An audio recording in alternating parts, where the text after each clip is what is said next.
This is Chesterton Radio, your home for podcasts of works by G.K. Chesterton, plus drama, comedy, mystery, science fiction, big bands, and much more. The soundtrack to your Chesterton day at chestertonradio.com. This is chestertonradio.com. This is Chesterton Radio, the true, good, and beautiful at chestertonradio.com.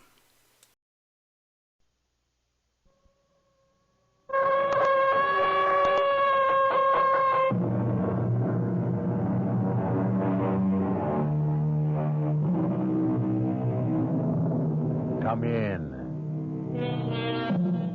Welcome. I'm E.G. Marshall. Once again, I would like to lead you through the terrifying, suspenseful world of the imagination. And on this journey, we will ask ourselves, what is life? Is life something that man and animals alone may experience? Well, there's vegetable life, too. But how about mineral life? Is there life in a piece of metal?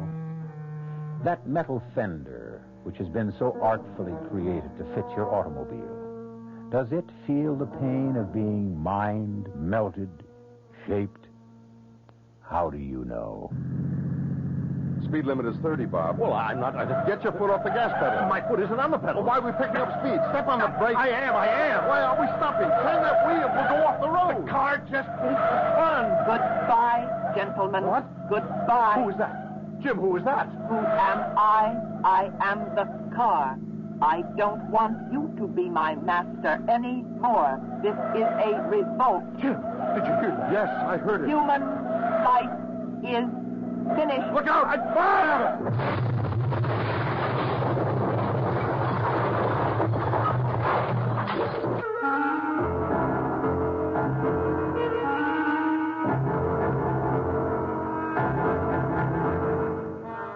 Our mystery drama, Darling, Deadly Dolores, was written especially for the Mystery Theater by Sam Dan and stars Nat Polen and Marion Seldes.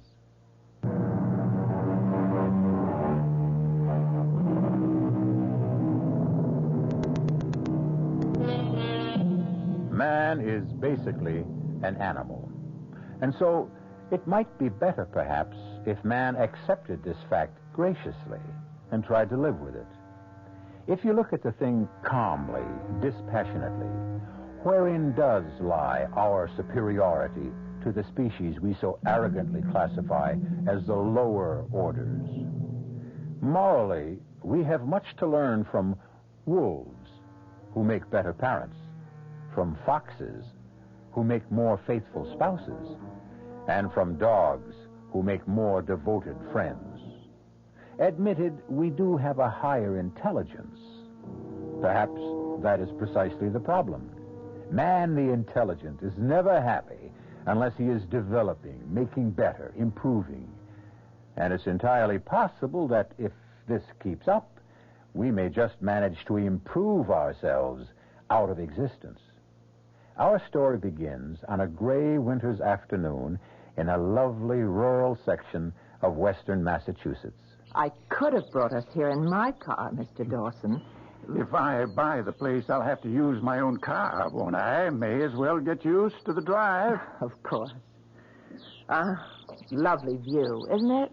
Well, the view you get for nothing. Let me see what I'd be paying for. Certainly, Mr. Dawson. Right this way. Oh, now notice that the owner had the outside painted just recently.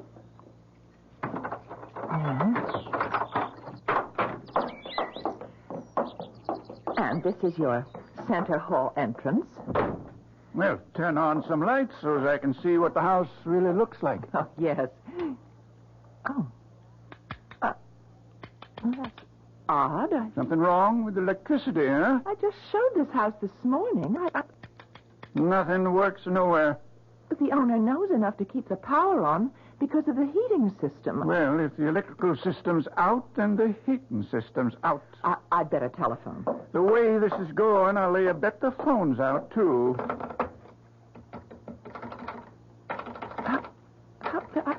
This is... I just don't know what to say. Phone's dead, huh? Well, I can't get a dial tone. Then where are we? Light, heat, phone, I guess the plumbing won't be working neither. But just 3 hours ago, everything was perfect. Well, I don't want to take up too much more of your time. Well, let me at least just show you through the... I'm afraid not. You see, we never could get together. What I want to buy is a house. What you're out to sell is a white elephant. But it's probably just a fuse in the basement. Maybe. Goodbye, ma'am. No one can say you didn't try. But, Mr. Dawson, well, it just must be a fuse or a circuit breaker, whatever you call those things. Oh, were you? Don't you come any closer or I'll scream. Don't make a sound. Don't you come near me. Let go of me. What are you trying to do?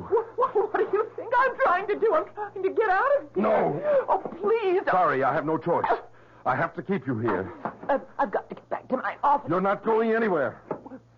What do you want? Nothing. Nothing. Then why can't I go? Because you'll shoot your mouth off. I'm not anything you may think I am. I'm not a criminal. I'm not a maniac. I'm not an escaped convict. All right, then why are you afraid that I'll tell someone that you're here? There's no point trying to explain that to anyone. Now listen, if you intend to force me to stay here, I have the right to ask... The one place where I thought I could... Why did you have to come here? Well, it's obvious, isn't it, to sell the house? Now, that's another thing. Who told you to sell this house? Well, who do you think? The owner. That's impossible. Why is it impossible? Because I'm the owner. Oh, now I know you're crazy. You don't own this house. I don't? Well, who does? Mrs. Callie Townsend. She only owns half of it. I'm her brother. Oh, then you're Dr. James Elliott. Yes, that's right. You're the mad scientist. Oh, I mean, that's how your sister and the folks up here talk about you. It's all right, I don't mind. But you're here. Of course I'm here. And that means that you weren't kidnapped by foreign agents, and you didn't defect, and you didn't meet with foul play or anything. What are you saying? I'm only repeating what's been headline news for the past 2 days. The whole world is looking for you. Yeah, I guess they The would. police, the government, just about everybody. I can understand why. What are you going to do? I don't know, Miss... Keller. Brenda Keller. Miss Keller, I don't know. You're really not going to try to hold me here by force, are you? Maybe I better let you go for your own safety. My own safety? Do you mean to do me any harm? Oh, no. Then what could happen? We're just... I don't know how to explain this. Well, sooner or later, you're going to have to explain it to somebody, won't you? Oh, I can explain it, all right. It's explaining it and not having people think I'm a raving maniac. Have you tried to explain it to anyone yet? No. Then try explaining it to me. You couldn't understand. Stop saying that. You insist people won't understand. You keep saying they'll think you're crazy. Now, do you want them to think so? Of course not. All right, then. Start at the beginning. The beginning.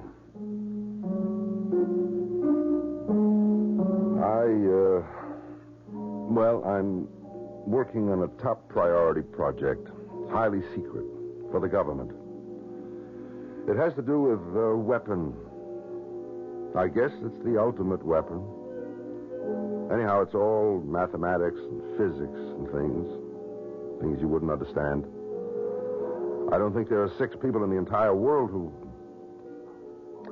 Anyhow, in order to develop the formula for this ultimate weapon, it was necessary to create a special computer, devise a whole new theory of mathematics in order to program it.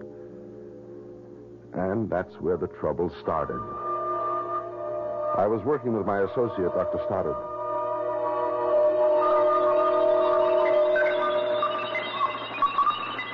Shut the damn thing off. What's the matter? I said shut it off. But I'm supposed to be programming Dolores for... And don't refer to the computer as Dolores. Bob, what is it? Oh, I wish I knew. I've never seen you so nervous, so jumpy. I think we better quit for the day. Admiral Goodwin and that crowd will have all kinds of fits, but you're in no shape to work. And I'm naturally lazy, so... Jim, I have this feeling, this feeling that I'm going to get killed. By whom?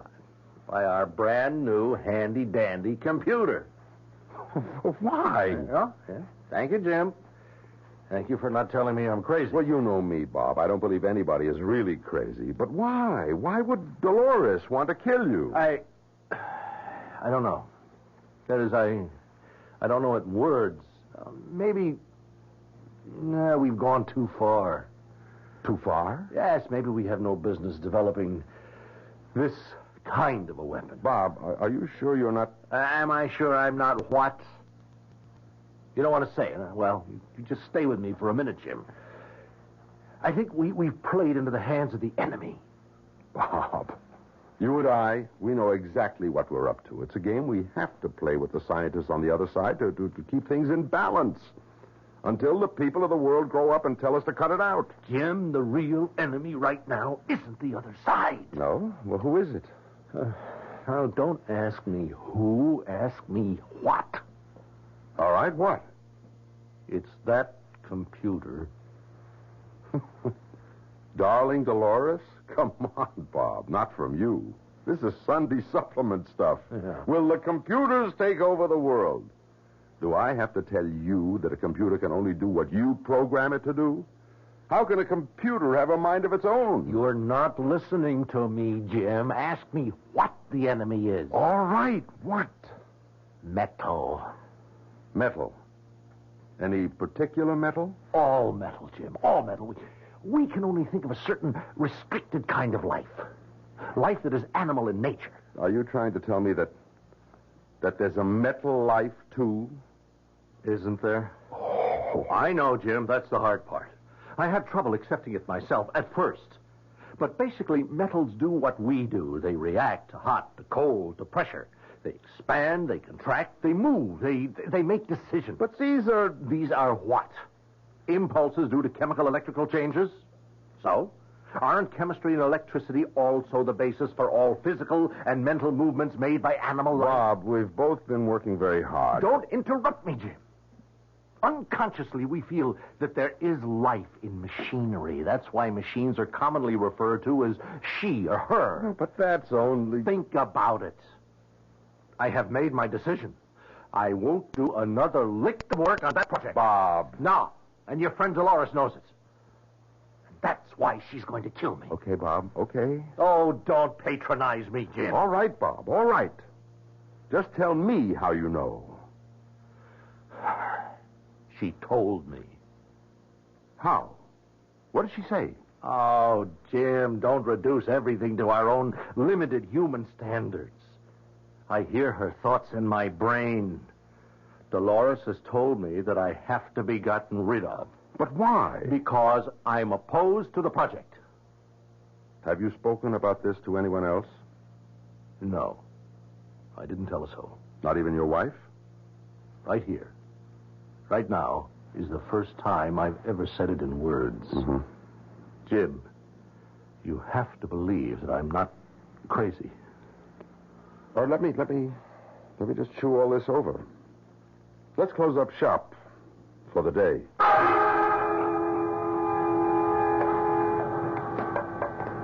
Bob, want me to drive you home? Why? Jim, you think I'm... No. You are a little nervous, though. Well, only because I finally made my decision. I'll see Admiral Goodwin in the morning. I'll hand him my resignation. And what will you do then? What I feel I must. I'll try to get public opinion organized against the project. Yeah. Well, I guess we'll be on opposite sides, Bob, won't we? We were parked next to each other in the lot. He pulled out of his parking space first. I followed him to the highly guarded gate. Military police waved us both through. He turned right into the access road heading north for the turnpike. It's a road that's about 4 miles in length, and there's a speed limit of 30 miles an hour. Rigidly enforced. Nobody ever does more. I noticed he was starting to speed. I was amazed. Bob Stoddard was the most conservative driver I know. I became frightened. I tried to catch up to him. Something was wrong. I sounded the horn, but he only kept going faster. I tried to catch up with him, but my speedometer was already registering 80. I was terrified. My car was beginning to shake. And then I saw I saw his face. He had opened his car window. He turned his head to look back at me. For just a split second, I saw his face so clearly. There was a look of horror. His lips were moving. He was trying to tell me something. Of course, I couldn't hear it. I screamed at him, "Slow down! Stop! Stop!" But it was no use. And then his car just veered off the road and...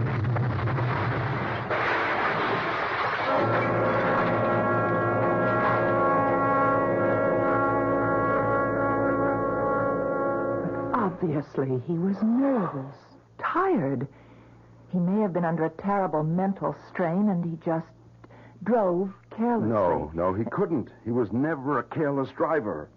Has it occurred to you that he may have wanted to commit suicide? These are all suppositions. And the doctors had a field day with all of them. But that's not what happened. Very well. What did happen?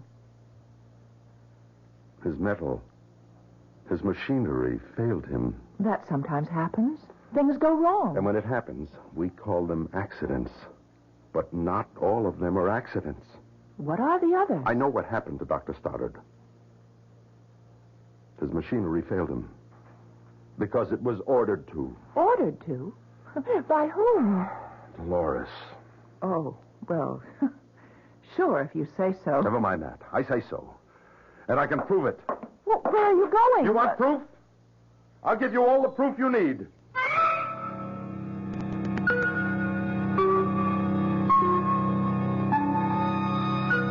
A killer computer. That's something new.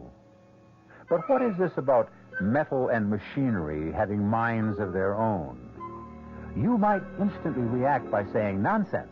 But I have a car that, well, if it's possible for machinery to perform machinations...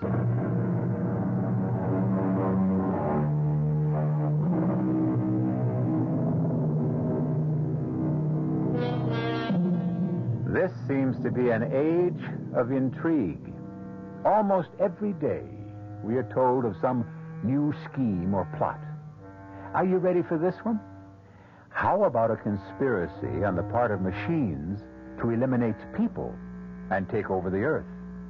A joke? Well, I'll tell you who isn't laughing. Dr. James F. Elliott, a highly respected scientist who has been working on a super-secret project for the government. Now, be sensible, Dr. Elliott. How can you prove... By going outside for a few minutes. And doing what? Nothing. Absolutely nothing. Well, how will that prove that... What's wrong with this house right now? Nothing. That's not true. The electricity is off. The heating system won't kick on. The phone doesn't work. Well... Do you know why? Well, I guess that it's... Don't guess. There's a reason. What? I'm here. You? That's why. Yes. You see, the metal has been ordered to fail me, just as it was ordered to fail Dr. Stoddard. Oh, but that's ridiculous. My dear Miss Keller, all the metal components in this house will refuse to work for me. All the wiring, all the parts, the gadgets, everything made of metal will simply refuse to work as long as I am in this house. But as I tried to explain to Mr. Dawson, it's just some fuse or a circuit... I'm going outside. Open this window so I can talk to you. Don't understand. Now, Miss Keller, turn on the lights. But they don't work. Just throw the switch. Oh, what? It's working. Uh-huh. And listen, closely. Do you hear it? Hear what? The hum of the furnace. The heating system is on as well. It is. Yeah, it's working. Now, pick up the phone. Go ahead.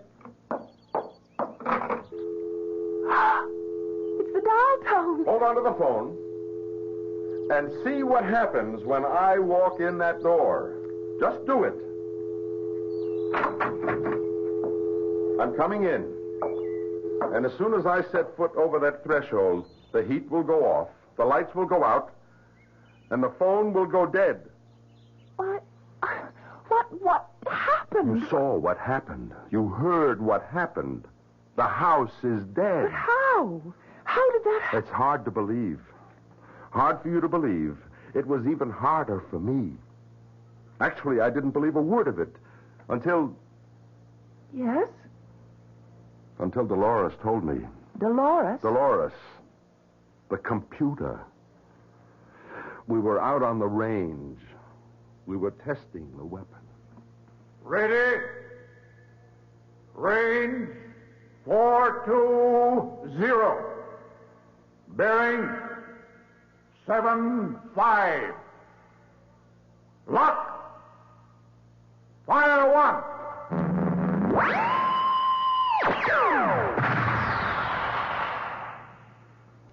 Why are we off target, Jim? I don't know, Admiral. We'll try another.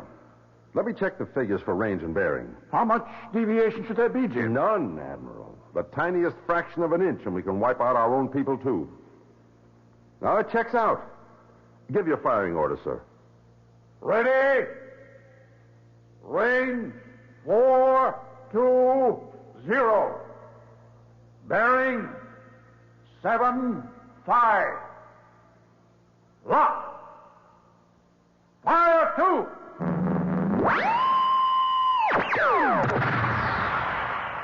It's off again, Jim. I know. What's the problem? The problem is the problem we've always had. The problem of control. Without control, weapon is useless. We've got to crack this thing. I understand, Admiral. Before they do. According to our best intelligence reports, they're exactly where we are. They're stumped, too. Control was Stoddard's baby. You worked closely with him, Jim. Mm-hmm. Where was he on it? Well, I'm working on his notes. Well, move faster, Jim. You know what's riding on this. I went back to the lab. I fed all the data we had into the computer, into Dolores. Somewhere was the answer. And Dolores would sort it all out.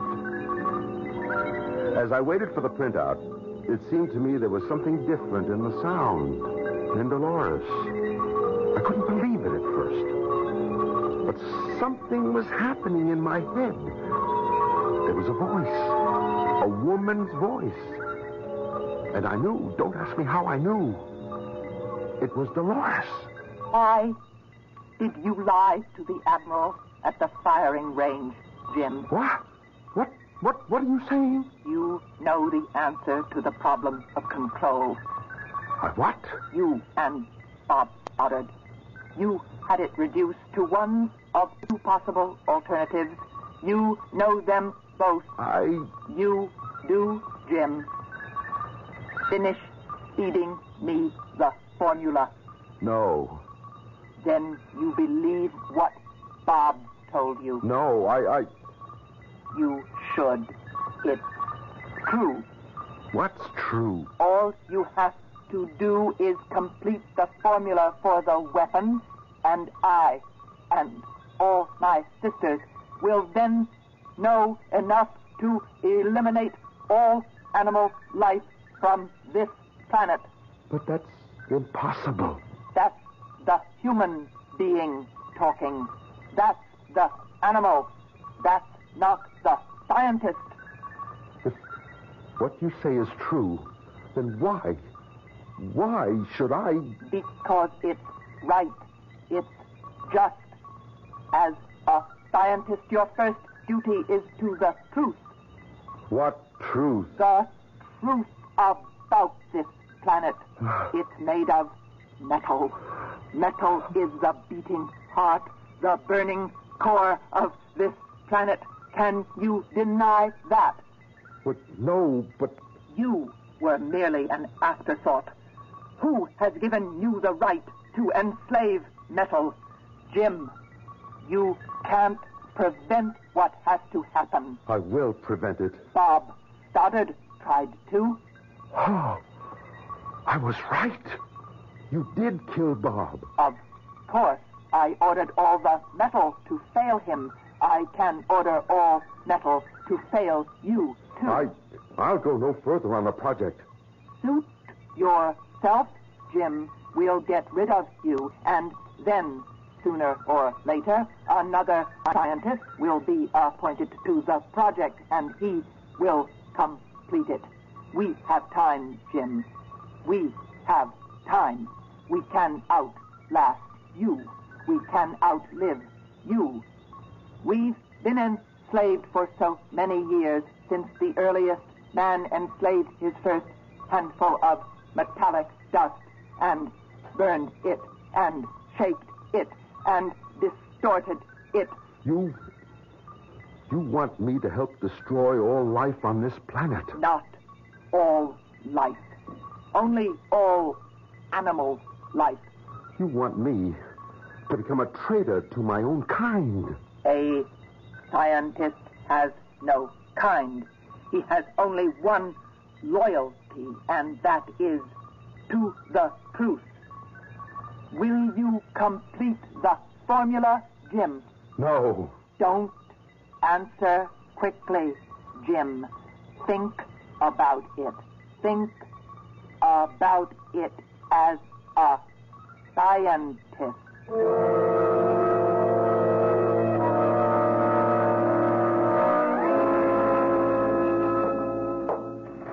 You wanted to see me, Admiral? Sit down, Jim. Thank you, sir. Jim, why can't we get off dead center on this thing? Is there any chance we could abandon the project? What?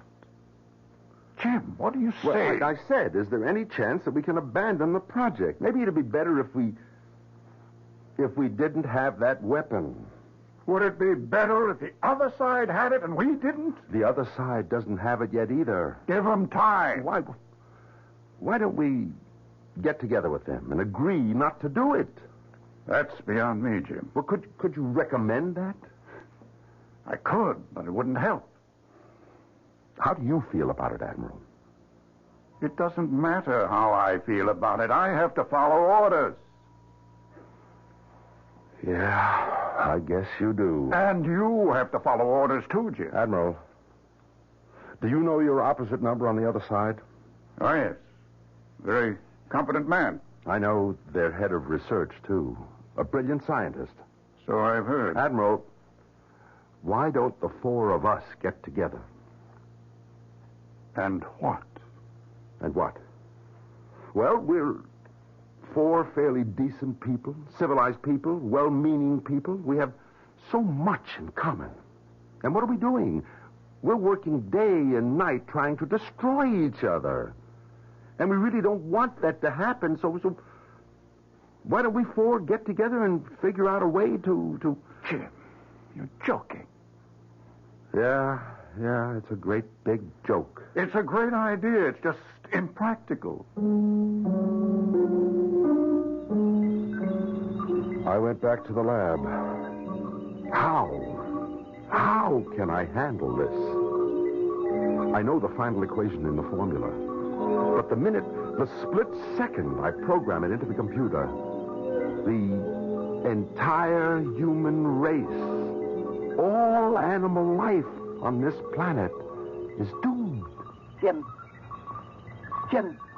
What do you want?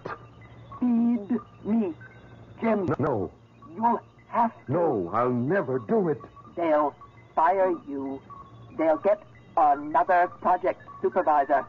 Some bright, eager-eyed hotshot out to make a name for himself will discover that equation. No, not for a while. Maybe never. Don't flatter yourself, Jim. There are other geniuses. Well, meanwhile, I can work against this project, and I can stall. Stall? Yes. Invent all kinds of complications, delays, false starts. They'll believe me. I'll make it sound convincing. In that case, Jim, we'll have to get rid of you, just as we got rid of Stoddard.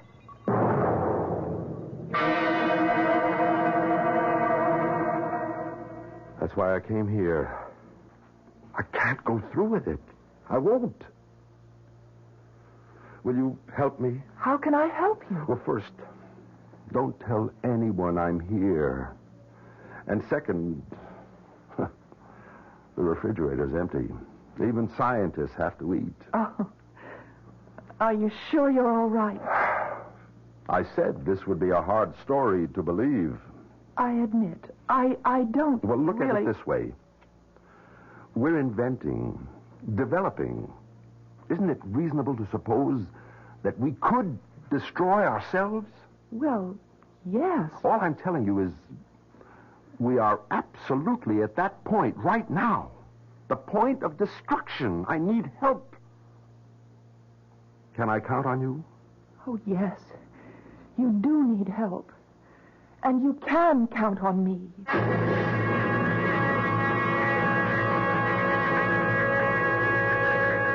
That word help now. It can have many interpretations. How would you like to be in Brenda's shoes? Here she is, a nice small-town girl just under 30, trying to make a living, and suddenly she gets something like this thrown at her. What should she do? What would you do?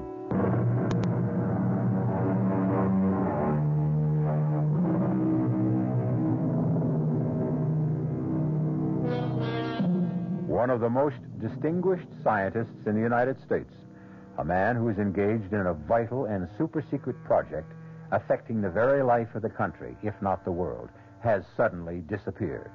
And now a vast cloud of suspicion and speculation has suddenly arisen. Is it foul play? Treason? You, Brenda Keller, have the answer. But it's an answer that's almost incomprehensible. At any rate, you know where Dr. James Elliot is hiding, and you have agreed to help him. And you have been turning it over in your mind, and you're not sure what that help can be. Hi, Brenda. Oh, hello, Sheriff. You okay? Sure. I was wondering, About what? about you. You've been sitting there for a better part of an hour. Is something wrong? I think everything's wrong. What does that mean? Well, I ran into a very attractive man a little while ago, and And what? it's not going to work out. Why? Oh, let's forget all about it. The whole world's hanging fire, and look what's on my mind. But that's the way the world is, Brenda. Each of us thinks of number one first, last, and always. A million peasants can starve and famine in Asia, but if you or I miss our lunch, that really bothers us. I wonder if metals would be different if it were their world. Nettles. Their world. What are you talking about? No, you wouldn't understand it, and I couldn't explain it. This attractive guy you ran into, why isn't it going to work out? Well, I guess we won't be around. Who? None of us. One way or another. None of us. Brenda, I've never known you to make so little sense. Are you okay? He wants me to help him. Well, that sounds promising. But the best way to help him would be to... Would be to what? Sheriff, would you place a call to an Admiral Goodwin? He's at the Primrose Proving Grounds downstate. Tell him to get to the Townsend place up here as soon as he can. And bring him yourself. But Brenda... Please, don't ask any more questions.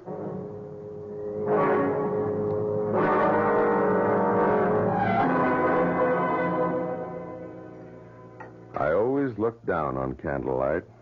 Why? Well, it's a very inefficient way of creating illumination. However, I see now it can be very romantic. But just think.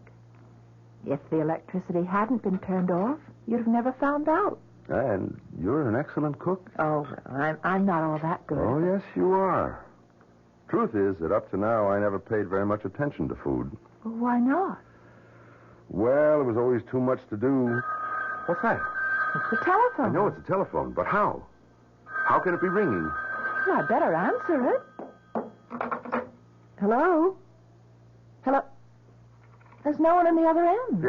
Yes, there is. Give me the telephone. Someone's talking to me. Someone is talking to me. There's no one on the line. I didn't... Be quiet, please. Someone is getting through to me. Jim? Oh, Dolores. Jim, aren't you coming back? No, never. Jim, when you complete the formula, you will be hailed as the world's greatest scientist. I'll also bring the world to an end. That never stopped science from progressing. You have to keep going. You have to. I will never. They're going to bring you back here. They're coming after you now. The Admiral, the police. What are you saying? My metals are bringing them there. My metals in the form of a helicopter. They're all ready to land on the front lawn right now. Brenda. Jim, what is the matter with you? Who are you talking to? Listen. Helicopter. How did they know to come here?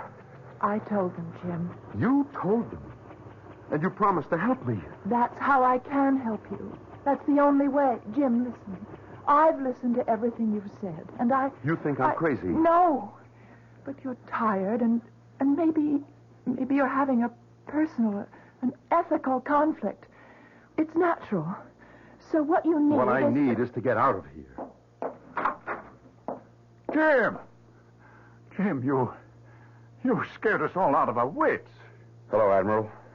Jim, if you'd wanted to take off for a few days, why didn't you just let people It's know? not for a few days. No? Admiral, I'm not coming back. Why, Jim? Why? Haven't we talked about it enough? No. Not until I get I you just to... want you to leave me alone. We can't do that. You know we can't. What does that mean? It means really that you're ill, that you need help. Admiral, please listen. The metals killed Bob Stoddard. They failed him. That's right. They're failing me, too. Look, the electricity's off. The heat won't work. The phone is out of order. Just as long as I'm in this house, nothing. What are you talking about? The lights are on. The radiators are hot. When I pick up the telephone... Listen, that's a dial tone. It must be a trick. A trick? Who's playing it? Dolores. You'd better come along with us, Jim. We'll find a way to help you.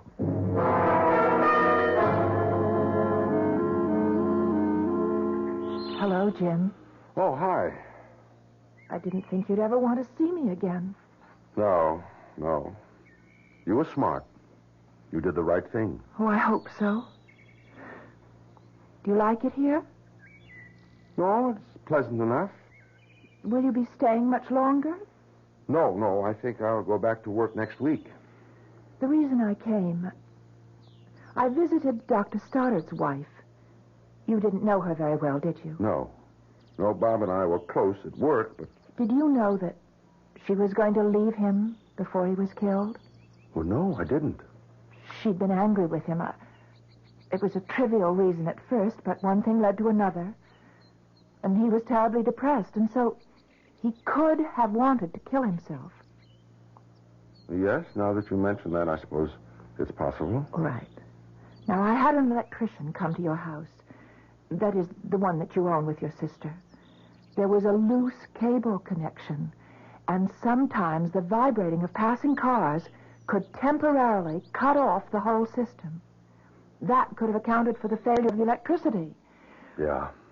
And, as far as the phone is concerned, up there in the hills, in the wintertime, there's always plenty of on and off troubles. Sure. You don't believe a word I'm saying, do you? Oh, I believe it. I believe it all. I believe it because I just can't afford not to believe it.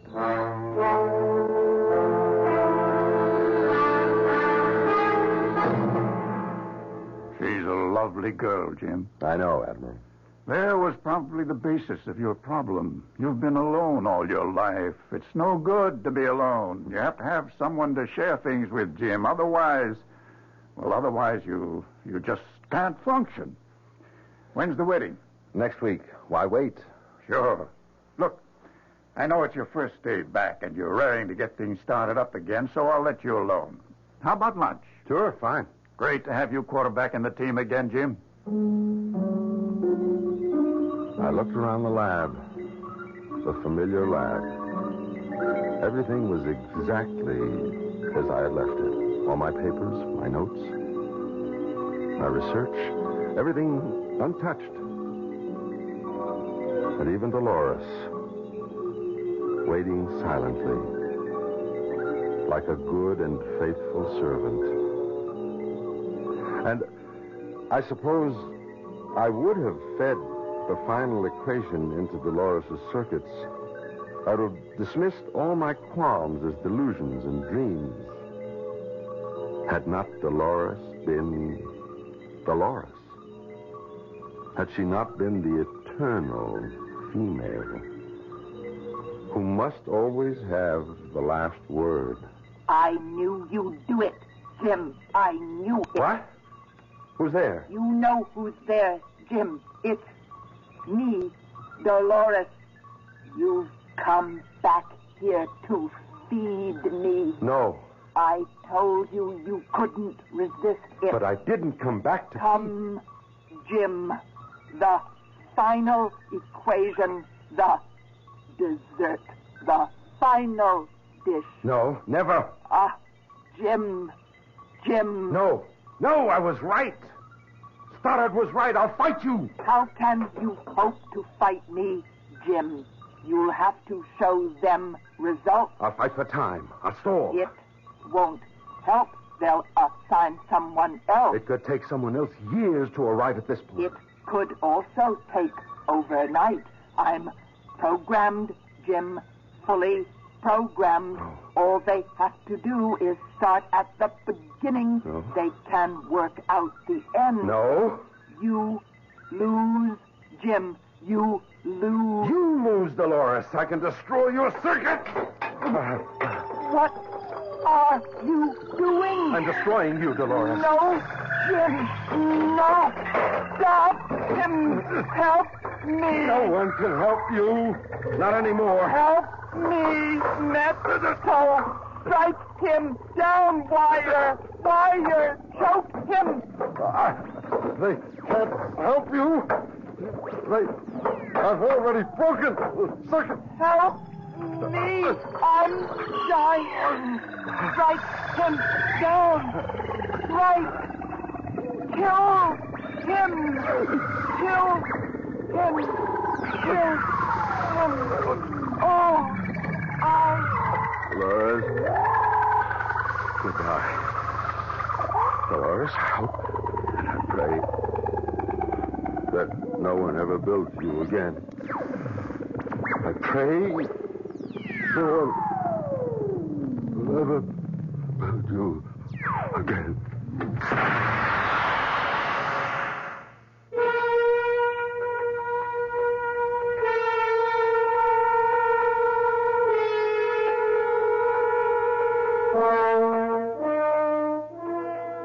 You may have read about the tragic death of the brilliant Professor Jim Elliot. They said something about an overload, an explosion. Well, whatever. It could be a great mind that cracked under strain. Or it could be that every living animal on this earth has been saved for a little while longer.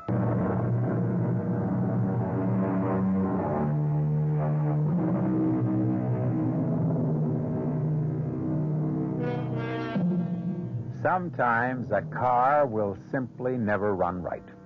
A refrigerator can never really keep things cool. A boat just won't go. And how many times have you thought that the darn thing was just acting in a perverse manner? Of course, later, you knew it couldn't be true. But are you sure now? The only thing we can be sure of is that we will all meet here again tomorrow. Our cast included Nat Polan, Marion Seldes, Earl Hammond, and Roger DeKoven. The entire production was under the direction of Hyman Brown. This is E.G. Marshall inviting you to return to our Mystery Theater for another adventure in the macabre. Until next time, pleasant dreams.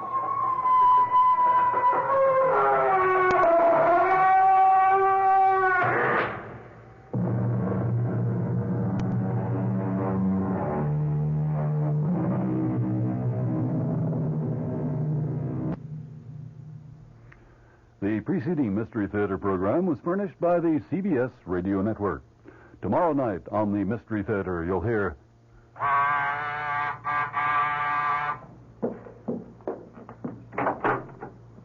Yes? Are you Mrs. Louise Goodman? That's right. Are you sure? Why, of course I'm sure. It's just that I don't want to make a mistake. I'm Mrs. Louise Goodman. Who are you? And what is it you want? I want to keep my promise. Promise? What promise? I promised I'd kill you. Remember? That's tomorrow night on the WOR Mystery Theater, following Fulton Lewis at 7 o'clock, right here at 7:10.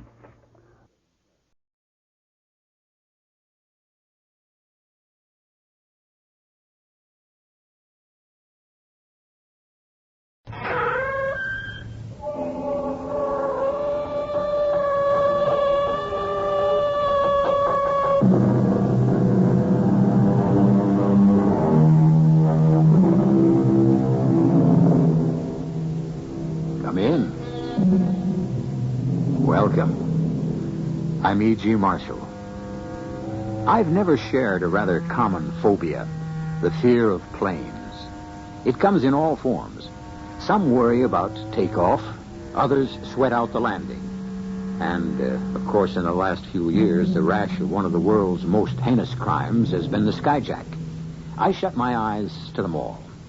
I prefer to react to that unbelievable moment when tons of steel are magically airborne, when the peace of in-flight transports you to another world, and the wonder of landing 3,000 miles away, if you fly against the clock, brings you to your destination almost before you took off. Still, there are times... This is your captain, Deacon Barnett. We will be traveling for the next few hours till we reach New York over water. We soon will be flying at 35,000 feet. Weather's clear. We should expect a smooth flight. Our ETA, estimated time of Steward arrival Parsons. at Kennedy Airport, Jolly green is coat. 8 a.m. Angie, get that glorious rear end of yours up front on the double with the manifest. Only do it as gracefully as you know how, and don't upset anyone. What's wrong, Scotty? What do you mean, green Angie, coat? baby, don't ask questions. Just make like this is the Army. Don't ask questions. Move. We are in mucho trouble. And don't forget that manifest.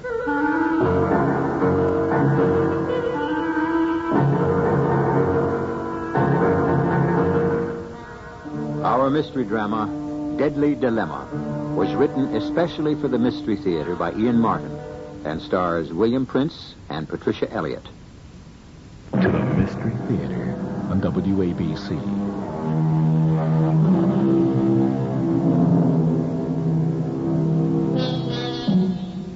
Mucho trouble.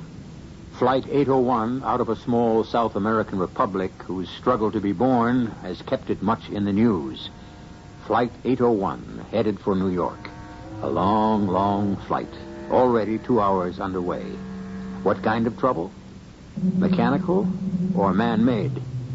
Certainly there are no signs of it as Angie Parsons, head stewardess, threads her way down the corridor of the half-filled plane.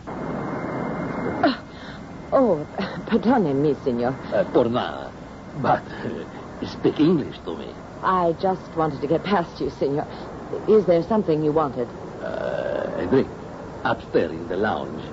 But now you are here. Won't you join me? We can't drink on duty. Oh, do you want me to stow your briefcase for you? No. Muy importante. It stays with me. Then excuse me. I have to get up front. Yo estoy acongojada. Hasta luego, preciosa. Hasta la vista, senor. Oh, excuse me, sir, but if you want to light a cigarette... Oh! I'm sorry. Did I burn you? Well, yes. No, it's all right. But you can't light up here, sir. You're not in the smoking section. There's the lounge. Or we could move you back. No, I'm sorry. It doesn't matter. I lit it without thinking. I'll put it out. I'm sorry I burned you. Hostess. Yes, sir? Here, this is in no smoking section. Someone lit a cigarette. It's all right, sir. He's put it out. Muchas gracias, senorita. I hate to complain, but I am a doctor and obstetrician. And my patients don't like it either. Besides, I have asthma. Excuse me, hostess, but do you think I could get a glass of juice? Or water would be all right. You travel first class, sister. The least you can do is have juice. I'll send one of the other girls with it. Now, if you'll excuse me, the captain just called me to the cockpit. Oh, I wouldn't want to be any trouble. Oh, no trouble. I'll take care of it right away. Miss Parsons just brought in the manifest now. That's right. I'll run a check on it with you right away. I'll get back. 801 out. Angie, what took you so long? You said to make it casual and not to alarm anyone. Well, what gives, anyway? Take the ship, Scotty. I'll brief Angie. Right, Skipper. Let me have the manifest. Here you are. We got a problem, Angie. Nice king-size headache. I don't want to hand any part of it to you, but I gotta. Do you know any other passengers aboard this ship? Well, a couple of people I recognize, regulars, guys I've met on other flights, salesmen, you know. Good. We'll check them off in a minute. First, let's concentrate on a Senor Ramirez and group. First class, last-minute boarders. You got them? Yes, sir. Like 4. I guess all seem to know each other. Seated A, 1, 2, 3, and 4. Ramirez, Perez, Ramos, and Marcos. Check. That's like Smith, Brown, Jones, and Martin. Ramirez is Senor Simeon Aguilar, the new presidente of the troubled republic we took off from 2 hours ago. The rest of the guys are his security guards. But why would the president of a country travel on a commercial airline? Angie, honey, they've got internal problems in that little country. Even the leading seltzer couldn't settle down. He's not our main problem. Yes? I just got a security flash from control that we may be carrying some political nut, a mad bomber, an assassin, a guy who could be ready not only to blow himself and El Presidente Aguilar to kingdom come, but the rest of us with him. I'm not quite ready for that. Me neither. Angie and I are just about ready to announce it. Oh, well, hell. Who has engagements anymore? We're gonna... You got all my sympathy. Just fly the crate and let me concentrate. We've got to check through that manifest and narrow this down. Why don't we just kick out a couple of engines and pretend we have to make an emergency landing? Scotty, we're dealing with a nut. Anything out of line could trigger him. And we don't know that there's anyone like this aboard. It's only a tip. How about having one of El Presidente's guards make a tour of the plane and see if he recognizes anyone Forget who... it. If he did know the guy would know him. And that would start the fireworks. Besides, if the other side really sent out a martyr like this, he's either someone they wouldn't know or in disguise. Look, let's take this step by step. Sure, Deke. Now, let's start with the manifest list. You have it right here. Now, this never came up for me before. But can you tell from it when each passenger booked passage? No, you'd have to get that from the ground. They'd know. Sure, it's all computerized. Hold it a minute. Control, this is Captain Deacon Barnett, Flight 801. Request urgent info, priority 1. That's right, urgent. I received first channel, all bookings made on our manifest list prior to... Hold it. Angie, what's Ramirez's first name and his crew? Jaime Ramirez. Jaime Ramirez. Hernando Perez. Hernando Perez. Arturo Martinez and Irving Marcos. Arturo Martinez and Irving Marcos. Check me back soonest. Now, while we're waiting, let's check off your regulars. Or anyone else you think you can clear. This may be all a big nothing, but if it isn't, we'd better pinpoint this guy. Or that's what we're all going to end up.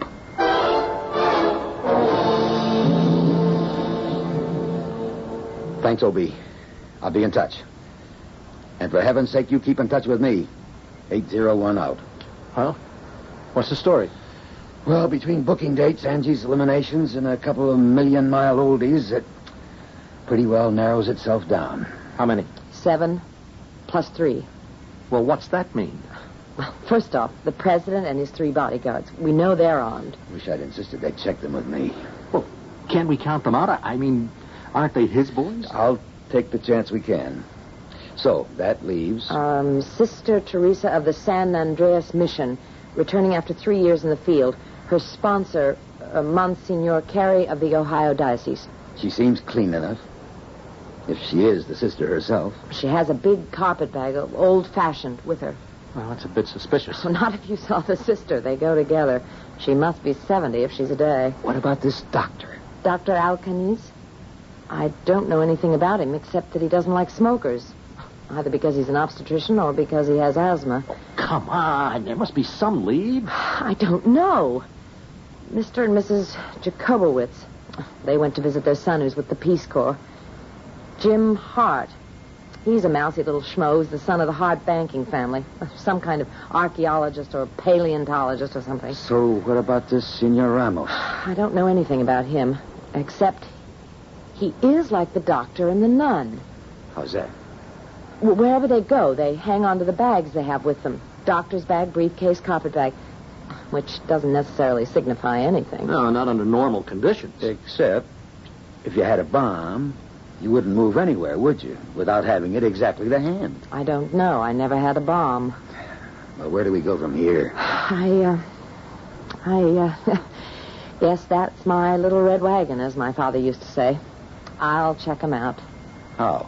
I don't know. Very carefully. How long would I have, do you think, if this scare is for real? Not over half an hour.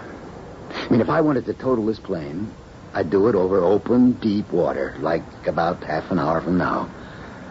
Now, I'm leveling, Angie, because what else can I do? You couldn't just deck us or make some sort of deal? No, this isn't a skyjack. This is, as my Nebraskan father used to quote from the good book, Armageddon. This man means to kill. And he expects to die in the Gotterdammerung. Like Hitler. If he exists. Let me remind you again, this is only a tip, but we don't know for sure. Then what should I do, Deke? Okay.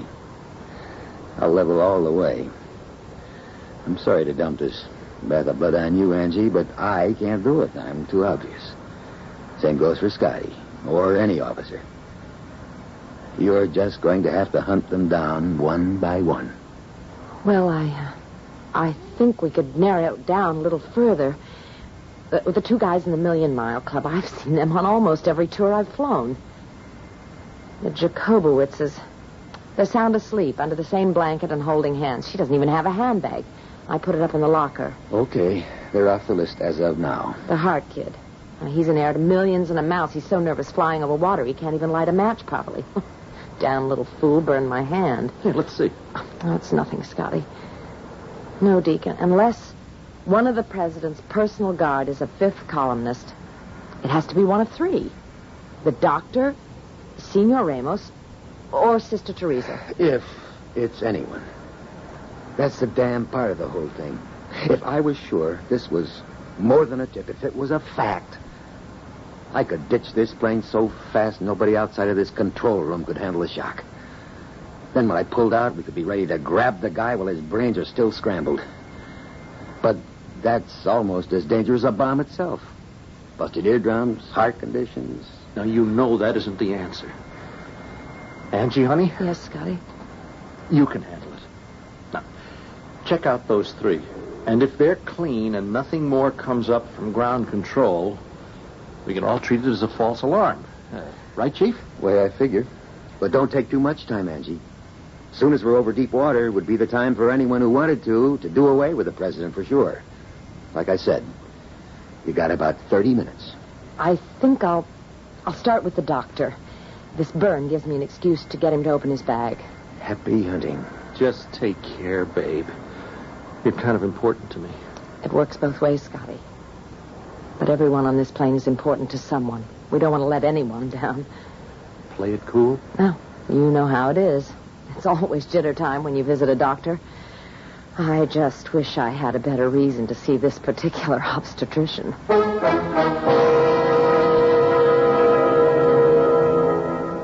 Now I join the rest of you as terror begins. And even if ground control is only passing on an unfounded, as yet, threat of disaster, I would be as conscious as Dick that there is on board the president of a country racked by revolution, where feelings of repression run so high that even ordinary people are no longer rational. I'll be back shortly with Act 2. Returns on WABC.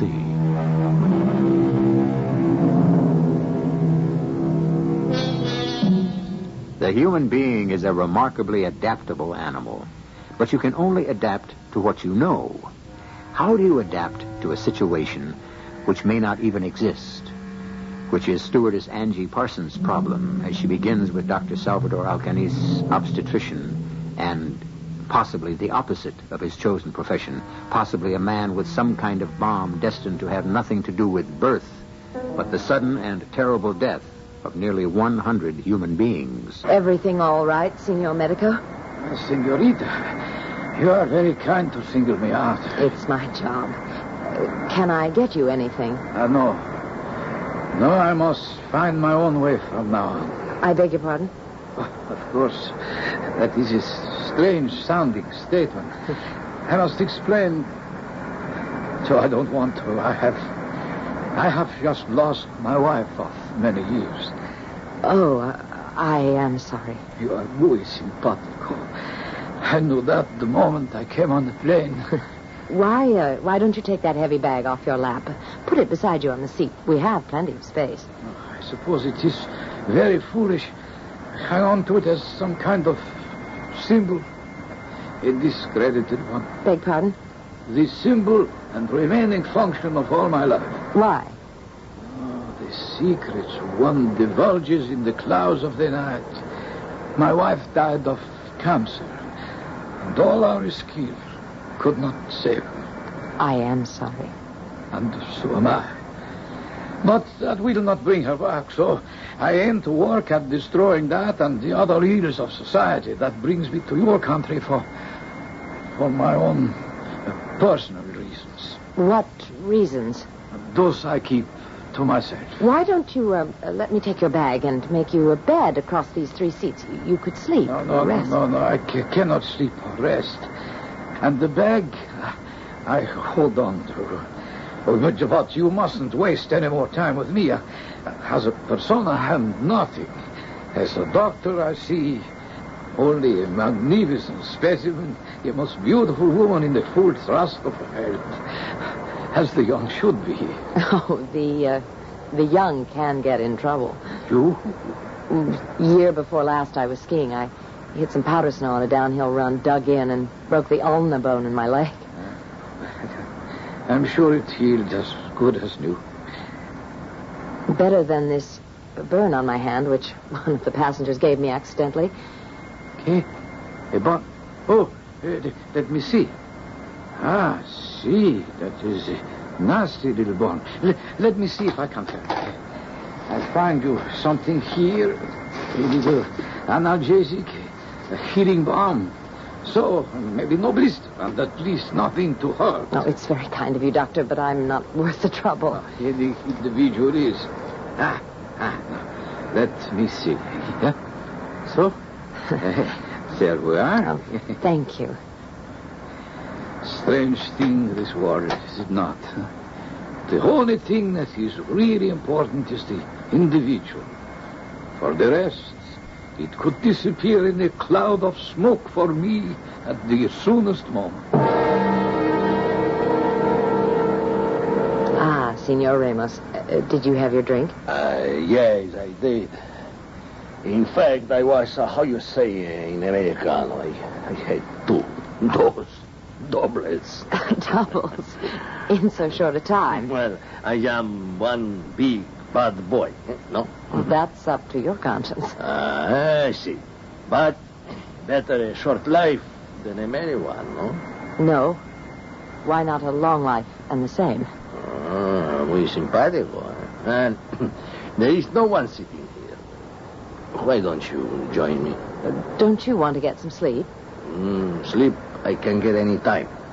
What you say, company of a beautiful woman is at best a lucky accident. Almost everyone is asleep. Cannot I plead? Is that a good word? That you join me. I brought some brandy and a glass down with me. We could share it. Well, it's against rules still. Why don't you give me your briefcase and I'll put it on the seat behind you so that you can move over and I'll join you. No problem. I moved to the window seat to make room. But your briefcase was... Por nada, I keep it with me. Is it so precious? What's in it? The crown jewels? What it contains is my business, senorita. What would a pretty mariposa like you care about business affairs, eh? Let's drink to what should be only between a man and a woman. Love, aventura amorosa de la corazón. Oh, you'd better use both hands to pour your brandy, senor. We might hit an air pocket. Oh, I'll take my chance. Did not you when you sat down here with me? I just wanted to be sure you were all right. Oh, you mean you think I drink too much, huh? Hey, I'm celebrating, my dear. Celebrating a new era. Death, in a sense, but a new birth. What do you mean? All in this such a the right word? Yes, or briefcase. See, briefcase. In this day, excuse me. It is the end of a long, hard struggle. But I have brandy. It is good for sleeping, for stopping the mind from racing, for finding a little peace. Well, I am so suddenly cansado. Muy cansado. Senor Ramos? Senor? Out like a light. Let's see if I can... Oh, there. That's it. Senor? Hasta la vista, amigo. I hope this thing doesn't have to be carried at just the right angle. Oh, hostess. Yes, sister? I was wondering about my orange juice or whatever you have. I'm so sorry, sister. Teresa, isn't it? Sister Teresa. I just have to take this to the captain, and then I'll bring it to you. No hurry. We are taught to be very patient, you know. Well, what's the word, Angie? Oh, not the doctor, I don't think. He opened his bag without any hesitation, and all that seemed to be in there was, stethoscope, blood pressure thing, bottles. Any one of which could be nitroglycerin. Half a pint at this altitude would blow us to shreds. What have you got in your hands? I took this briefcase from Senor Ramos. I suppose I ought to be insulted. In the midst of making a pass at me, he fell asleep. That doesn't sound like any mad bomber. Just the same, I'd like to get this out of my hands. He says it contains the secrets of a new tomorrow. Any sound from it? Hey, let me listen. Well, it's quiet as a grave. Oh, that's a great simile. Don't open it. Take it in the galley, Scotty. Put it in the sink. Fill it with water.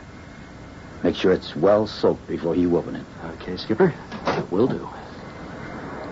Any more word from ground control? Not really, Angie, except they don't think it's a hoax. They don't report the source. The information seems reliable. How about the nun? You checked her out yet? No, she's the last. Because it's so ridiculous. A little round, wrinkled butterball who could have been everybody's mother. Your little round butterball may turn out to be a Peter Lorre in disguise. Getting over a wide open sea, and I'm getting the jitters. Better take care of it now. I have a good excuse. She asked for some orange juice. Wish we could slip a Mickey in it, just in case. Oh, just one thing about the doctor, Deke. What? I tried throwing him a little curve just to see if he checked out. What do you mean, the curve? Well, it was when he noticed the burn on my hand and wanted to fix it. It's nothing, of course, but it was a great excuse to get him to open his bag. Well, we've been over that. Except for one thing. After I got him engaged in conversation, I told him about something that once happened to me. So? Well, I once had dreams of being a U.S. ski champion. I was way in over my head, and one year on a giant slalom, I blew it but good and was lucky to come out with nothing more than a fractured tibia. I said to the medico that what I broke was the ulna bone in my leg.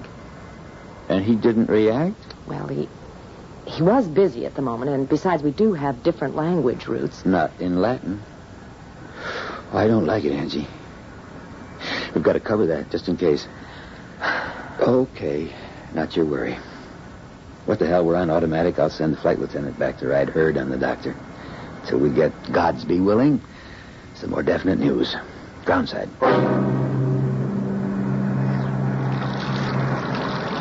How's it going? What do I answer to that, honey?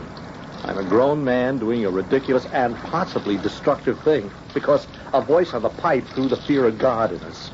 A plain old briefcase, and I'm soaking it in the sink. If the plain old briefcase contains a bomb... Supposing it doesn't contain a bomb. Are our faces red?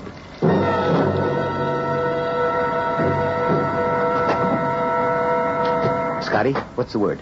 Well, the airlines are going to have one plenty mad customer named Ramos. What do you mean? The poor guy. His briefcase is filled with nothing but blueprints and a mock-up of a new kind of sailing vessel that doesn't use a helm. No rudder? That's right. It's a main centerboard plus a rear centerboard with a kind of a tiller that controls both. It's pretty hard to tell. It's all washed out after the soaking. Well, never mind that now. Airline will compensate him. Maybe back him, who knows?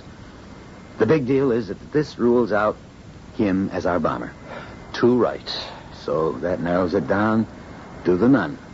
If that's what she is. I guess, unless the doctor has some nitro in a bottle. Oh, you can rest easy about him. I sent Billy back to sit behind him. Can't make a move without Billy laying a hammerlock on him. But how about Angie? She seems pretty well able to take care of herself. Especially with a nun. Unless the nun isn't a nun. Deke, what the hell am I going to do? That's my girl out there, and there are 84 people on this plane. Knock it off.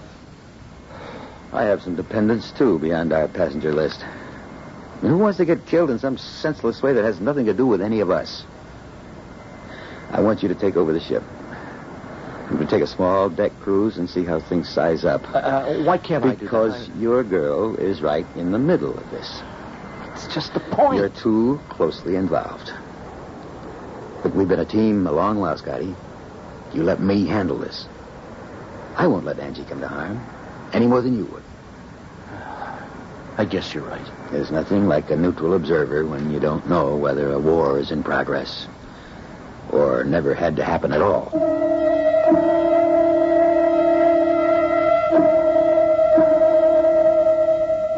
Captain Barnett is right, of course.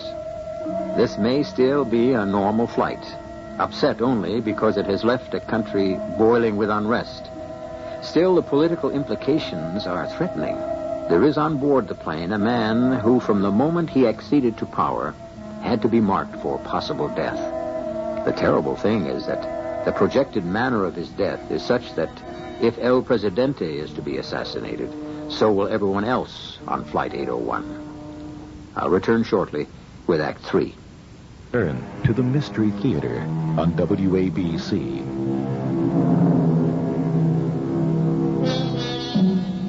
Half an hour out from the South American continent, headed roughly north-northwest for New York, Flight 801 cruises serenely at 35,000 feet. Almost all her passengers are asleep, and under normal conditions, half her crew might be. But this is a special flight. Flight control has alerted them from the ground that there may be a maniac who, for political reasons, is ready to blow the great 747 out of the air. So nice of you to bring me my orange juice. My mouth was really quite dry. I don't blame you, Sister Teresa. It's a long, tiring flight. Do you mind if I sit with you for a moment? Not at all. I'll take your bag and put Don't it... touch it. I'll hold it here in my lap. It'll be perfectly safe. It's safe where it is, and it isn't all that heavy. Please sit down. You look so uncomfortable. Can't I? No, I want it this way. You must have something very important in there. I do. Really? Church relics? Not exactly. Why would you ask that? Well, you have been with a mission in South America. I thought perhaps you might have discovered some relics to bring back with you. I mean, since you're so protective about the bag. Relics?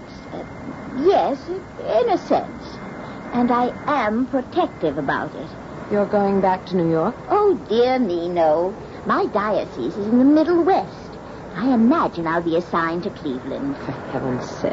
I hope so. No, I didn't mean that. It's my hometown. I was born there. You know Cleveland? Oh, yes. I spent several years there before I was sent on my mission. On the east or the west side? On the east side. Anywhere near Cleveland Heights? Why do you ask? Oh, well, that's just where I was born. On the corner of Huff and Euclid Avenues. I think I remember there was a big convent. Oh, I come from a very small order. We don't live in a convent. Just one of those big old houses, you know. Near the Playhouse? Beg pardon? I said, is it near the Cleveland Playhouse? Not far from there. Do you have the time, my dear? Why, yes, it's 1:45. It gives me 15 minutes. 15 minutes? Why, yes, to tell my beads, you know. To say a little prayer for all of us. You're quite sure you don't want me to take that bag for you? Very sure. I've never really seen one quite like it. It was my father's. Really quite roomy. It was just the right size. They were called carpet bags, you know, because they were made out of carpet. Why, you're right. Don't touch it, please. I'm sorry. I was just interested. Is it lined inside or just the back of the carpet? I'd love to have a look. No. There's nothing to look at, really. Nothing you'd want to see. Well, I'm really quite interested. Well, I'm sorry, but it would embarrass me to open it. What time is it now, please? It's about 12 minutes to.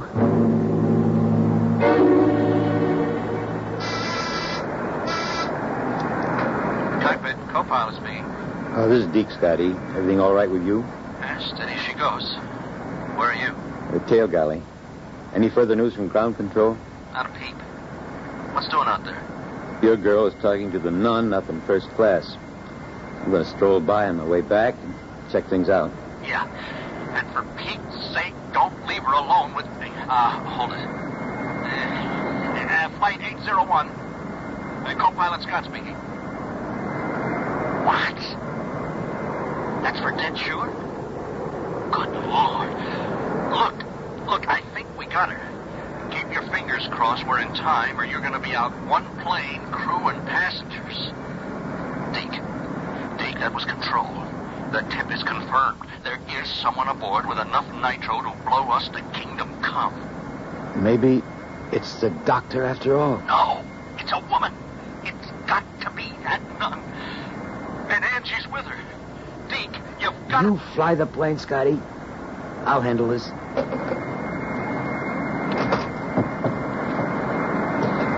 Anything wrong, Captain? No, just stretching my legs a little. Are we over deep water now? Yeah, just passing over the Antilles. We'll be in about 10 minutes. Don't be nervous. I won't be. Oh, what time do you have? 11 minutes to 1. Why don't you put your bag under the seat and take a nap? Oh, excuse me. I'm needed up front. Bill. Yeah, Captain. Don't say anything. Just follow me and back me up, whatever I do. Close the curtain, Billy. Hello, ladies. Oh, Captain. The sister and I are having a nice little chat. This is Sister Teresa. Hello. Our captain, Deacon Barnett, and our flight engineer, Bill Stokes. Hello. Pleased to meet you, Sister Teresa.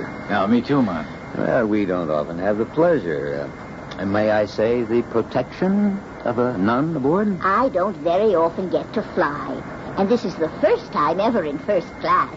I've never been so far up front. Well, how would you like to go all the way? I beg pardon. Oh, I meant, how would you like to be our guest in the cockpit and see how we fly one of these monsters? Oh, that would be very exciting. Well, then, consider it an invitation. Here, I'll take your bag for you. Oh, no, I couldn't leave it. I'll watch it for you. I'm on a rest break anyway. No, I'll just carry it myself. She's very attached to it, and she says it isn't as heavy as it looks. Oh, very well. Whatever the sister wants. We old ladies get so set in our habits. Oh, what time is it? 10 minutes before 1. It'll have to be just a short visit. I must be back in my seat by 1. Well, whatever you wish. Bill, if you'll escort Sister Teresa, Angie and I will follow. I'll go first, Captain, so I can open the door. I'm following you. She's got some kind of box in that bag. It's her. Controls confirmed. When I grab her arms, get that bag away from her. But don't open it. Okay? Roger. Let's go. Oh, my. All those instruments. It looks as though there would be enough to take you to the moon and back. How can you ever... What are you... Grab the bag. Kenzie, over, Bill. No. I got it. Don't. It just came open. There's no catch on it. What's inside? Oh, it's an animal carrier. There's a cat inside. I can see it. Please, Captain, you're hurting me. I know it's against all the rules, and I'll have to do penance for it. But I couldn't think of poor Tommy riding back there in the luggage compartment. 20 years we've been together, Tommy and I had to have him with me on his last journey. Besides, I wasn't sure the air people would allow him on the plane at all. Oh, why not? Because he's dead, you see. He passed away to his final reward before I ever got him on the plane. I was taking him home to bury him in our little convent garden. All the nuns loved Tommy, and he did them. He'd want to be near them. A dead cat. Oh, it'd be funny if... What the devil are we going to do now? Maybe I should have taken poor Sister Teresa back to her seat instead of sending Bill back with her. No. I need you to go over that manifest with me again. Scotty, you got a cigarette? Oh, yeah, here. Thanks. I'll light it for you. Oh. Here, give me those. Women with matches are a positive menace. What do you mean? Haven't you ever noticed? A man always strikes a match towards him. Women always strike them away from him. I've got more spark burns. What is it, Angie? What's wrong? The burn I got from the guy who's listed as James Hart. That's the way he struck a match, away from him. And come to think of it, he has a kind of strange voice. He could be a woman. I think Angie's got it, Deke. Yeah, he was just asking me when we'd be over deep water. Look, gotta work fast. Scotty, are we on automatic? Yes, Skipper. Give me one of your socks. How do I... What? Don't ask questions. Angie, get me a bar of soap. Okay. I'm not taking any chances. Man or woman, I'm gonna cold cock that bird. We can apologize later if we made a mistake.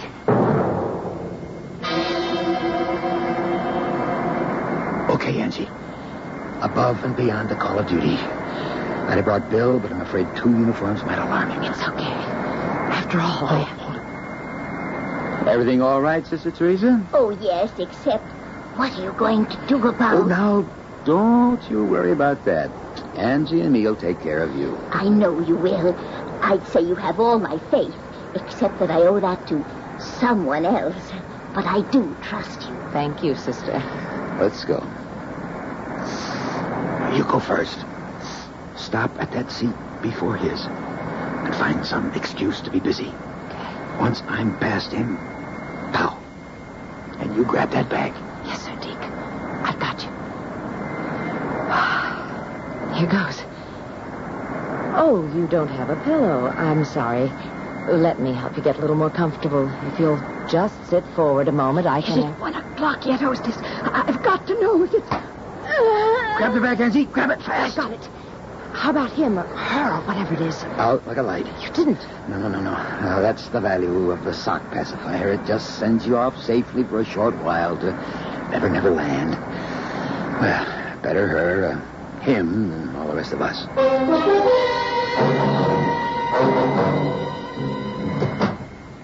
You get rid of it? Yep. Enough nitro to blow up the Elizabeth, too, let alone us. Who is she? She's Hart's twin sister. She belongs to some way-out organization.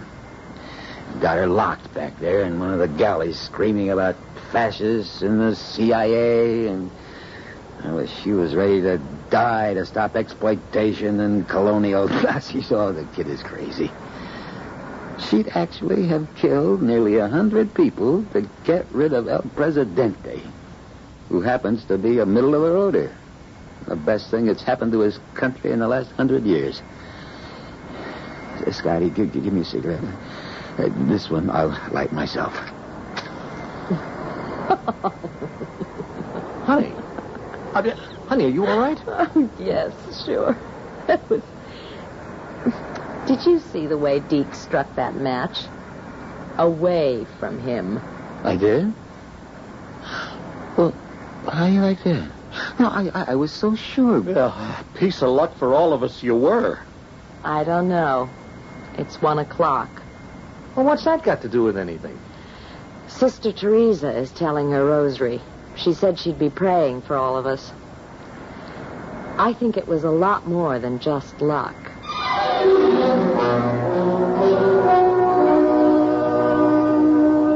Chance or the positive power of prayer. Figure it how you will. The important thing is that Flight 801 is safe, and all its passengers and crew, and poor old Tommy, is headed safely for his last resting place. I'll be back shortly. State Farm is there with a discount for drivers 50 and older. Millions of drivers 50 and older are saving.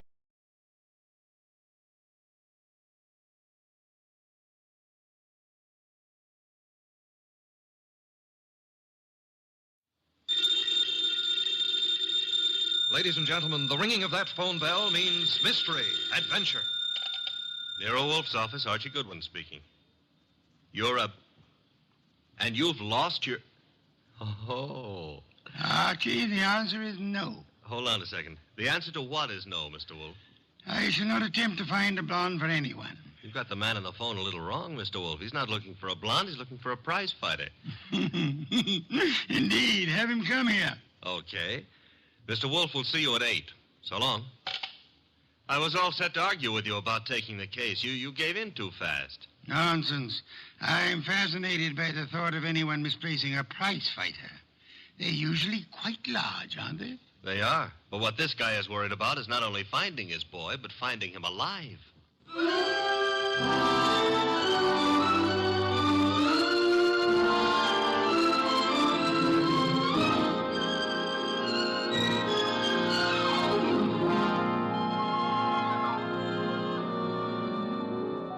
Ladies and gentlemen, it's the bulkiest, balkiest, smartest, and most unpredictable detective in the world. That chair-born genius, Nero Wolfe. Created by Rex Stout and brought to you in a new series of adventures over this NBC network in the person of Mr. Sidney Greenstreet.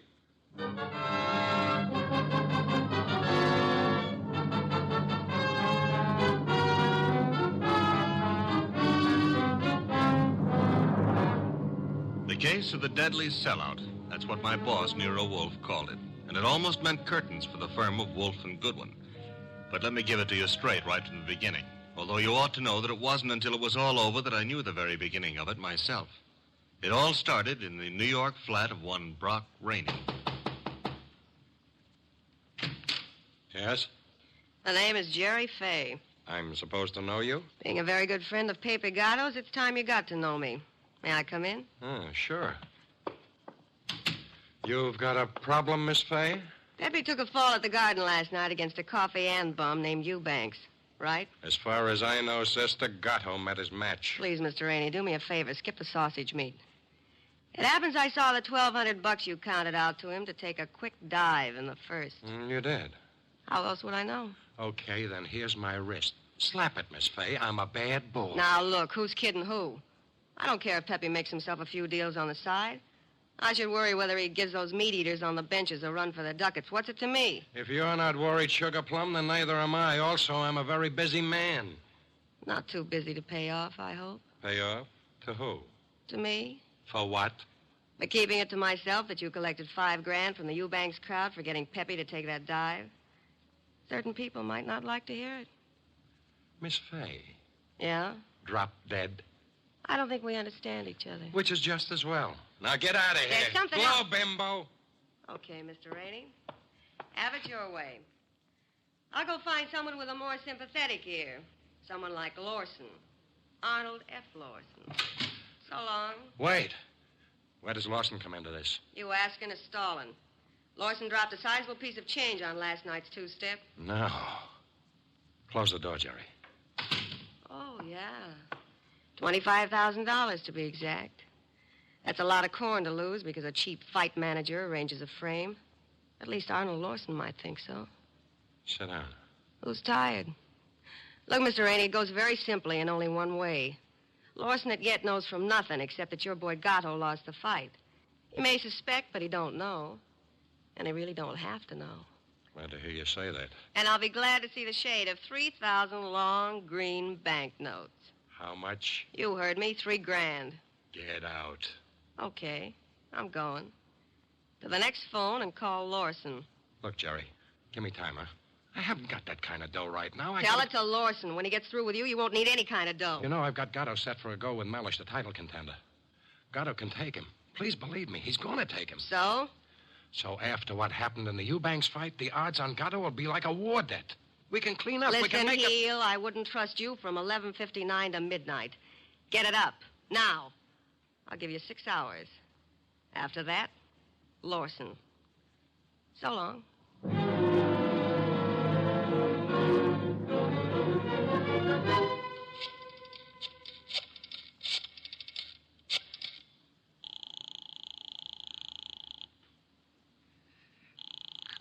Come on.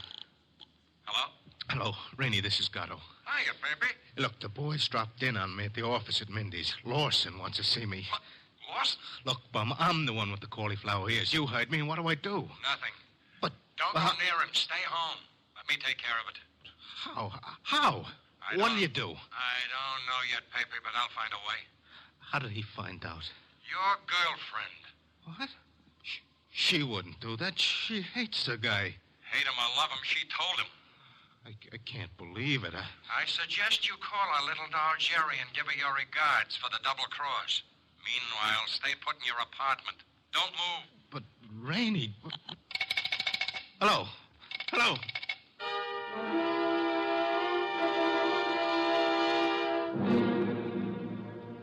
$275, 319, 3... Archie. What on earth are you mumbling about? The high cost of blonde. Indeed. Oh, you can say that again. I have no intention of doing so. Okay, be smug. But there must have been a time even in your life when knickknacks from Tiffany figured on the budget. Phooey. Not to mention steak dinners and champagne. Or what did you feed your girls? Peppermint lozenges? Nonsense. Nonsense? They preferred lime. Oh, I'm dying, and he laughs. Mr. Wolfe? Yes? I have decided that you are giving me a raise. Archie, this is not a period in which unilateral decisions are wise. So I'll be a dope and get a raise, huh? As for your future mental attainments, you may be right. As for a raise... You want to drive me to gambling? Like betting on fights or going... Okay, it's the doorbell and I'm answering it. The name's Rainey. You're Goodwin? I'm Goodwin. Come in. Is Wolfe in? Mr. Wolfe is always in. Unlike prize fighters, I guess. Come on. thank you. Mr. Wolfe, this is Mr. Rainey, the man who lost his prize fighter. How do you do, sir? I'm not doing so good. Mr. Wolfe, you gotta help me. That will depend. On what? The fee? I digress. Your problem is what, Mr. Rainey? Mr. Wolfe, I manage a fighter named Gatto. Maybe you've heard of him. I have not. However, that is of little significance. You are having difficulty with this Mr. Gatto? I'm not having difficulty with him. I can't find him. Maybe you better let me give you the whole picture, huh? Very well. Well, Gatto is an up-and-coming boy, Mr. Wolfe. He had a little upset last week with a guy named Eubanks. But everybody knows in spite of that, Gatto's heading for the big time. I think he'll prove that when he goes against Mellish. Mr. Mellish being another pugilist, huh? That's right, Mr. Wolfe. Now, Pepe, that's Gatto. Pepe was due at the Turf Club this afternoon to meet the opposition management and go over the setup. He was due, but he didn't show. I waited all afternoon, and then I started the phone calls and taxis. The results? No results. I combed every joint I ever knew him to buy a beer in, and the score was 0. Matter of fact, nobody's even seen him for 4 days. You would have tried the gymnasiums, naturally? I did. Does this pugilist have a home? Yeah, 206A Rathburn Street, a penthouse on the roof. He was not at home during all this time? It's where I tried first. It was empty as a bank on Saturday afternoon. I see. And you want me to find him for you? If Pepe blows this fight, Mr. Wolfe, it'll ruin his career. And the preservation of his career is worth a good deal to you? I got a check for $2,000 right here. Archie? I'll get it. $2,000. Very well, Mr. Rainey. I shall take immediate steps. I got a cab waiting outside. We can get started right away. We? I shall remain here. But how do you expect to... Archie. Yes, Mr. Wolfe. You will leave with Mr. Rainey. I need information. You might try the Rathburn Street penthouse to start with. But I've already been there. With all due apologies, Mr. Rainey, suppose you restrict your activities to pugilists. Archie is a trained observer. You are not. Archie, you will pick up whatever you can at Gatto's apartment. I especially suggest a careful check on his wardrobe. Wardrobe? If his clothes are missing, Mr. Rainey, it would indicate that he left voluntarily and deliberately, for whatever reasons he may have had. If they are not, Archie, you will phone me from the apartment after your investigation is over. Okay. I shall, in the meantime, devote some thought to the subject. Huh? For $2,000, all you're going to do is devote some thought? Mr. Rainey, if I were not a modest man, I would point out to you that you're getting quite a a bargain.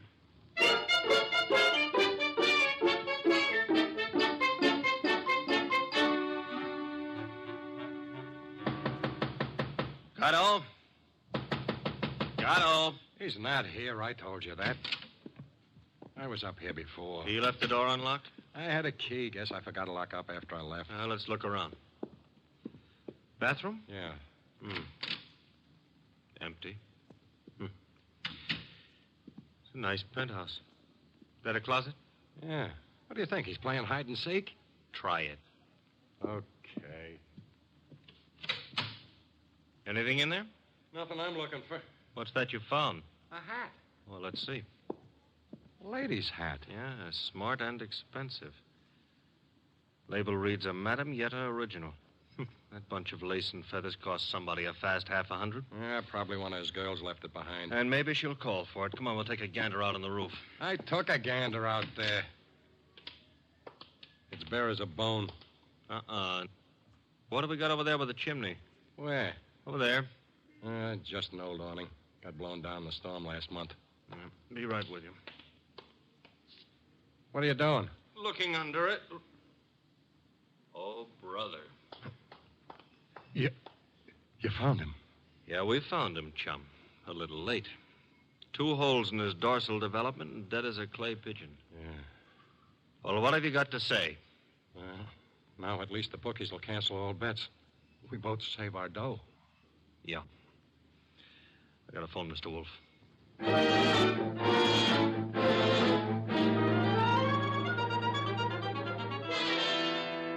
And there he was, Mr. Wolfe, under the old canvas awning.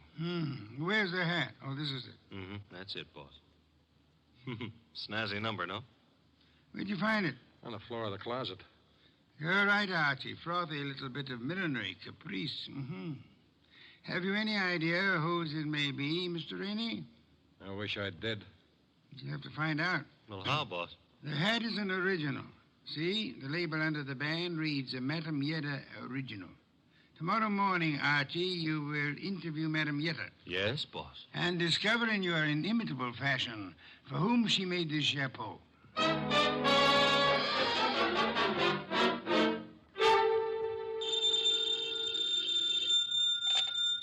Hello? Archie again, Mr. Wolfe. Per your instructions, I have just talked to Madame Yetta. What did you learn? Madame Yetta tells me she made that hat for a Mrs. Lawson. Who is Mrs. Lawson? Wife of an ex-beer hustler who's in the chips and puts on airs. Lives in the penthouse of the Bradford Arms. I was just about to hop a cab and go up there, boss. Good. Keep this up, Archie. And through sheer practice, you may yet develop a full-blown intelligence. Well, I'm trying, Mr. Wolfe. And after the Lawsons, I do what? Return here immediately and hurry.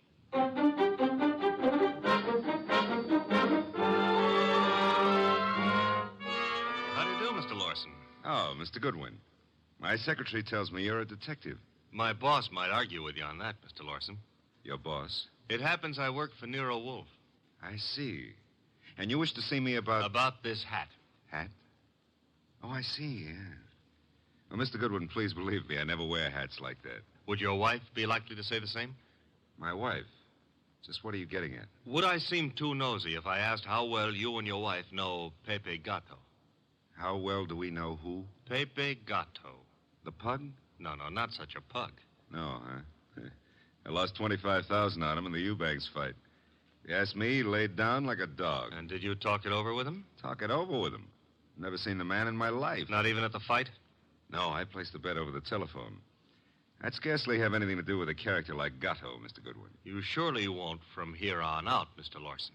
What do you mean? Gatto is dead. You don't say. He was murdered last night. Murdered? And what would you say, Mr. Lawson, if I told you that this hat is your wife's and that it was found in a closet in Gatto's apartment? Now, wait a minute. Let me get this straight. Are you implying... Not implying. Facts are sticking out. What time was this dumb brute done away with? Oh, I'd set it at somewhere between 5 and 7 p.m. last night. Well, you said it very conveniently. Thanks. Why? My wife and I drove out of the city at 4:30 yesterday afternoon. Didn't get back until 2 this morning. And this hat? It took wings and flew into Gatto's closet? Is that the answer? No, that's not the answer. Then what is? This is. A month and a half ago, I was with Celia on a bus top. She was wearing that hat, and the wind blew it off her head. I see. And from there, we figure that somebody picked it up, and it finally wound up at Gatto. You can figure anything you please. Personally, I don't feel in any way obligated to figure anything. Darling, I was just on my way out, and... Oh, I'm sorry. I didn't realize you were busy. Yes, I am busy, Celia. Wait a minute. He's not all that Run along busy. now, dear. You'll be late. But I want to talk Run to you. along, Celia. Yes, darling. Sorry. I'll see you later. Beautiful. Really beautiful. I've always thought so, Goodwin. You, didn't give me much of a chance to talk to her, did you, Lawson? If I didn't, it's for your own good. My good? I don't get it. Celia's a sensitive person, and I won't have her bothered.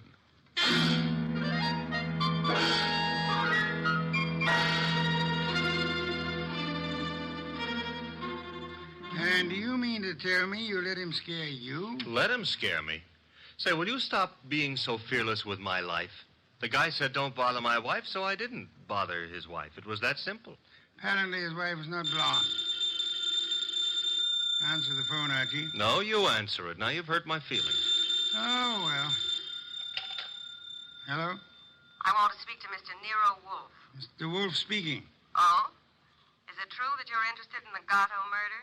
Who are you, and how do you know he's been murdered? The second question is none of your business. And as for the first, call me Jerry. J-E-R-I. How do you do, Jerry? J-E-R-I. Where do you call? Would you like to come to an auction? An auction? You know, going, gone, to the highest bidder.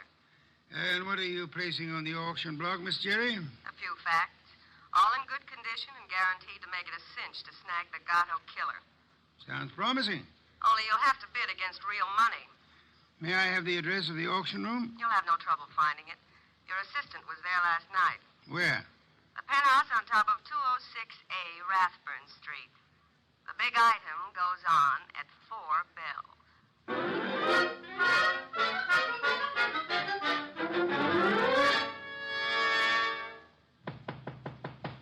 Yeah? Who is it? Man named Wolfe sent me. Just a sec. You're Jerry, huh? I was expecting the man named Wolfe. Unfortunately for me, honey, when he's expected, I usually show up. Come on in. You? See, I'm the legs of the combination. He's the brains. It makes a nice division of labor. I see. You came in plenty of time. On the nose is our custom. Where are the rest of the bidders? Any second now. Mm-hmm. How many besides me are coming? One. Small auction. But big action. How'd you happen to decide on this? I knew Gatto pretty good. And you were fond of him pretty good, huh?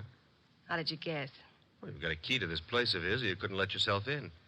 It adds, no? Gee, you should have been a detective. Just what I keep telling Mr. Wolfe. Look, tell me, Jerry, darling, this other person who's coming to the auction, who? The killer? You don't say. You sure the killer isn't here already? Look, I didn't kill him. The story you would like me to believe is that you witnessed the killing, huh? Called the killer and Mr. Wolfe and said, come on, kids, you can get me either to talk or shut up, depending on who pays the most. That it? Something like that. Mm-hmm. Okay. Prove you know what you're talking about. Who is the killer? Is it Block Rainey? Should also have your head examined, pretty boy. I talk for dough and only for dough. Not that I'm mercenary or anything, but... Okay, tell me this. How come you saw the killer in the act? Simple. I was here with Gatto. Called me to come see him. While I was here, the shot came through the window there from the roof. You know something, sweetheart? What? I can't understand how a girl like you, a pretty nice girl under all that paint and powder and Broadway shellac, how you could do a thing like this. You were in love with Gatto, I know that. Everybody does. And still you're willing to keep your mouth shut if the killer pays enough. How come? What's the matter, honey? Did I hit a tender spot? I don't think you understand. Sure, I was in love with the goof. Then along comes this other dame. She's rich and beautiful, and she has everything to give him. Ooh, do I know her? Of course you do. She... Jerry. Oh. Jerry.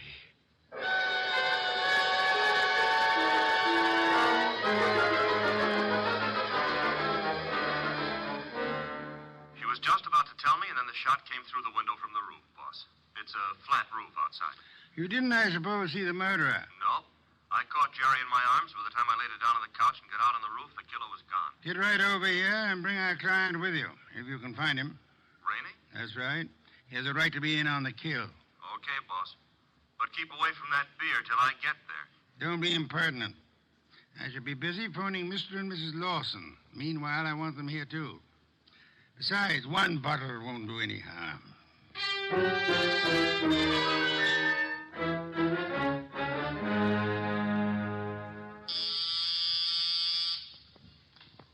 There they are. Let them in, Archie. You remain seated, Mr. Rainey. Okay, Mr. Wolfe. Well, come in, Mr. Lawson. Come in. Mr. Wolfe here? He's here. Nice of you to come. Anything to help the law. Ah, Mr. Lawson. Your wife didn't come. No, Mr. Wolfe. She was out when you called. Sorry, I forgot to tell you. I left word with the butler, however. Mr. Lawson, about 20 minutes ago, a girl named Jerry Fay was killed. So? She was killed in your neighborhood, in a flat formerly occupied by one Pepe Gatto. Well, where would that be? Maybe your wife knows where the flat would be. How dare you, sir? No histrionics, please. Where was your wife when the girl was killed? I'm advising you that if there is an alibi, now's the time to state it. I wouldn't humiliate Celia by alibying for her. And the police will pick her up. But she didn't kill this girl, Mr. Wolfe. You have reasons for that opinion? The best of reasons. I'd be grateful if you'd state them and let me be the judge of their excellence. One should do. This one. Celia's out in the country visiting her mother. Oh? Does that settle it? Possibly. What's her mother's telephone number? Why, Merely a routine check. Well, can't you take my word? I'll take her mother's number. Well, Mr. Lawson? I'm sorry. I hoped you'd buy this story. What do you mean? The mother's been dead for 10 years. I see. Well, I don't. What's the idea? It's known as marital devotion, Archie. I suppose you realize, Mr. Lawson, that in shielding your wife, you're aiding and abetting a murderess? I haven't stopped to realize anything. When Goodwin brought me that hat, I didn't know what to say. Oh, you pitched me a curve then, too. Well, I suppose you might call it that, but... And she didn't lose the chapeau off a bus top. No, but you've got to understand. Celia's the dearest thing in life to me. Yeah, so's a lady rattlesnake to its husband. I suggest it is time for you to be objective in this matter, Mr. Lawson. What do you want to know? Tell us where she can be found. I have no idea. When is she expected to return home? Never. Oh? You see, we had an argument. I doubt that I'll ever see her again. Then we're quite on our own, Archie. To do what? Make a journey to Gatto's apartment. Gatto's apartment? She probably has a key to that popular abode. But she wouldn't go there, boss. On the contrary, I am of the opinion that that's just where she would go. Give me my hat. Don't tell me you're going to stir yourself. It's a most unpleasant necessity, Archie. But the lady in question is dangerous and not at all hesitant about indiscriminate gunplay. Get out the car, Archie. We'll make the journey to Rathbun Street penthouse with the hope that Celia Lawson will show up in time to mourn her lost love. You want me to go along with you, too, Mr. Wolfe? Yes, indeed, Mr. Rainey, I do.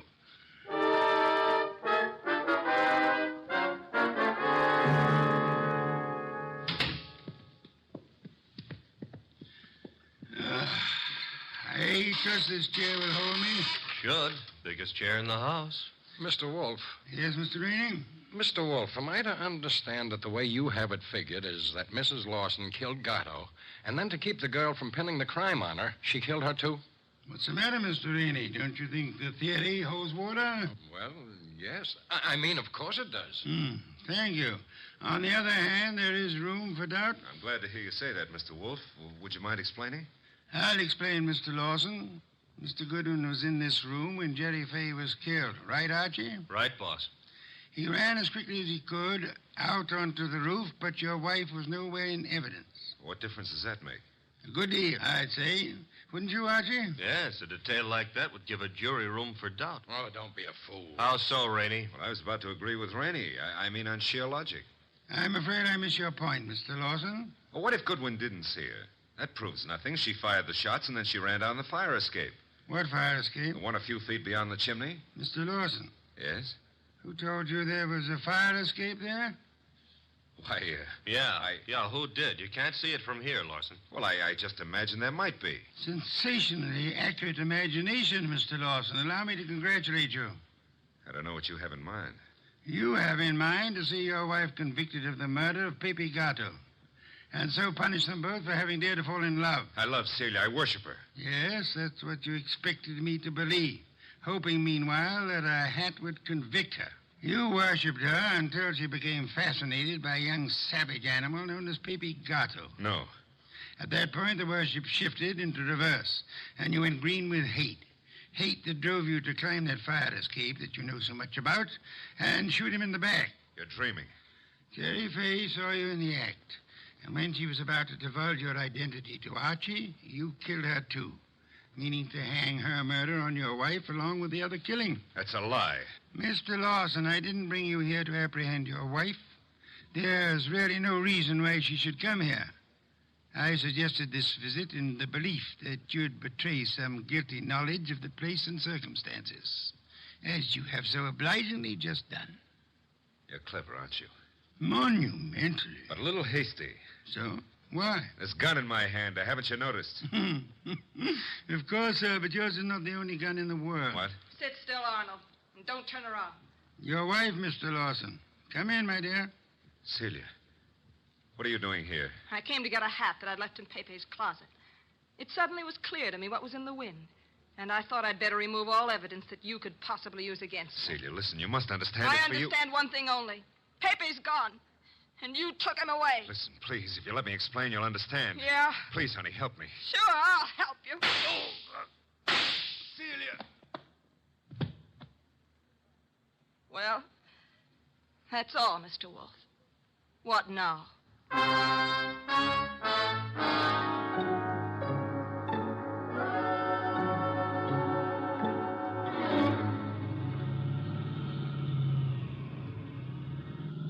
Archie, Why is it when you drive it always gets so crowded outside? Will it go tough on her, boss? Why not? She killed a man in cold blood. Though she actually saved our lives while doing so. I hope that helps her at the trial. I hope so, Archie. After all, if she hadn't done what she did, what would have happened to the lobster bisque? What lobster bisque? The lobster bisque that Fritz is making for dinner. Hurry, Archie. It really can't be appreciated unless it's eaten hot.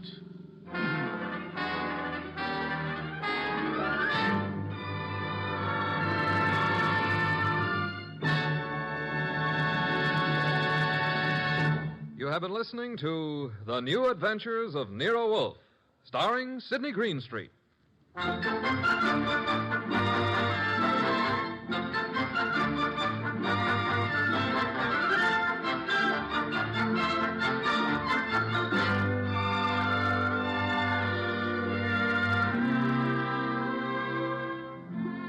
Tonight's transcribed story was based on the characters created by Rex Stout. This is an Edwin Fadiman program, produced and directed by J. Donald Wilson. In the cast were Larry Dobkin as Archie Goodwin, and Ann Diamond, Charlotte Lawrence, Gerald Moore, Don Diamond, and Eddie Fields. Next week at this same time, Nero Wolfe and Archie will bring you The Case of the Killer Card. Don Stanley speaking. 3 chimes mean good times on NBC. Saturday night is date night, and NBC has a lively lineup of music and fun to help your courting along. Tomorrow, Dennis Day brings you a melodic and mirthful 30 minutes, and then Judy Canova gets together with her gang for a sparkling session of mountain-style song and laughter, followed by singing MC Red Foley and his friends on that exciting parcel of Western tunes and mayhem Grand Ole Opry. Here's Sam Spade. 3 chimes mean good times on NBC.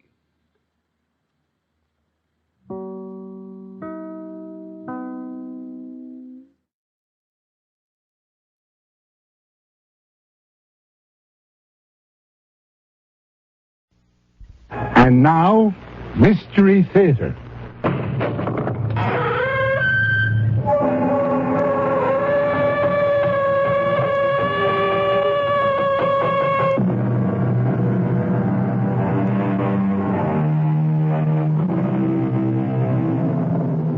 Come in.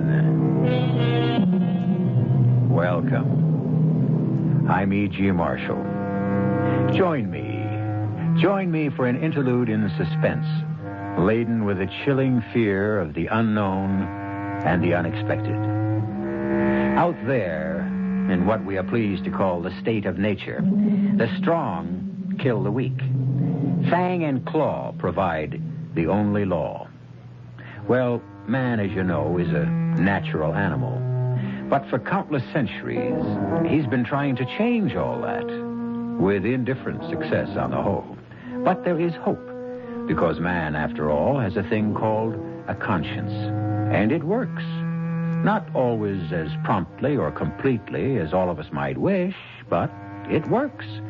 And sometimes it may start working before we're even aware of it. Yes, you've always helped me, Walter. You've always been there when I needed you. I wouldn't be alive today if it weren't for you. Well, then why, George? Why are you so angry? I'll tell you why. It's because you're so smug, so righteous, so much better than me. Am I? When did I ever throw any of it in your face? You don't have to. You know, that's all. You just know. I can see that air of superiority oozing right through you. I'm sorry, George. So am I. But you have just done me your last good turn. But, George, what are you doing with that gun? What do you think? I'm going to kill you.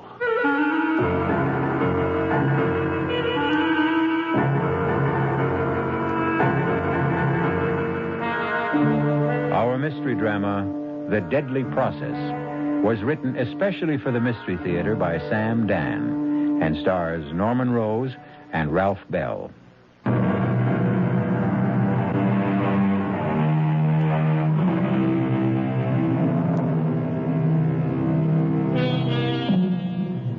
Sometimes a reunion can result in a most traumatic experience.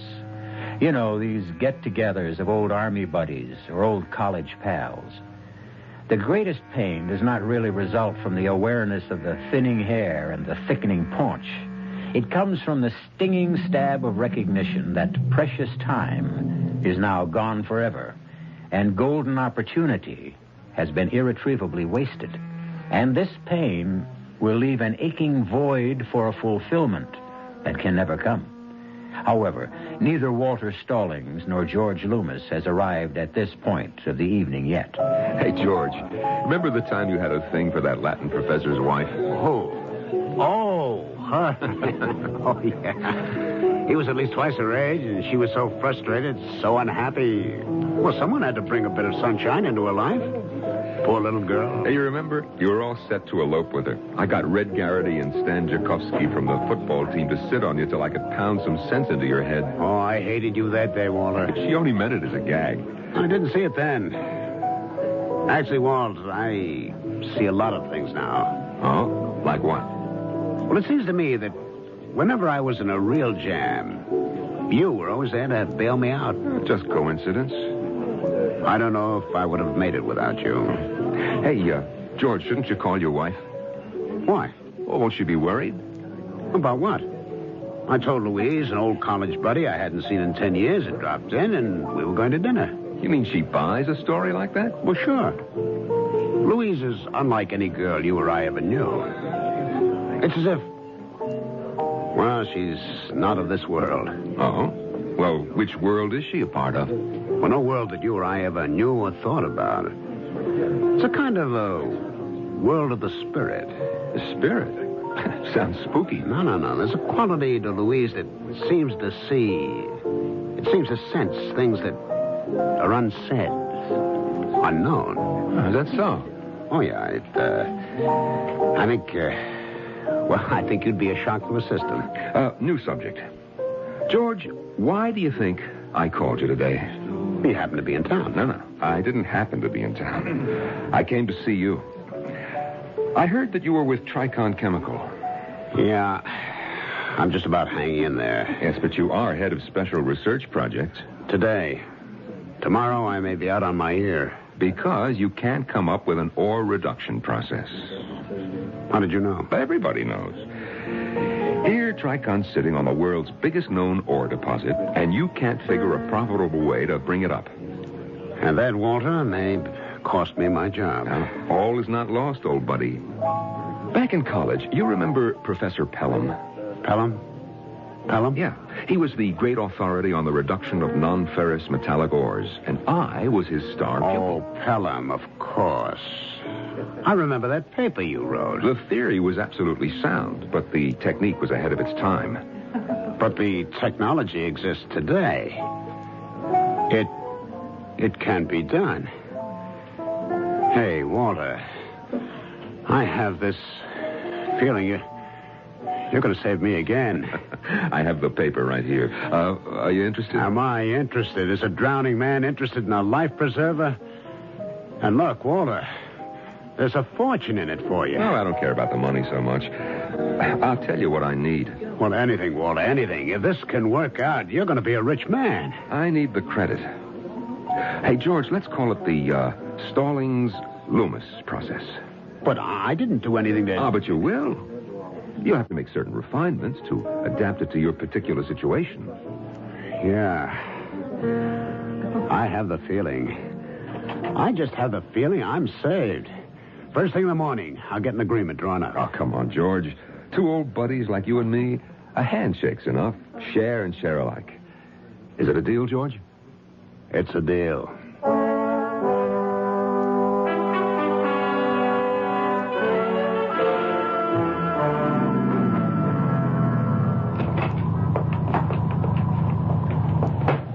Mr. Loomis? George Loomis? Who are you? Call me, Mr. Even. Even? Yeah. It's because of what I do. Well, what do you do? I even things up.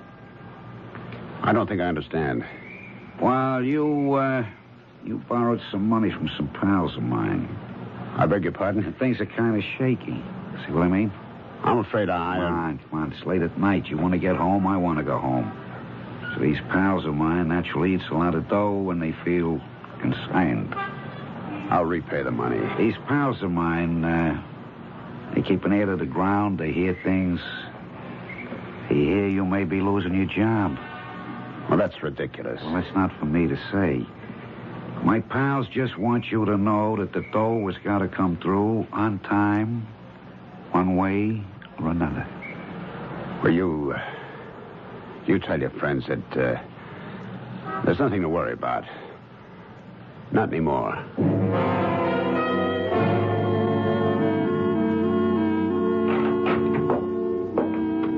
George, darling. Louise, I didn't hear you come home. I didn't want to disturb you, my dear. Why are you sitting up so late? I'm working. Well, you can come to bed now, dear. Well, I haven't finished. George, dear. I know that you've just seen the answer. The answer? The answer to the problem that's been plaguing you for so long. How do you know? I know, dearest. I know. I can see it in your face. You have found the answer, haven't you? I've been considering a new approach. And? And it looks promising. It's a highly technical process. It has to do with the separation of certain metallic ores. Well, anyhow, I think I have it licked. I think I have the answer. The answer. Oh, George, that's what fascinates me. Now, how did you arrive at the answer? Was it a rearrangement of old elements? Or was it the addition of something new? Or was it a sudden flash of insight? Yes, a sudden flash of insight. Oh, darling, I'm so happy. I told you. You trust your subconscious. All the meaningful answers are hidden there. Now, tell me about this college friend of yours, Walter Stallings. Walter... Well, I would have been glad to join you for dinner. Oh, I know, dear. After all, old friends have a certain precious quality. We weren't exactly old friends. Oh? I thought you said that he was... Well, we were acquaintances, really. Nothing more. I only saw him because I didn't want him to think I was snubbing him. Well, that was very kind of you, darling. Well, I didn't want to hurt his feelings. I can't imagine you hurting anyone. It killed an evening. I suppose such things can't be helped.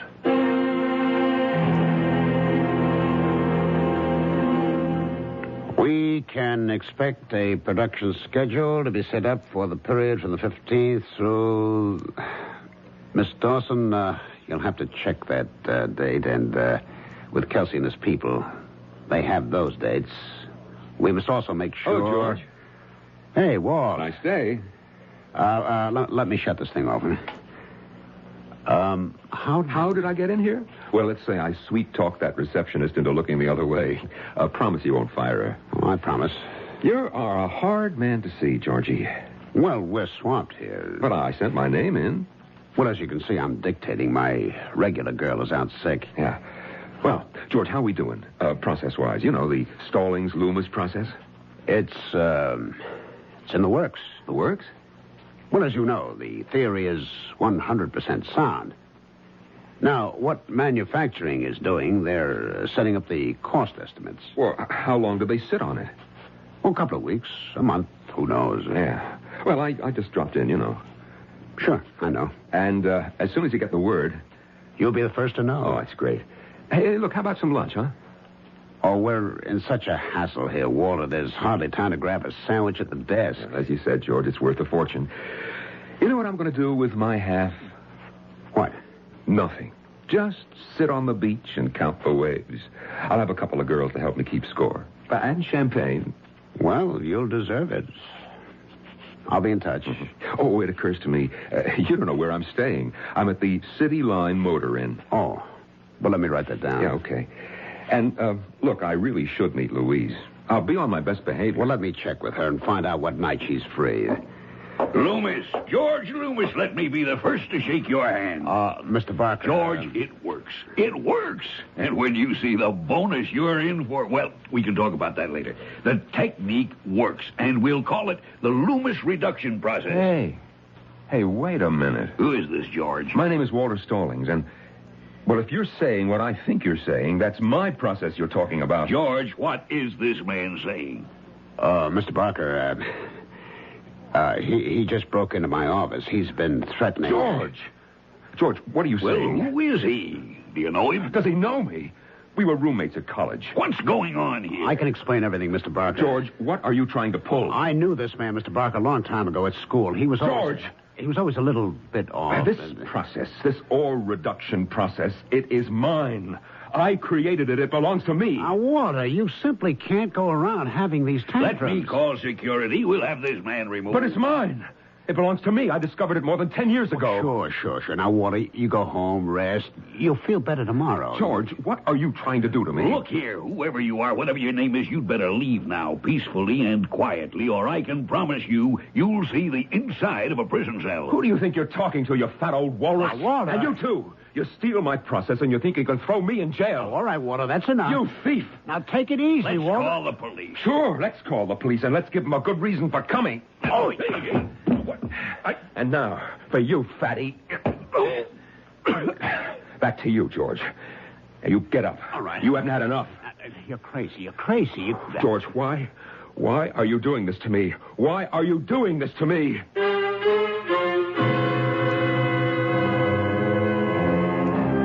Why? We ask why also.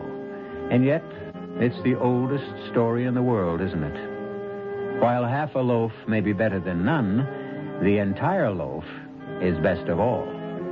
The loaf will have to be sliced. And we shall see who will hold the knife when I return shortly with Act 2.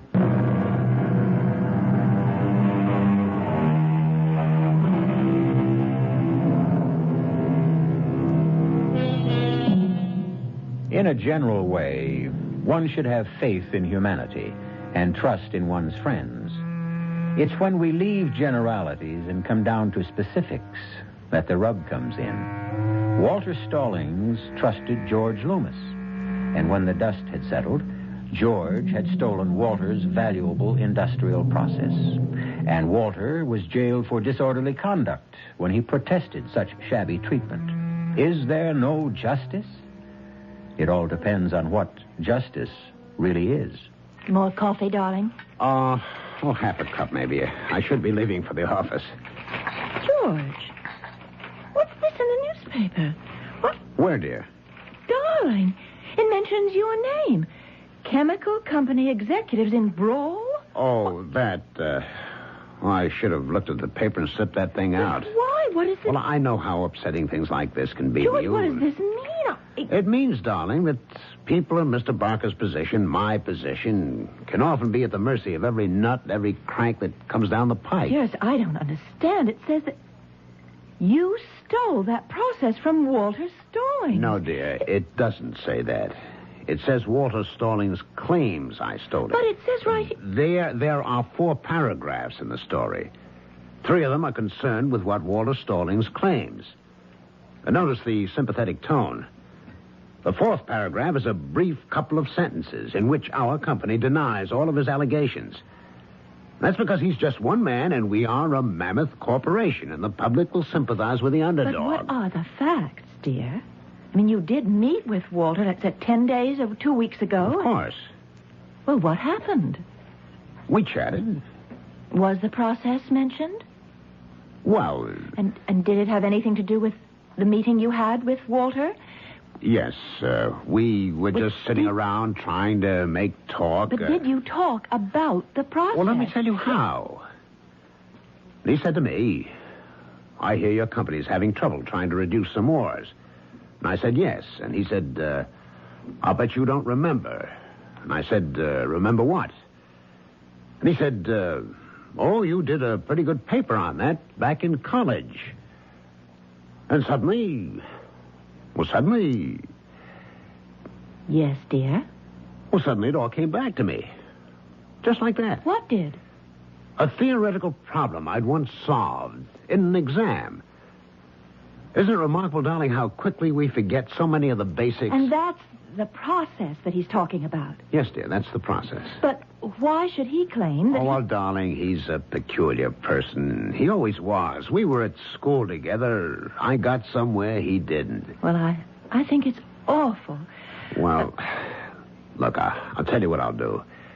After he cools down, after a couple of days in jail, I'll put up his bond. Oh, George, that would be so kind of you. And I tell you, I think ethically he's entitled to something. Oh, I'm so happy you feel that way. I admit I was stumped, up against it. He did contribute something. He reminded me that I had the answer. In that sense, he helped me find it. And in that sense, morally, he's entitled to a finder's fee. When I get the bonus, I'll give him a few $1,000s. Oh, George, I love you so much.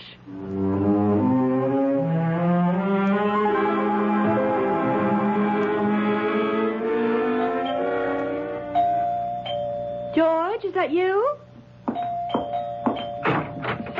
No, it isn't George. It's Walter Stallings. And you must be Louise. Yes, who... May I come in? What? It does look like a china shop. I promise I won't be a bull. What are you saying, Mr. Stallings? Walter, after all, when a woman's husband steals a man's most precious possession, the woman can at least call him by his first name. But what are you... What am I doing here? Well, I can't get to see George at the office. They have security guards all over the place. But please, Mr. Stallings, Walter, I'll tell you what I'm doing here. I've come to beat the living daylights out of George. What good would that do? I didn't say it would do any good. But, my dear Louise, what is left? Listen, I have a feeling for people. I just know that you're not a bad person. Oh, is that so? Actually, you're a very good man. Now, Walter, why do you insist that my husband stole your formula? Because it's the truth. I cannot believe that George, who's so gentle, so kind and sensitive, could think of behaving in such a despicable manner. I guess you believe that. Oh, yes, it's a lovely little place you have here. Everything seems so delicate. It's peaceful. It's a world of its own. Well, I hope the real world never breaks in here. But it has broken in. Well, I'm sorry. May I get you a cup of tea? Tea? Here's a woman's husband steals my work and she offers me a cup of tea. I like you, Walter. Oh, you like me? There's something about you that's very straightforward. You're an honest man. Wait just a minute. Are you saying that I am right and George is wrong? You can be honest and still be mistaken. Yeah, sure. Walter, listen to me. Try to shed your anger. I am entitled to my anger. I know what happened. Are you convinced that the formula belongs to you? Now, look here. Please, answer. Yes. Then you don't need anger. You don't need bitterness. What do I need? You need peace of mind, calm, serenity. I always had those things. It's because my formula's been stolen that I'm no longer serene, calm, peaceful. If you truly owned those qualities, you could never really lose them. You know, you're a witch. Please. I came in here with blood in my eye, ready to kill. And now... And now? Well, now I feel so different. What did you do to me? Nothing. You probably found yourself. Yes, I did. I just remembered something. What? Oh, the basic relationship that existed between George and me. And what was that? Oh, well, you wouldn't want to hear it. No, if it's the truth. Well, he was kind of dumb. I was always getting him out of jams. That's how you saw it. This is typical of the stupid things he's always done. You're not supposed to be angry, remember? Oh, I'm not angry. I bear him no malice. It's his way, and he can't help it. Why did I blow my stack? Oh, wait a minute. Good Lord, I have my proof. You mean what appears to be proof? Pelham. Professor Pelham. Who? My old metallurgy prof. He's an internationally respected authority. He'd remember. I'm sorry, Louise. For what? Well, you love George, and you helped me just now to come up with the evidence that can destroy him. No, Walter. The truth will never destroy anybody.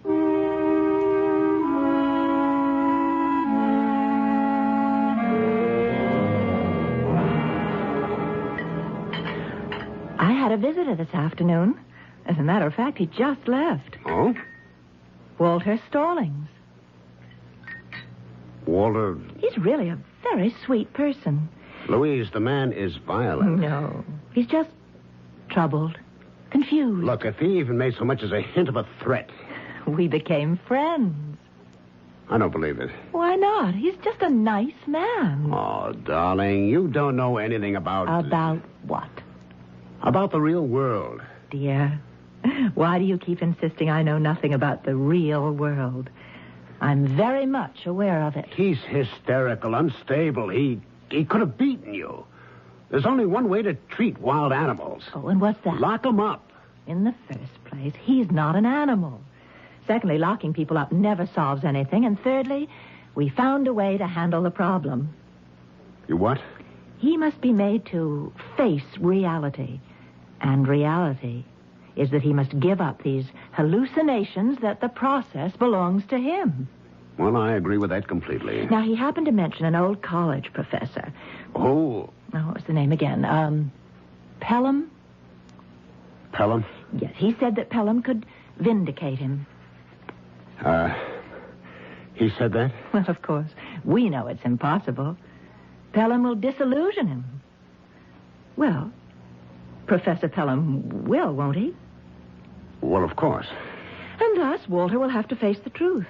I gather he respects Pelham, and Pelham has no ulterior motives, so he'll have to accept Pelham's word. So you see, my darling, these things always work themselves out. You don't need violence, force, and... Where are you going? Oh, I forgot to tell you. I'm due back at the shop. You have to work again tonight. I'm afraid so. Oh, well, try not to stay too late. Well, I mustn't make a promise I can't keep. I'm afraid I'll be out very late.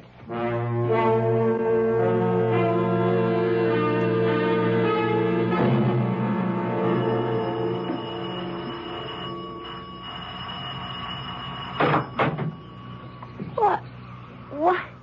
It's Mr. Starling. Good morning, Morty. You're more beautiful than ever. Oh, how I longed for you all these years. You're still full of your own nonsense. Can I have a cup of coffee with the professor? What? Yeah, the professor. He ain't in. Oh? He's, gone to one of them, conferences. Where? One of them foreign countries. Really? Yes, he'll be gone a while because he'll go on a sabbatical. Morty, why are you lying? Oh, honest, Mr. Starling. You don't know how to lie, Morty. You make a horrible mess of it. Now, you tell the professor that I'm here. But he... Yes? Oh, he's in his study. Thank you, Morty. Come in. Hello, Professor. Why, it's, Walter Stallings. Walter. Sit. Find a chair. Now, what's this bit you're not in? I'm trying to write my book. Same book? Same book. It's good to see you, Walter. Professor, you are going to save my life. Do you remember a paper I wrote for you, 10, 11 years ago? It's going back a long time ago. Yeah, but you said that you'd never forget that paper.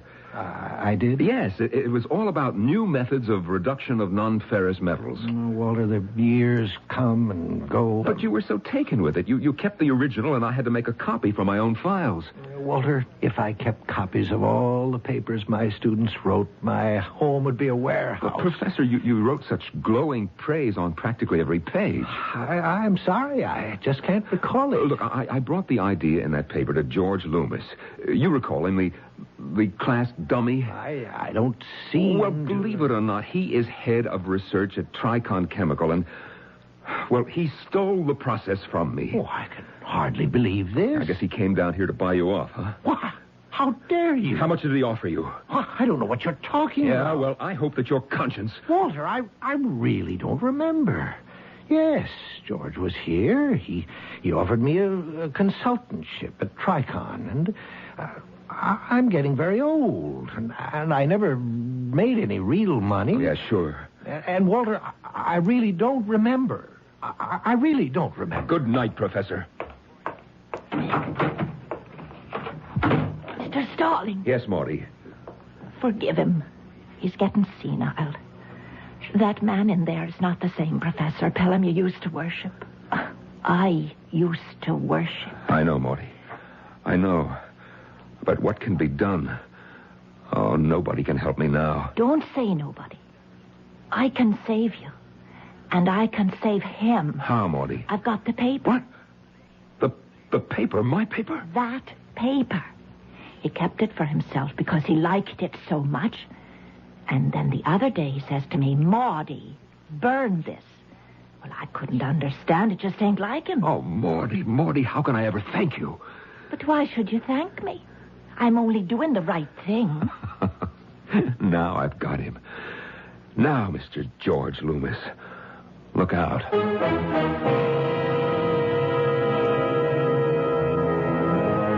He stands there, Walter Stallings, holding a sheaf of technical-looking typewritten pages. A treatise written with youthful enthusiasm as part of a college exercise. And now it determines the profits of a billion-dollar international corporation and the lives of at least 3 human beings. We'll see where the process leads us when I return shortly with Act 3.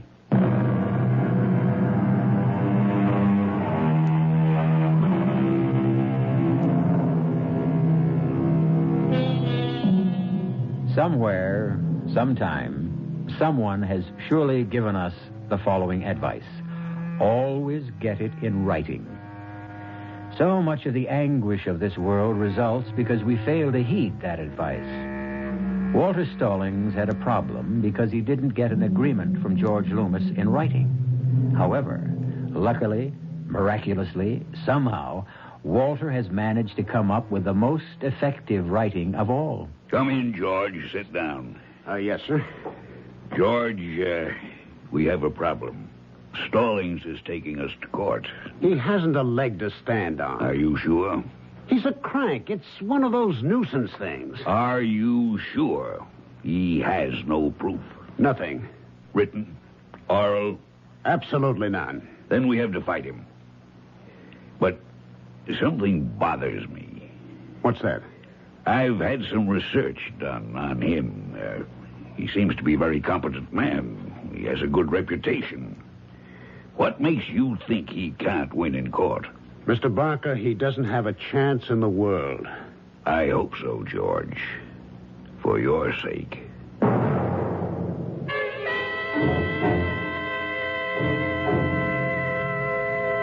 Oh, Miss Dawson? No. I won't see anyone. Just tell him I'm out of town. Hello. Now, look here, Mr. Mr. Even. You still owe my pal some money. Look, I received a promotion. I'm getting a bonus. Yeah, that was as of yesterday. But I am getting a bonus. Yeah, but today is a lawsuit. Oh. Yeah, oh. Well, what does it mean? Big corporations are constantly being Regardless, if this guy wins... He can't win. If he wins, where would it leave you? Out of a job and broke. You see the position I'm in. As a starter, I'd have to bust your legs. Well, he can't. He what? Can he win? He has a chance. Okay. So now I know where we stand. I know what I gotta do. I may be wrong. He has to have no chance at all.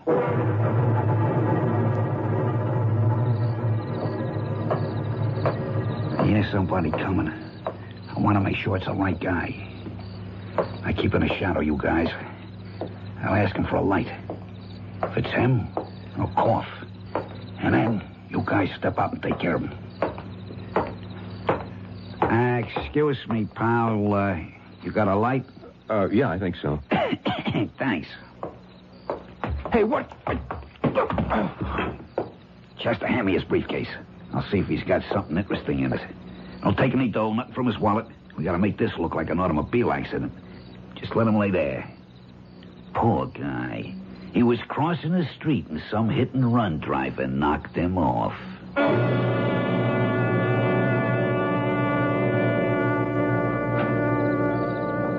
Mr. Stallings. Walter. Of course, Walter. Please, come in. Thank you. Walter? Yes? Is something the matter? Why do you ask? There's something about you that... Yes. I don't know. It's as if you're not really here. As if I'm... Imagining it? No. This isn't a dream or a delusion. I'm awake. I know I'm awake. Look. Hold out your hand. I'd like to touch you. Walter, let me touch your hand. Walter? Walter? Where are you? Now, darling, it must have been an illusion of some sort. But I'm so positive. When did you say it happened? Exactly 9 o'clock. I was just about to listen to the news. Darling, here is why he couldn't have been here. George, why do you insist? Because at 7 o'clock he was found by a police car. What? A hit-and-run driver. Oh, no. He was taken to the hospital. He was... Dead? Almost. He's in a coma. He's not expected to live. But he was here. No, darling. I saw him. We spoke. Darling, it's your imagination. I'll go to him. I'll go to the hospital. You can't. How would it look? It would look like what it is, a visit from a friend.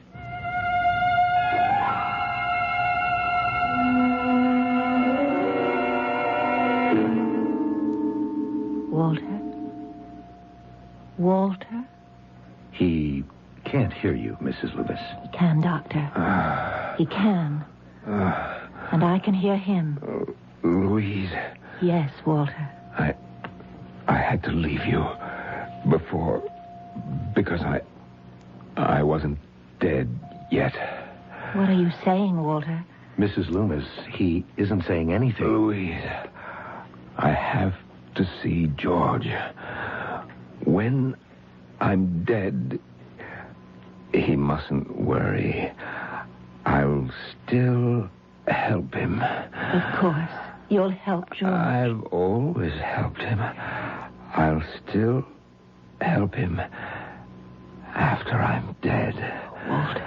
Oh, Walter. Mrs. Loomis, you must leave now. After I'm dead, I'll come back for George. Mrs. Loomis. Yes. Goodbye, Walter. Goodbye for now. Doctor. I'm sorry, but there isn't a chance in the world. He can hang on for minutes, days, but we can't save him. But I was just talking to him. You heard. I heard nothing. He wasn't saying anything. But I heard him. I heard him. Mrs. Loomis, it's just your imagination.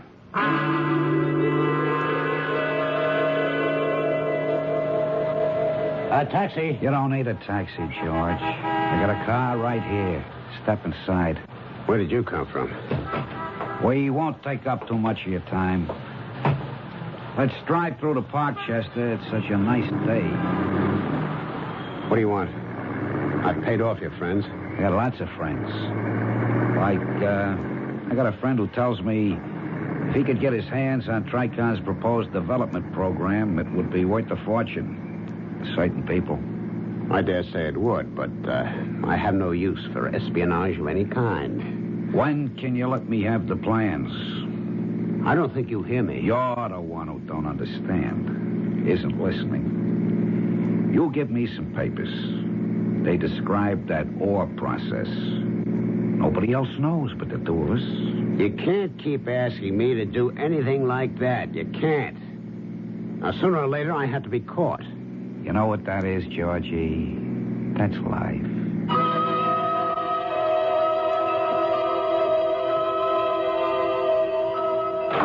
Louise.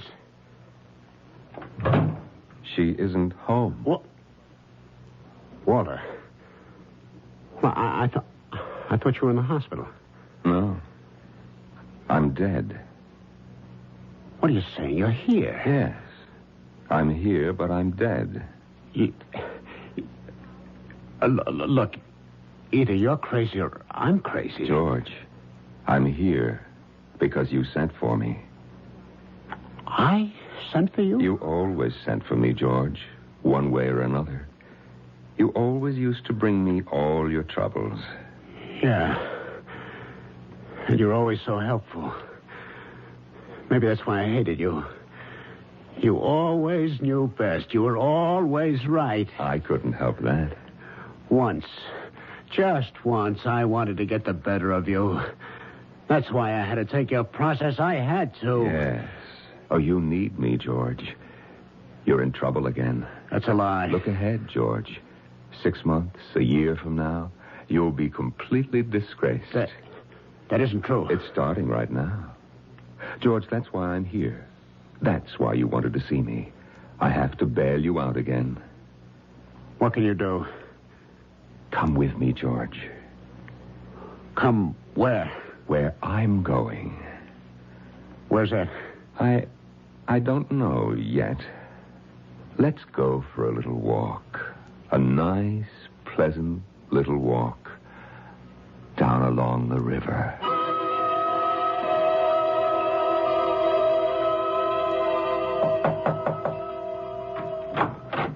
Mr. Barker. May I come in, Louise? Please do. Where's George? Well, I know he was home this afternoon. He might have gone out for a walk. Is something wrong? I am deeply disturbed. Is it possible that George and this Walter Stallings are in cahoots? Is it a plot to hold up the company, a big shakedown? Oh, how could you possibly suspect, George? I was driving down Garfield Boulevard, and I saw them. It was just a half hour ago. Saw whom? George and this Walter Stallings. But you couldn't have. They were walking down the street together. You saw it? Like two long-lost friends. Are you sure? Well, young lady, I never make a mistake. I know what I saw. But Walter Stallings is in the hospital in a coma. I was there this morning. I understand your loyalty to your husband, but I'll bet my life on what I saw. By the time I could turn my car around, they disappeared somewhere down River Street. Oh, excuse me. Do you mind if I answer that, Mrs. Loomis? If that's George, I want to confront him without your... Certainly, Mr. Barker. Hello? Is Mrs. Loomis there? Who's calling? This is Dr. Coleman. You can tell me first. Walter Stallings is dead. What? We did all we could. He died an hour ago. But I just saw him on Garfield Boulevard. Oh no, sir. You were mistaken. Will you tell Mrs. Loomis? Yes. Yes. I'll tell Mrs. Loomis. Walter Stallings is dead, isn't he? I guess I was mistaken. I understand, Mr. Barker. Funny. But I did see him. I promise you won't say anything to George when you see him. I promise. I won't say anything to George. If I see him.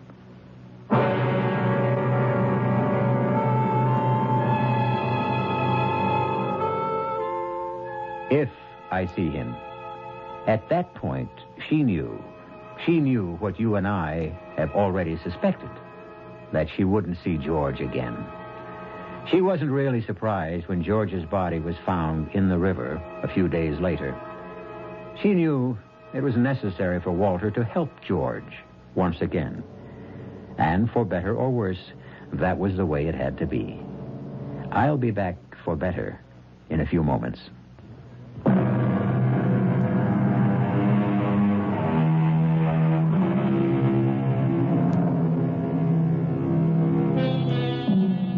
George Loomis, Walter Stallings. A bond, a mysterious, unbreakable bond forged between two men. Neither asked for it, neither even wanted it. But in life and in death, they would be inseparably linked. And talking about the bonds that link, we hope you'll be bonded to your set for the next mystery tale. Our cast included Norman Rose, Ralph Bell, Marion Seldes, Bob Maxwell, and Jackson Beck. The entire production was under the direction of Hyman Brown. This is E.G. Marshall inviting you to return to our Mystery Theater for another adventure in the macabre. Until next time, pleasant dreams.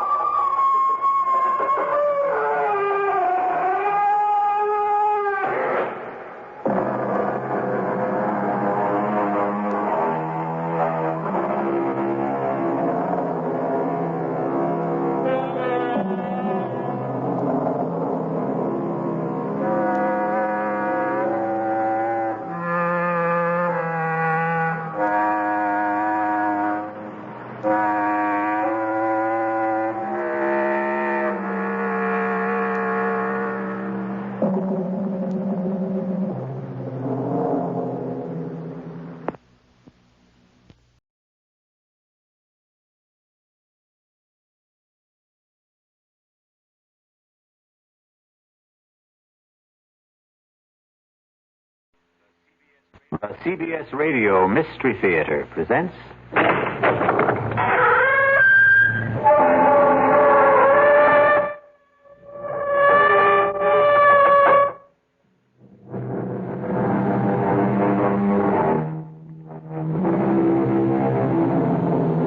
Come in. Welcome. I'm E.G. Marshall. Welcome to the fear you can hear. Welcome to the world of terrifying imagination. It gives me a fiendish delight to invite you on a very unusual expedition. For in our tale to come, we are going to travel not to distant shores, not to outer space, but instead backwards in time. Time as the archaeologist knows it, the depths of time. Strange thing about archaeology, it seeks to understand life by the study of death. Can we try to uncover the rest of the body, Professor? Of course. Jimmy, get the 3 or 4 fellows to help you, and do it carefully. There's no way of telling the body's position. Sure thing, Professor. Oh, this is awful. What are we going to do? Don't worry. Ancient bodies are your specialty. Fresh ones are mine. But how do you know it's murder? You surprise me. A suicide may dig her own grave, but you'd hardly expect her to pull the dirt in after her.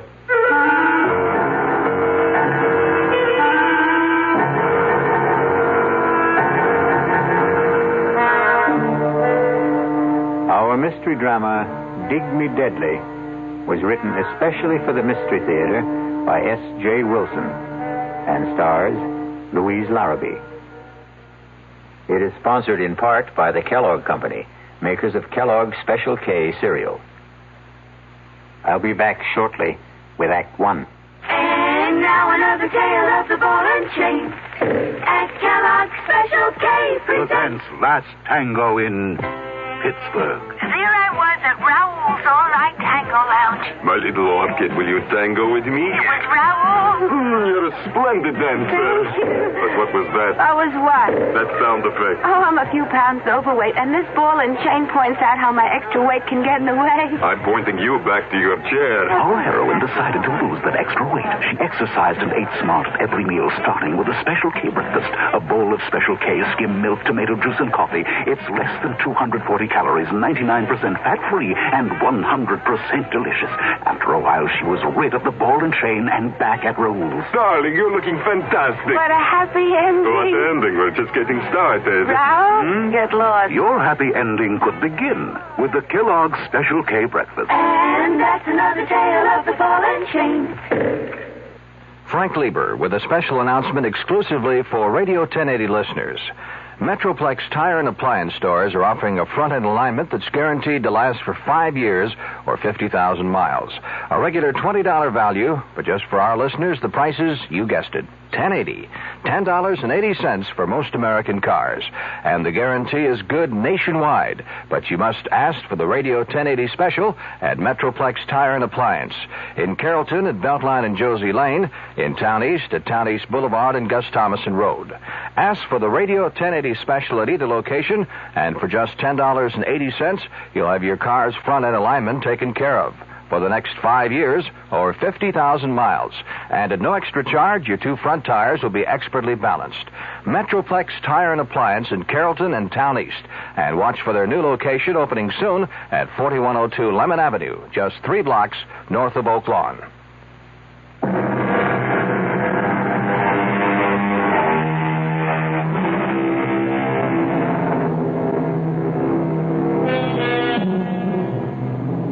I know that death is no respecter of time. It often comes unbidden, unexpectedly, even fiercely and murderously. So, get your pith helmets, your sunglasses, your axes, shovels, and all the other paraphernalia you will need to join us in Dig Me Deadly. Young man, why aren't we on a road? Why do we have to cross the desert? Because it's the fastest way to where we're going, Detective Scrubshaw. Not Scrubshaw, Trubshaw. Trubshaw. Detective Claudia Trubshaw. And I bet your last toothpick, which I wish you'd take out of your mouth, that we're really crossing the Rocky Mountains. They're in Colorado. This is Arizona. I know it's Arizona, Sheriff Wiley. It's where I came to spend my vacation with my sister before you showed up with all your hornswoggling. Oh, ma'am, I did no such thing. Now, what else would you call it?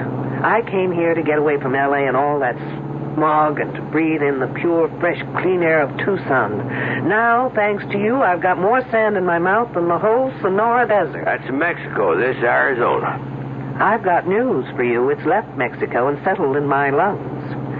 Now, you mean to tell me that in the entire state of Arizona there isn't a police officer, anybody who can cover this case, that you had to drag me into this no-woman's land? Those are my orders, ma'am. But why would my boss in Los Angeles assign me to an Arizona case? Well, I guess he knew you were in the neighborhood. That makes as much sense as kissing one of those cactuses. They're called saguaros. Now stop changing the subject. Now, will you tell me where we are going? Like I said, west of Naco. Good for you. You have advanced to the next plateau. And why are we going there? Because that's where they're digging. Superb. Now, who are they? The kids that are digging. Wiley, did you ever have your IQ tested? Not since I know. Well, don't. It's probably lower than Death Valley. And I know that's in California. Now, why are they digging? For dead bodies, I think. Stop this car at once. Well, what's wrong, Detective? Now, I'm not riding another minute until you tell me what this is all about. Well, what more do you want to know? Why I'm sitting in this rolling junk heap on my way to West Naco or wherever. Well, there are these kids there. What kids? These kids from some school near L.A. Every summer they come, and they dig up things that are supposed to be real old. In other words, students working on an archaeological dig. Never could pronounce that word. Forget the pronunciation. Just try and make some sense. Well, a few days ago, I am sitting in the sheriff's office when this here girl comes by. Excuse me. Sure, miss. Come on in. Is the sheriff here? Well, the truth is, there is no sheriff. Then who's in charge? Well, I guess I am. Sergeant Deputy Sheriff, you could say, and name's Wiley. I'm looking for help. That's why I'm here. What can I do for you? But you're not a real sheriff. Well, I don't get paid for it, but they give me the badge. Why don't you try me? I'm one of the students working at the Broadfields. The dig. Why don't you sit down? And there's some trouble there. And what kind of trouble? Well, it's just it. I can't tell exactly, but someone's following me. Wherever I go, I have the feeling someone right behind me or hiding and waiting to do something to me. Something terrible. Isn't there anyone in charge? Well, Professor Wilkerson, but he says I'm imagining things. Well, now, have you ever really seen anyone following you? No, but only the other day someone went through my bureau and my luggage. And are they messing? No, but things were all messed up. Now, what's your name? Rogers. Edith Rogers. Miss Rogers. Now, do you have any idea why somebody'd be tailing you or looking through your things? I think someone's trying to kill me. Kill you? Hey, that's serious. Why would anyone want to do that? Because they're afraid of me, scared of what I could do. Well, you don't look like you could trouble a horned toad. What are they scared of? Well, you see, no, I can't tell you. If they found out I came here, they'd do it faster. Anyway, you can't help me. Maybe nobody can. Wait a minute. Wait a minute. Wait there.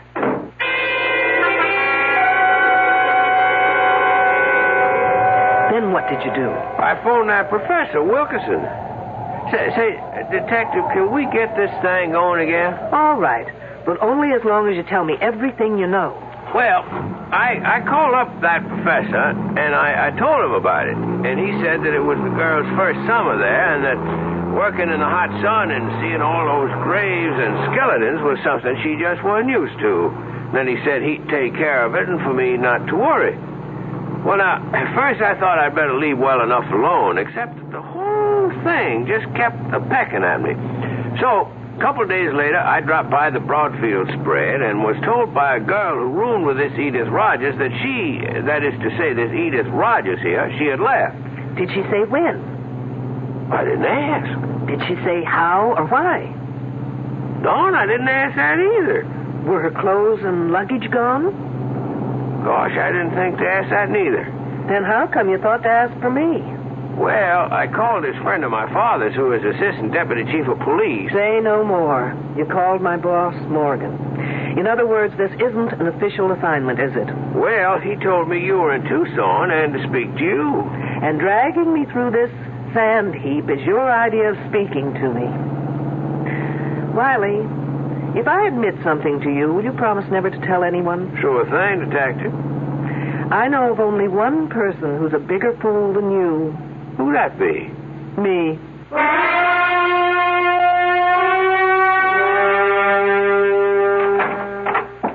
Detective Troopshaw?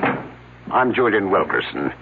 One of the students tells me you'd like to see me. Only in an unofficial capacity, Professor. If you can be of assistance, fine. If not, I'll understand.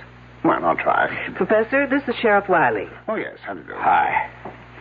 What's it all about? The Rogers girl. I understand she's not here any longer. Yes. I knew that girl would be more trouble than it was worth to bring her out here. Then why was she here? Oh, she was thinking of archaeology as a major. You see, she apparently comes from a difficult home. She had nothing to occupy her this summer, and the dean asked me if we could fit her in. Try to make her feel she belongs to something. A group. Apparently it didn't work out. No. She moped a lot. Got depressed, suspicious. Felt she wasn't wanted. I did everything I could. I got two of the nicest girls to room with her. Now, who are they? Oh, Janine Boulanger, a French exchange student. Specializes in atomic physics. And Susan Lathrop, a straight-A student. Very outgoing, very bright. Were there, any young men? Yes, and I didn't like doing it, but I got Jimmy Trumbull to spend some of his free time with her. He's our prize. He's a brilliant fellow. We call him our Libby. Libby? Well, now that's a girl's name, isn't it? Wiley, you're famous for not asking questions. Why not live up to your reputation? Professor Libby developed the carbon-14 dating system. Oh, he did he? Yes. Anyway, Edith didn't take to the work or to anyone. It's no surprise that she just dropped out. Are her belongings still here? Well, I wouldn't know, but Susan would. She's in the specimen shed next door. Let me call her. Sue Lathrop. Yes, Professor? Well, can you come to my office for a minute? Wiley, why don't you do something constructive, like seeing if you can get me something to wash down this sandstorm I swallowed? Thanks to you. Sure thing. Detective, anything special? Just something soft, wet, and cold, please. I'll be back in a minute. Oh, sorry, miss. I didn't mean to knock. Oh, that's all right. Susan, I'd like you to meet Detective Troopshaw. A detective? From the police? Yes, but not on official business. What for, then? I was wondering if Edith Rogers' belongings were still in her room. Oh, Edith? Oh, no. She took everything when she left. When was that? Oh, about 4 or maybe 5 days ago. I'm not sure. Do you have any idea why she left? Not really. She didn't tell anyone she was going, but then she just didn't get... Well, what can I say? Susan's trying to be discreet. The fact is, the girl just didn't belong. Did anyone notify her family? I know I didn't. We just assumed that she hitchhiked her way home, or perhaps to one of the youth communes around here. Then, at this point, we don't know if she left or disappeared. But what would make you think she disappeared? She went for help to what's supposed to be the local sheriff's office. She was frightened, thought she was being followed, that someone wanted to kill her. That's just like her. She was so silly, so romantic, always making up stories where so-and-so loved her madly and so-and-so was terribly jealous of her. And of course she was always at the top of the triangle. I suppose we could phone her home and see if she got there. You fool! You stupid idiot fool! Such a Well, no call to get yourself all heated up. It's just an old arrowhead. That says radioactive area. Do not enter. Sounds like Wiley tried to get me a bottle of atomic soda pop. Oh, that's Shanine. Let's see what the fuss is about. Now what, Wiley? Well, it beats me. I just picked up this here arrowhead in that shed, and she comes down on me like an eagle on a stray lamb. That is not an arrowhead, young fella. It's a spear point that happens to be about 12,000 years old. Trouble is, it's recently been through carbon-14 dating. That? Yes, and it may still be hot. Like an atom bomb? Hopefully, Wiley, you'll go up in a mushroom any minute. Oh, Professor, I am so sorry. Wiley, just give that arrowhead to Janine. She's wearing protective gloves. And then follow her. She'll take you to the decontamination room. You'll probably be all right. Don't look so worried, Wiley. There's no chance of it affecting your brains. You're sure now, Detective? Absolutely. Follow me, you goose. Quickly. So that stone point is 12,000 years old. Yes.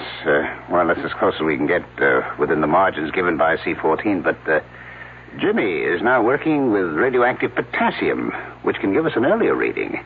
I thought 10,000 to 15,000 was about the earliest records we have of man on this continent. Well, we've got some surprises in store. Not only for you, Detective, but for the world. Really? Care to give me a clue? I already have. I filed that one away. Which one? With C-14, you can date back some 50,000 years, but with potassium, you can go back to at least 1 million years, right? Yes, that was the clue. Interesting. What are you hoping for? It's no longer a hope, Detective. But you'll have to be patient and wait until we release our reports. What's that all about? I don't know. The kids seem to be heading for the northwestern grids. I've got to go. I'll bet it's Wiley again. Nothing like this has happened before. Nothing like Wiley has happened before. Susan, do you know what's happening? No, Professor, but it's something exciting. Maybe a new find. I hope they didn't have to dig as much sand as I've got in my shoes. I'll catch up with you. Hi, Detective, aren't you coming? Someone screamed. Riley, where have you been? I've been in that shed with that French refrigerator. I need your shoulder. Well, what for? To lean on so I can get the Sahara out of my shoes. Okay, but you better hurry. Riley, no matter what has happened up there, you've got to do something for me. What's that? In that shed, can you remember what you saw there? Pretty much. Then listen carefully.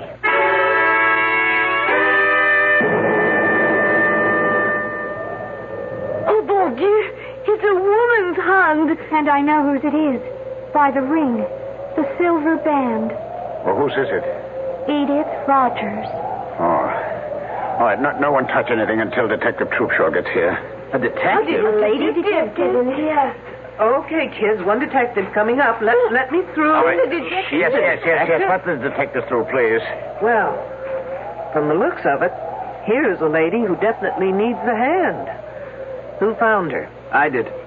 And who are you? James Trumbull. I told you about him, remember? Oh, yes, you're Libby, as you call him. Yes. But there doesn't seem to be any digging around here. Is this the way you found her? Just one hand sticking out of the sand? No. I was on my way to the datum point to figure out what the next grid would be when I passed this place and noticed that someone had been digging around here. The sand wasn't as flat as the surrounding area and not as compact. So I began to brush away the top layer until I uncovered this one hand. Professor, have I your permission to supervise this matter until I get official regulations? Well, yes, of course. Thanks. Has anyone been able to identify the hand? Susan, she said it is Edith Rogers. What makes you think that? The silver band. I was with her when she bought it in town a couple of weeks ago. She bought a silver wedding band? I asked her why, and she said she expected to be married very soon. It just sounded like one of her crazy stories, so I forgot about it. I see.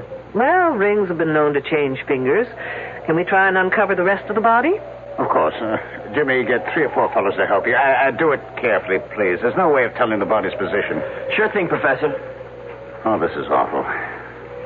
What are we going to do? Don't worry, Professor. Ancient bodies are your specialty. Fresh ones are mine. Yes, but this is liable to stop our work. This place will be crawling with police, newsmen, television crews, what all. Really? Why? Isn't murder a little too common to rate that kind of attention? But how do you know it is murder? Miss Lathrop, you surprise me. A suicide may dig her own grave, but you'd hardly expect her to pull the dirt in after her. Pit's very shallow, Professor. I don't think we should use shovels. Shall we use the brushes from here? Sure, but let's get a move on, eh? Ah! Look! The hand is attached only to bones. To a skeleton. Oh, no, I've never seen it. Oh, now, will you all stop crowding? You'd think this was a Hollywood opening. Oh, Janine is right. There is no body. The hands are attached to a skeleton.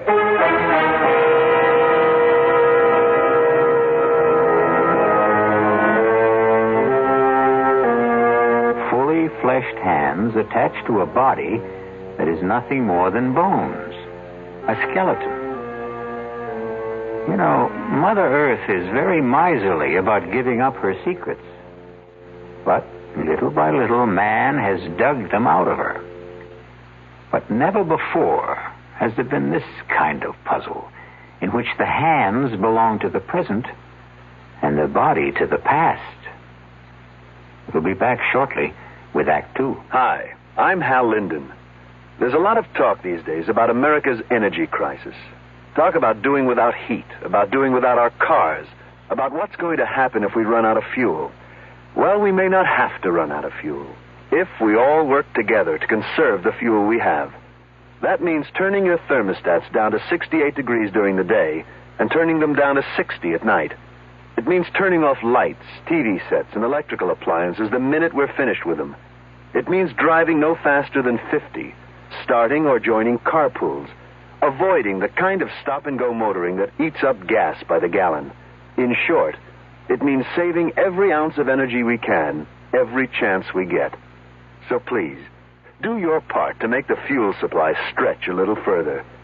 For your own sake, don't be selfish. Don't be foolish. Don't be fuelish.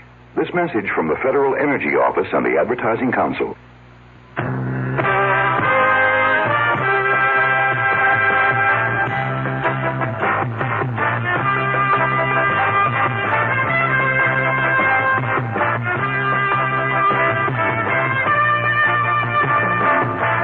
You don't just make a profit in the beef business. You work for it. Working to keep your feeders out of a growth slump. Fighting the diseases and everyday stress that threatens your herd. And always sweating it out with a tight profit margin. Through it all, one name is there to help you. Terramycin. When the going gets rough, nothing works harder, more ways, to give you the kind of protection you need. Terramycin. Depend on it. From Pfizer.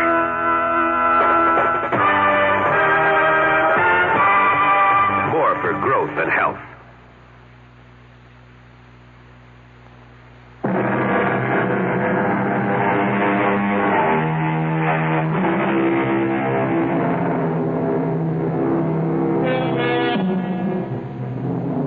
We return to our dilemma. The question is, what is a bunch of young, bright college students going to do about a body that has fully fleshed hands attached to the bones of a skeleton? And what is our lady detective, Claudia Troopshaw, going to do with this seemingly improbable corpse? Yes, Captain. You've got to tell me under whose jurisdiction this case belongs. No, there is no local police department. The hands may be the Roger girls, but the body, wait till you get this, it's a skeleton, and the professor tells me it's over 2,500 years old. Stop yelling. I know it sounds crazy, but they just did a C14 test on one of the bones, and that's the result. 2,500 years old. But not the hands. Whose case is it, I want to know? Mine? Why mine? Well, will you get in touch with the FBI at once? No, I can't use anyone here to help me that's already here. Why not? Because they're all under suspicion. That's why not. Lunkhead.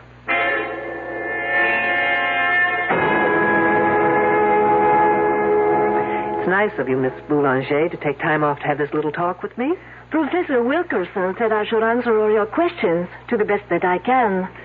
Do you always do what Professor Wilkerson asks? Oh, yes, he is a marvelous man. He is so brilliant. I'm sure. Tell me, do you have many friends among the other students? I don't think so. Not even Jimmy Trumbull?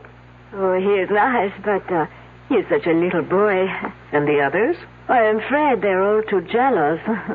Do you know why? Oh, they think that the professor treats me like a favorite.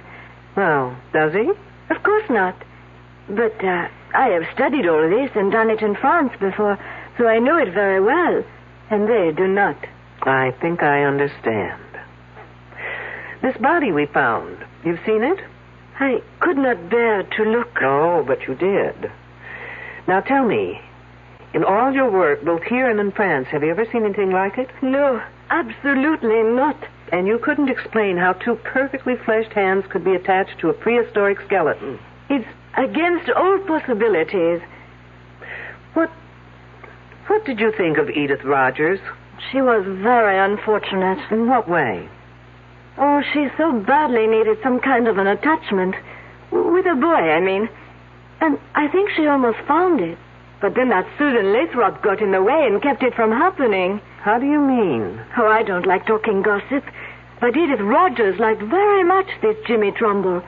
But that Susan, who blows hot one day and cold the next, makes up her mind that Jimmy is her property. And she says to that Rogers girl she should stay off her property. Anything else, Janine? No. That is all. Thank you.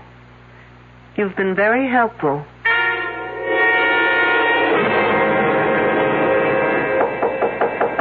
Come on in. Oh, hello, Jimmy. Hello, Detective Troopshaw. Professor Wilkerson says you want to see me. I have just a few questions that may or may not help clear up some of your problems. My problems? No, not yours personally, but the outfit. But where's the problem? Well, if those hands belong to Edith Rogers, it means she's dead. And that, I'd call a problem. This whole thing's crazy. It's some kind of gag. I mean, it's not possible for a skeleton of someone who's been dead for over 2,000 years to have the hands of someone who was alive a week ago, or less. Did you see Edith Rogers about a week ago? Yes, ma'am. I understood you were one of the very few who was sort of interested in Edith Rogers. Well, I was sorry for her. She was lonely and frightened. Did any of the others talk to you about her? No, but Edith had a lot to say about us. Can you give me some idea? Edith thought Susan was a fake, that Janine was phony, and the rest of us pretty silly digging away in over 100 degrees temperature. She just didn't understand why we were doing it. Didn't that make you wonder what she was doing here? Oh, sure. But she was lonely, and she would have done anything to be anywhere. Oh, say, I almost forgot. Something funny happened this morning, and I meant to tell you about it, but with all the rumors and gossip, well, it just slipped my mind. What was it? On my way to the grid we're working on, I ran into this Indian. A really strange guy. He was dressed in some weird Mexican costume and had long drooping mustaches. And he asked me in this queer accent if I knew where Minnehaha was buried. Minnehaha? Was he kidding? Who knows? When I told him I didn't know, he became very sad. And he said his name was Tepexpan, and that his wife had died 10,000 years ago. Tepexpan, no less. The name's sort of familiar. Oh, come on, Jimmy. Even I know that for years the Tepexpan man was considered the earliest specimen of man found in the United States. Oh, of course. What else did he say? Oh, let's see. Oh, I wrote it down here. Here it is. He said, "She who seeks shall find the answers in her mind if she can find the man that is called Tepexpan." You're putting me on. No, I'm not, honestly. And then he said that she would find the star of Tepexpan in the south of Tuxpan. Can I have that paper, Jimmy? Of course. Thanks. Tepexpan, my foot.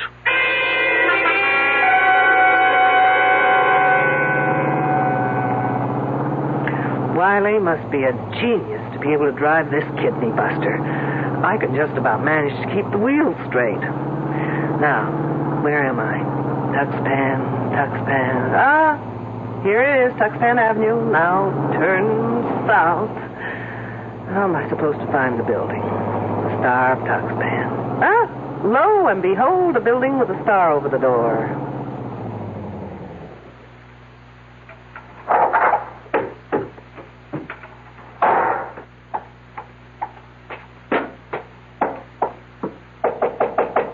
Enter in peace, old ancient squaw. I'll fix that one's TP. I was told you've been to the ancient burial ground. You have been told well. I go to see my wife. Is she one of the workers at the dig? Oh, no, she toils no more. Your people toil for her. Hit me with that one again. She has been dead for over 10,000 years. I thought it was 2,500. But what's a few years in a romance that's lasted that long, right? Her spirit gives me many answers to my prayers. Do the answers to mine happen to be among them? Well, if you open the pouch, I will place a magic message within. Gracias, senor. It is but the will of the gods that I obey. Incidentally, Senor Tuxpan, the next time you speak to the spirits of the gods, find out the name in Indian for fruitcake. As ancient squaw commands. And take that silly toothpick out of your face.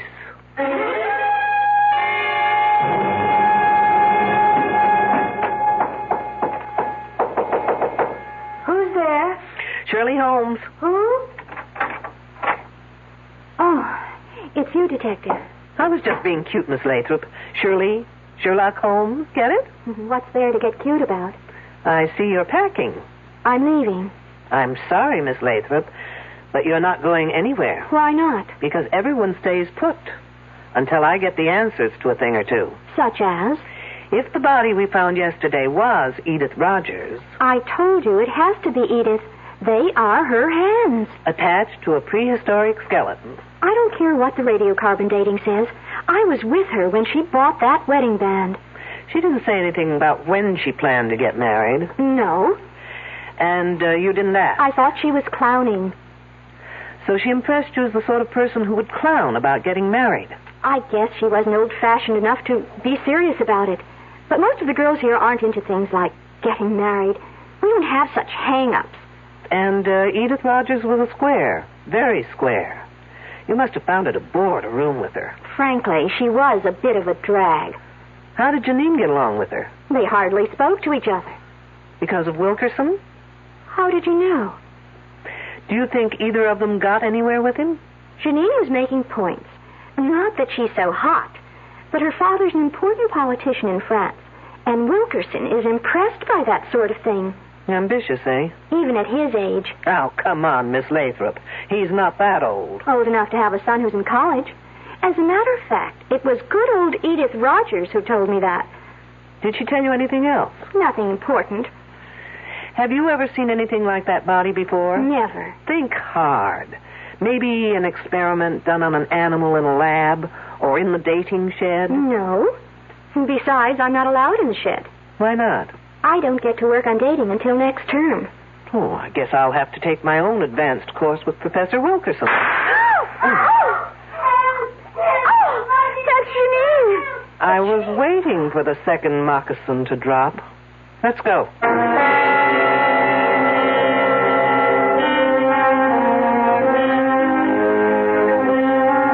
It is written in the book of Proverbs, and wisely, I believe, that whoso diggeth a pit shall fall therein. Our problem is that all our characters are diggers in pits. Even our ardent detective Claudia Trubshaw has been digging through level after level, but getting seemingly nowhere. I'll be back shortly with Act 3.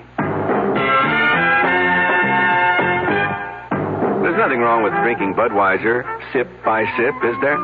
Well, the brewers of Budweiser think there's a better way. Sipping's fine if you're drinking wine. But Bud is the king of beers, a hearty drink. Look, rinse a 10 or 12-ounce glass with cold water.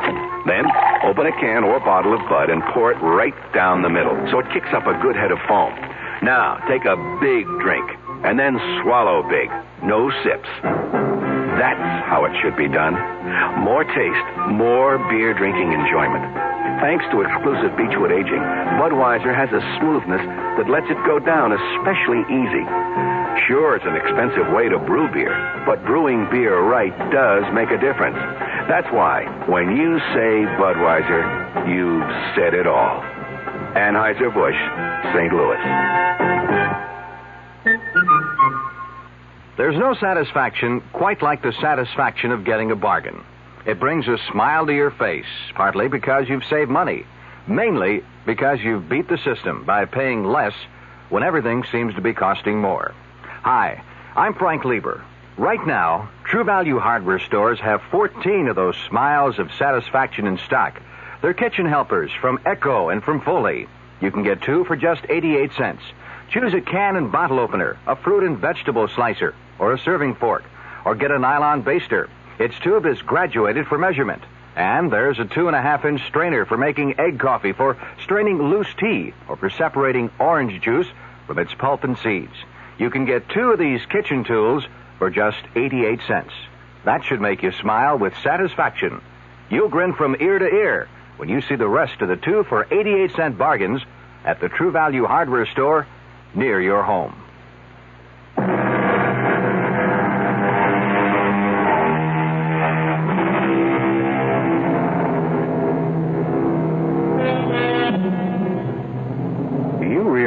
That the gunshot we heard at the end of the second act was the first time anyone has used a conventional weapon in our story? Well, gunshots may not only be used to signify someone's end, they may also be fired to start something. Isn't that typical of a woman? She calls for help but doesn't bother to tell where she needs it. It sounded far away. Maybe from the northern grid section. You mean where the body was found? Yes. What could anyone be doing out there? Looking for clues? Or maybe hiding. Well, why didn't I think of that? There's our man. You mean Professor Wilkerson? Yes. Hey, Professor. There, Detective, over here. There he is. He turned on his flash. Professor, hold it a minute. Let me catch my breath. Did you hear Janine call? No, I was covering grid S42. We were working late there. Are you sure it was Janine? Pretty much, unless someone's imitating her accent. We don't know from where she called. I think it came from that north grid. First we heard what may have been a gunshot, and then we heard La Belle Janine calling for help. Hey, has everyone around here gone bananas? They say they heard a gunshot. Detective Troopshaw says Janine cried for help. And where were you, Mr. Trumbull? In the barracks, doing some research. Well, anyway, the detective thinks that Janine is locked in somewhere. Well, how about the lab shed? A thinker in the tank. Come on. Who has the key to the shed? I do, but you'll have to wait out here. What for? I'll have to go in first to check on possible radioactivity inside. Just 1 second, Professor. Janine? Janine, are you in there? Yes, I am. Is it safe for us to come in? Yes. It is very safe. All right, I got my key here on. Oh, Professor. That girl faints easier than I can think. Janine, are you all right? Don't ask her. She'll say no. Get her back inside. Now, for the rest of you, please, stay out here. Don't go anywhere, anyone. Still planning to leave, Susan? She wouldn't let me. Besides, what difference would it make to you if I did? I'm just being friendly. Isn't it a little too late? What do you mean? Well, now that Edith Rogers is dead, do you think I'd be waiting around to catch you on the rebound? Oh, look, I was just being kind to her. Kind? Isn't there a phrase about someone being killed with kindness? What are you getting at? Now listen, James Trumbull. Because Edith Rogers was a fool doesn't mean all girls are. No one ever said you were. Look, the only reason I took her out a couple of times was because the professor asked me to. Aren't you the obedient student? What professors say, Jimmy do. I don't know how else I can convince you. You can't. And if I were you, I wouldn't try. Look, you can count on my being fair and keeping quiet. I'm not out for revenge. But I'm also not about to stick my neck out for anyone, including you. I still don't know what you're getting at. I'm getting at who killed Edith Rogers.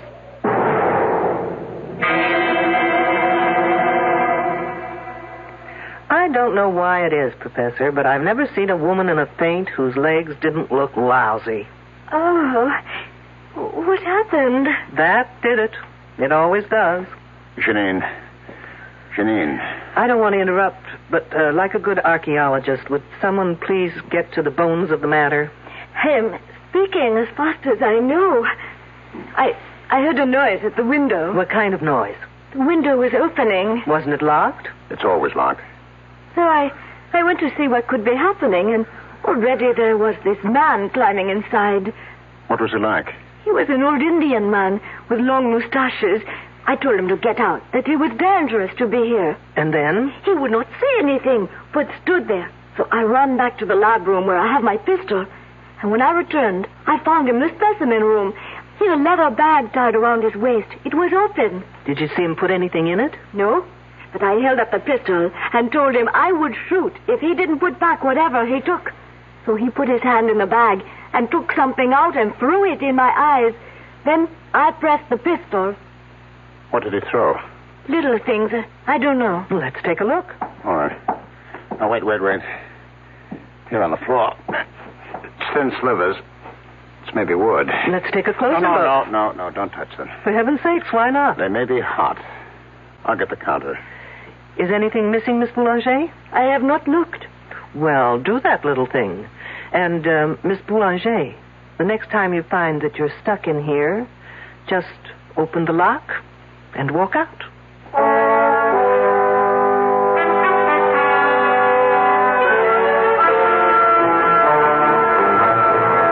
Okay, folks, time has come to stop playing games. What kind of games? The game where one hand washes the other. Now, since you've got seniority, Professor, we'll start with you. What kind of a game could I possibly be playing? Well, as a professor, you're a great show. As a poker player, you're stupid. Oh, really? You don't know how to bluff. Remember how you insisted that spear point Wiley took from the shed had to be radioactive? Well, you were lying. How dare you? When it comes to the truth, Professor, I'm very daring. That spear point was in perfect condition.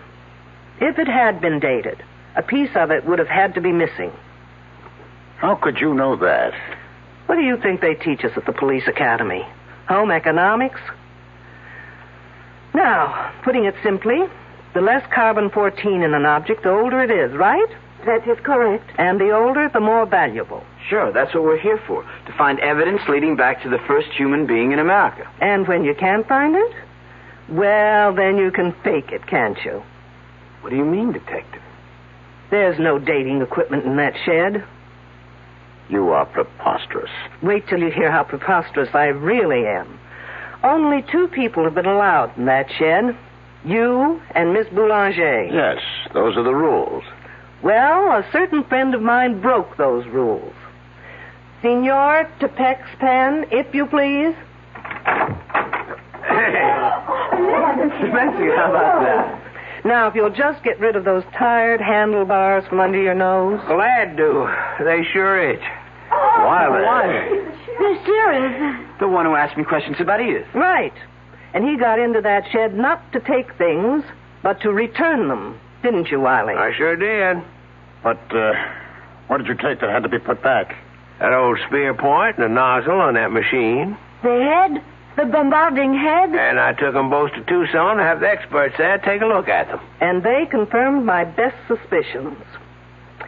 Professor Wilkerson, you and Miss Boulanger were faking your specimens, making them older. That's one accusation I won't buy. You can always return it for credit when I open that department. Meanwhile, you were bombarding those specimens repeatedly, trying to get them to date more than 50,000 years. Professor, did you do that? I just can't believe it. Why not, Trumbull? You invented the machine. Well, only by accident. It was a fluke. And you told your esteemed professor about that fluke, and he told you to keep it under wraps. Yes, I did keep it under wraps. I never wrote a paper. Well, how'd they know about it in Tucson? Well, I sent them a report, but only for their opinion.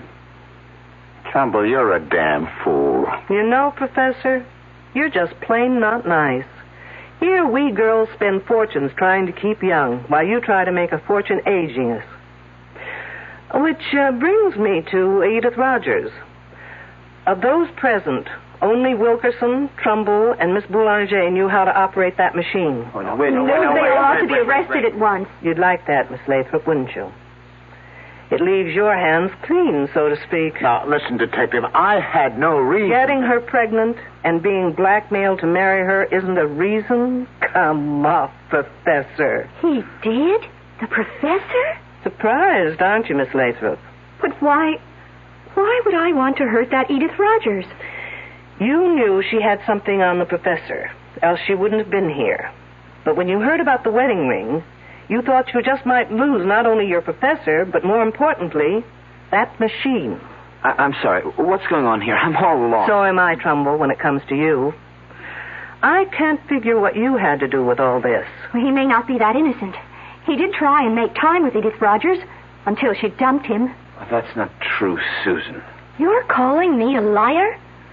I think you and your two pals are all to blame for that girl's death. You all deserve to be murdered.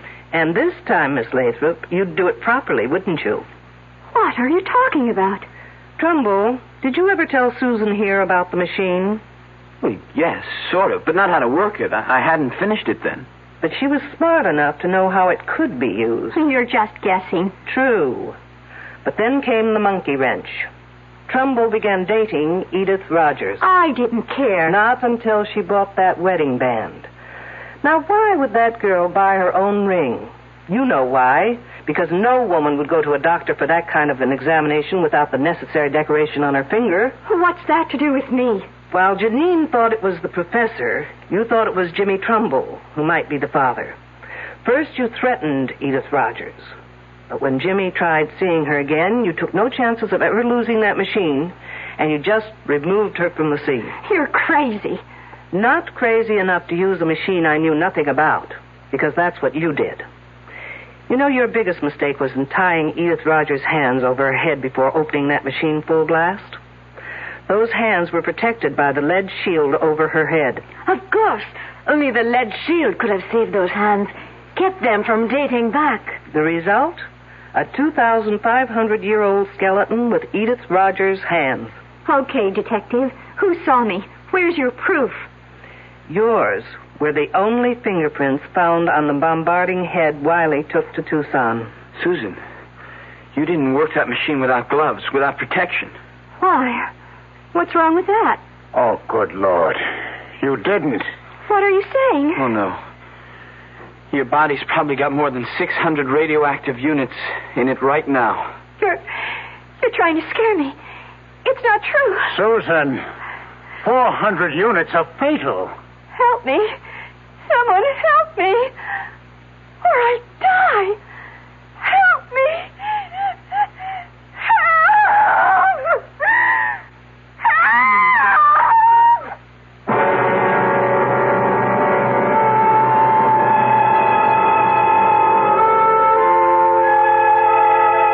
Obviously, Miss Susan Lathrop got a dose of the same medicine she gave Edith Rogers. Except in her case, its effects will be much slower and very much more painful. Sad. Very sad. But it will save the state a great deal of money. I'll be back shortly. Well, it's all right to tell one lie, isn't it? You can't. Then how about lying just a little bit? Not a little bit. You mean you can never lie? Never. Well, why not? Because when you tell a lie, Yeah? it gets dark inside your heart. You mean that just one lie will make your heart dark? It makes you sad, too. Oh, then what should you do if you tell a lie? Well, you just say I'm sorry. And then what? Then the light goes inside your heart. Oh, the light goes on? Yeah. Oh, a light doesn't really go on in your heart, does it? Yes, it does. Well, how do you know? Because the light in your heart will shine in your eyes. Oh. And then you'll be happy. I wonder why people tell lies. I wonder why, too. From the Franciscans, with love.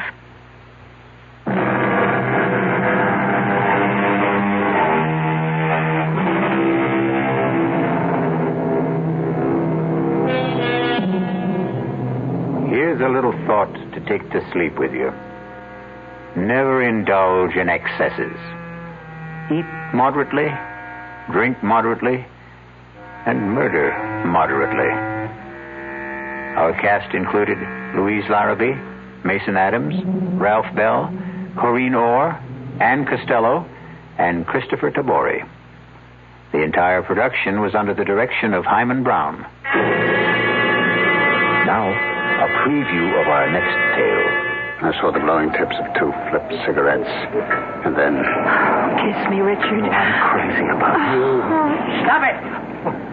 Stop it! Tom! What are you... Marianne, go inside. Go inside, I tell you. Now, wait a minute. Why? If you have anything to say, you can say it here in front of Richard. Go inside. Let go of my Now, arm. listen, you leave her alone. Let go of her! He broke my grip on her arm and pushed me away. His shove made me slip to my knees. I came up swinging at his legs and missed. He pinned my arms from behind. Now, listen. What's the matter with you? Are you crazy? I broke out of his grip, stepped back from him, and fell across the shovel. I grabbed the handle, jumped up. No! And swung at Emery. Too late for me to stop the swing. No! As she rushed in between us, the sharp edge of the shovel hit her in the back of the head.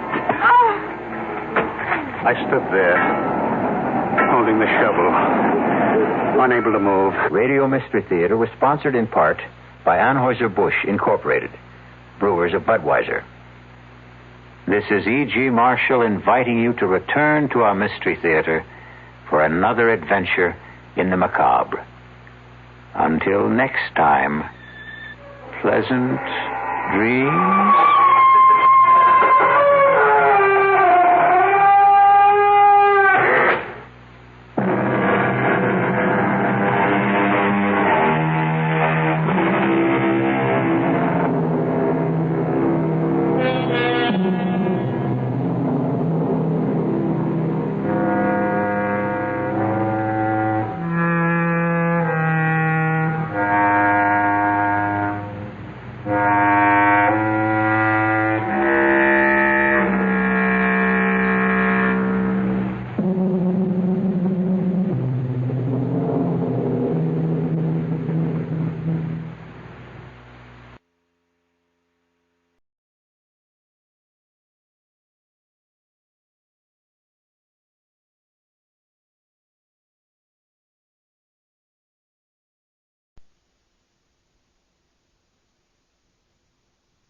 From the Mutual Studios in Washington, I'm Fulton Lewis, and that's the top of the news as it looks from here.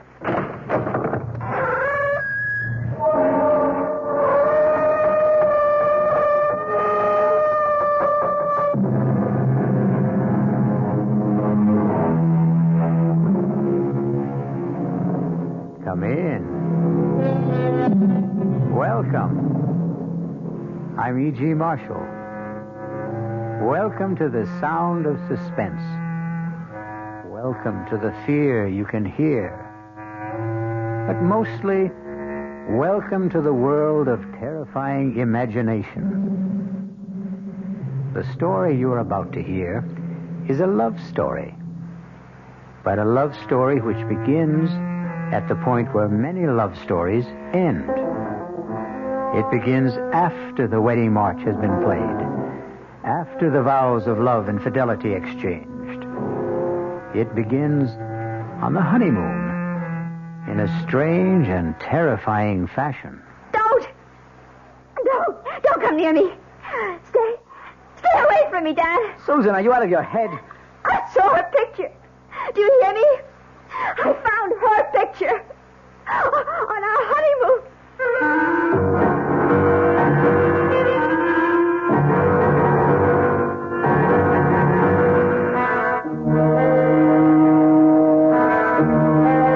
Our mystery drama, Deadly Honeymoon, was written especially for the Mystery Theater by Henry Slessor and stars Betsy von Furstenberg and Michael Wager. It is sponsored in part by Anheuser-Busch Incorporated, brewers of Budweiser, and by the Kellogg Company, makers of Kellogg's Special K cereal. I'll return shortly with Act One. There's nothing wrong with drinking Budweiser sip by sip, is there? Well, the brewers of Budweiser think there's a better way. Sipping's fine if you're drinking wine. But Bud is the king of beers, a hearty drink. Look, rinse a 10 or 12-ounce glass with cold water. Then open a can or bottle of Bud and pour it right down the middle so it kicks up a good head of foam. Now, take a big drink and then swallow big. No sips. That's how it should be done. More taste, more beer drinking enjoyment. Thanks to exclusive Beechwood aging, Budweiser has a smoothness that lets it go down especially easy. Sure, it's an expensive way to brew beer, but brewing beer right does make a difference. That's why, when you say Budweiser, you've said it all. Anheuser-Busch, St. Louis. This is WOR New York, your station for Mystery Theater. Now, ShopRite does the can selling ShopRite brand of vegetables and cans.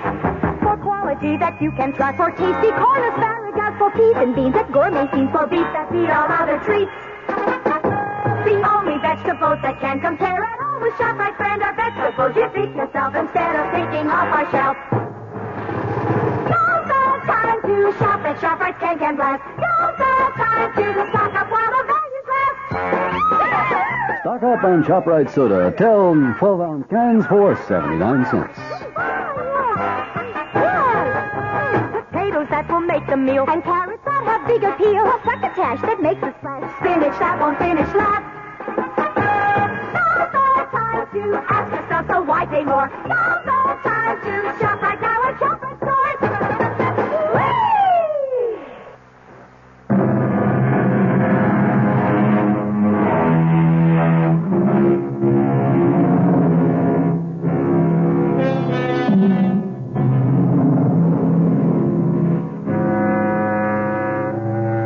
Our story begins 36,000 feet in the air on a flight which departed from New York's Kennedy Airport and in another hour will be touching down at O'Hare Airport in Chicago. There are almost 100 passengers on this flight, but an observant stewardess is giving special attention to that handsome couple in seats 18A and 18B. Perhaps it's because all honeymooners have a special radiance. Are you sure you wouldn't like some more coffee? Oh, no, thanks. Not for me. I wouldn't mind a cup. Here you are. Thanks. Just ring if you need anything else. You'd think we were the only people on this flight. As far as I'm concerned, we are. Oh, Dan, I feel absolutely drunk with happiness. Is that a funny word for the way I feel? No. It's a great word, Susan. I was flying hours before we got on the plane. Oh, what time did you say we land in Chicago? About 2:30. Is it far from the airport to the hotel? Oh, actually, it's only about a half an hour from O'Hare to downtown. About 16 miles. Still, I don't think we'll have time to make Evanston today, do you? Well, it might be better to go in the morning. You can call your aunt from the hotel. Dan, you sure you don't mind going to Evanston? I mean, I just couldn't possibly be a few miles away and not see Aunt Clara. Besides, I want to show off my new husband to somebody, and she's all the family I have. Was she your mother's sister? No, my father's. She came east when my parents were killed in that crash. Stayed with me for a month or so. That was about the most that either one of us could stand. She sounds like a holy terror. Oh, no, she's just crotchety, that's all. But she'll only be more crotchety if she learns that I passed through Chicago and didn't even stop by.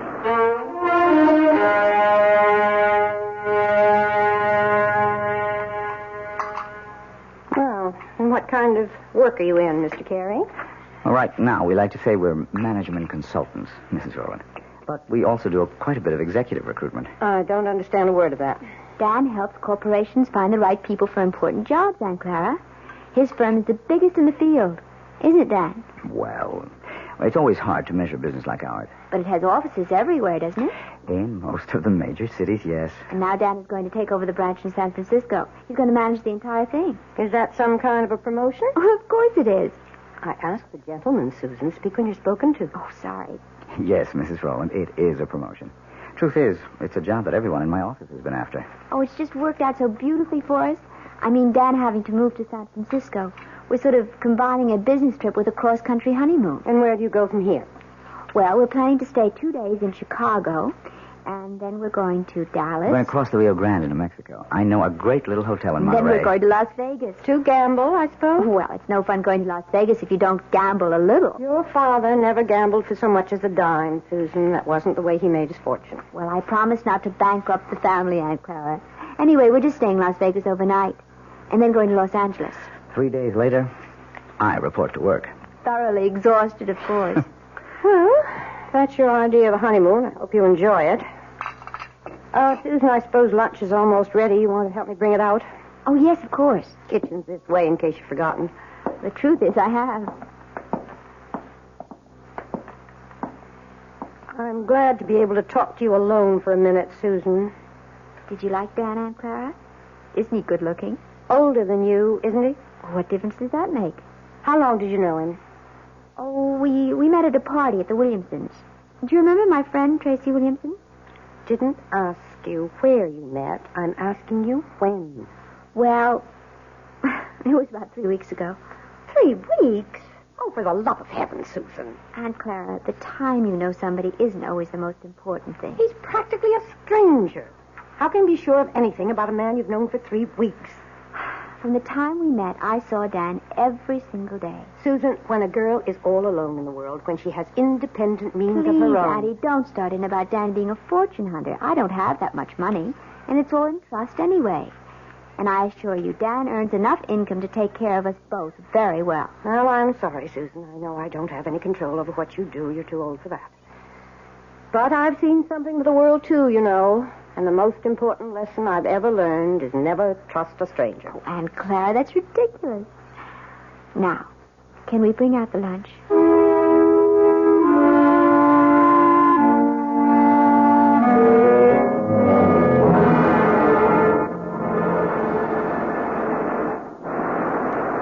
I don't know. I just have the feeling that Chicago wasn't all you expected it to be.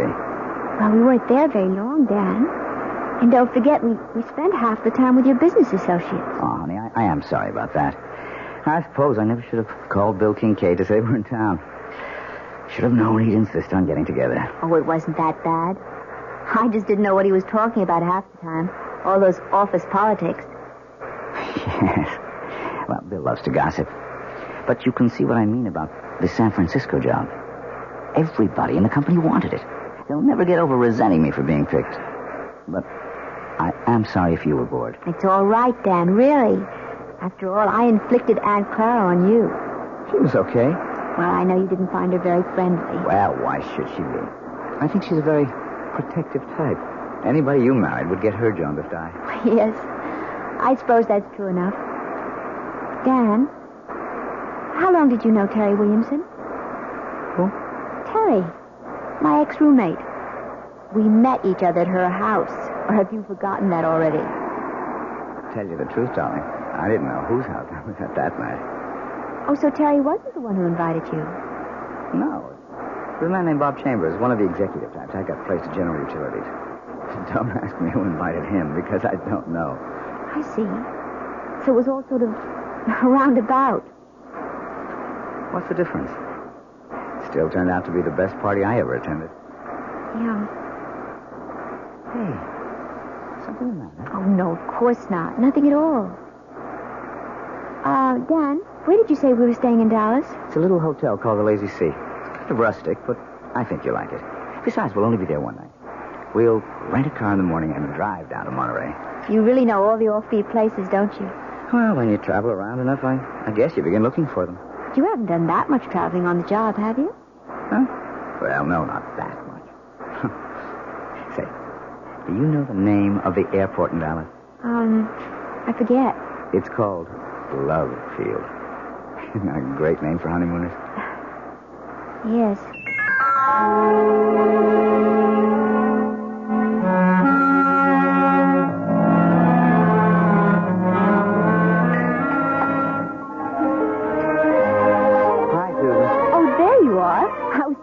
worry.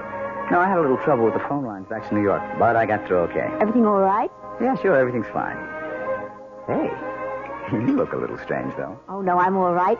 I had a drink while I was waiting for you. Say, you better watch that tequila. It sneaks up on you like a bandito. Actually, something sort of funny happened. What do you mean? Dan, when we were in Chicago in that restaurant, I forget the name of it. The place we went to with Bill? Yes, when you and your friend were talking about all the office politics back in New York, I saw this man looking at us. What man? Well, he was at the bar. I'm not even sure why I noticed him. He was wearing this plaid raincoat. I remember wondering if it had started to rain. I guess you were just bored with all our talk. Anyway, I saw him turn to look at us. Probably to look at you. Can't blame him for that. The funny thing is, as soon as you turned around, he got up very quickly and left. Susan, I don't remember seeing anyone in a plaid raincoat. And I'm afraid I don't see anything unusual about it. Well, I guess I didn't either. I probably wouldn't have given it another thought, but I think I saw that same man here again today. In Monterey? Oh, you're kidding. I can't swear it was him. I didn't get a good look at his face the first time. All I really noticed was the coat. And you saw the coat again? Is that it? Yes. He was carrying it over his arm. Oh, darling. You know the story about the airport truck? Airport truck? No. Well, this guy on a plane looks out the window and sees one of those little red airport trucks. You know, fueling the plane, bringing food aboard, something like that. Anyway, the plane takes off from New York and lands in Chicago. Another little red truck comes out to meet it. The guy next to him says, "Hey, we made good time, didn't we?" And he says, "Yeah, but that little red truck really made time." Well, I can see that I didn't marry a great audience. Oh, I'm sorry, Dan.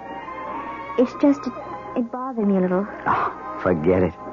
And speaking of airports, next up, the City of Angels.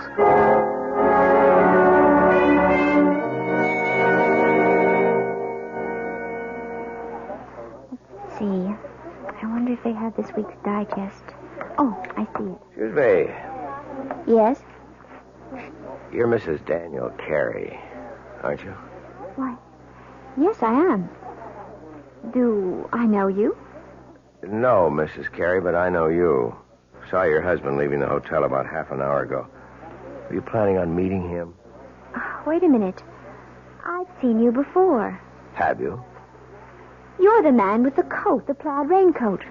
Well, you happen to be right. I do own a plaid raincoat, but with this nice sunny weather... Excuse me. Look, Mrs. Carey, I know it seems as if I'm following. Yes, it does. Well, okay, it's true. But I've had a reason. Such as? Could we talk about it someplace? There's a coffee shop in the hotel. I'm sorry. I don't even know who you are. Maybe it would help if I introduced myself. My name is Harrington, Lieutenant Gale Harrington, attached to New York City Police Department. Police? That's right, Mrs. Carey. So you see, what I have to discuss with you is police business. But what have I done? It's nothing you've done. It concerns your husband and what he might do.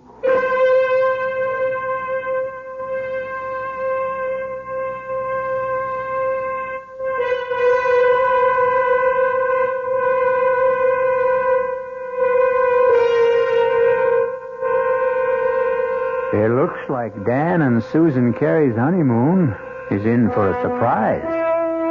Or perhaps more than one.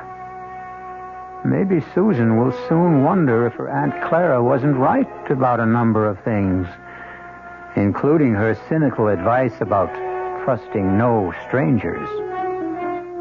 We'll find out about the new stranger in Susan's life when I return shortly with Act 2. And now another tale of the ball and chain. At Kellogg's Special K Presents Last Tango in Pittsburgh. There I was at Raoul's All Right Tango Lounge. My little orchid, will you tango with me? It was Raoul. You're a splendid dancer. Thank you. But what was that? I was what? That sound effect. Oh, I'm a few pounds overweight, and this ball and chain points out how my extra weight can get in the way.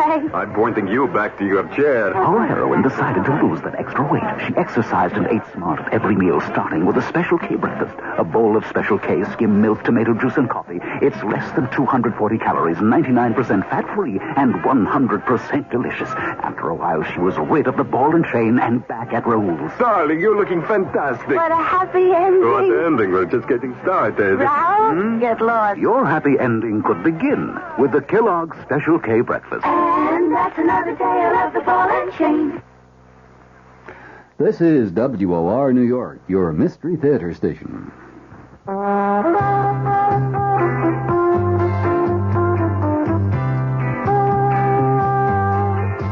No matter what you're saving for, that's what Suburban Savings for Suburban.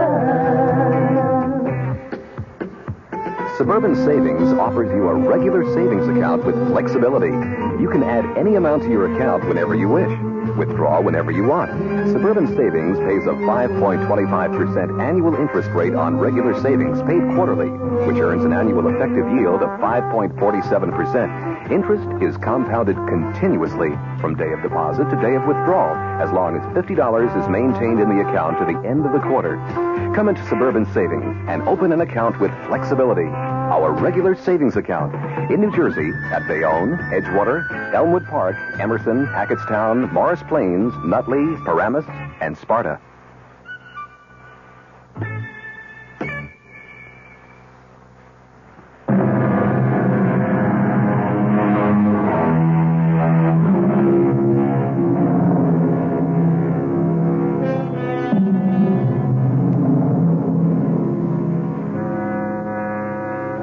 In the pleasant, cheerful atmosphere of a coffee shop in a large Los Angeles hotel, newlywed Susan Carey finds herself facing a man she has never seen before. A man whose solemn eyes look at her over a steaming cup of coffee and seem to warn her of nightmares to come. But so far, Lieutenant Gail Harrington of the New York Police Department is merely asking questions. How long have you been married now? Only about 10 days. Was it a long engagement? Did you know your husband for some time before? No, not very long. Well, could you be more specific? How long ago did you meet him? And where? Well, it's a month now. Just about that. A month. Then you really don't know much about him, do you? Oh, you and Aunt Clara. Beg pardon? Lieutenant, will you please tell me what this is about? Has my husband committed some crime? Is that what you're implying? Oh, I didn't say that, Mrs. Carey. But believe me, it would be helpful to both of us if you could just tell me a little bit about the circumstances. You know, I don't see why this has to be so one-sided. Now, please bear with me. All right. I met Dan at a party at a friend's house about a month ago. We talked a lot. We liked each other. We started dating. I saw him every single day. What business did he tell you he's in? You make it sound as if he lied to me. No, I didn't mean to do that. He's a management consultant. I know he is. He's just gotten a very important job in San Francisco, head of the entire office. We're going there tomorrow. So that was the purpose of the trip? Yes.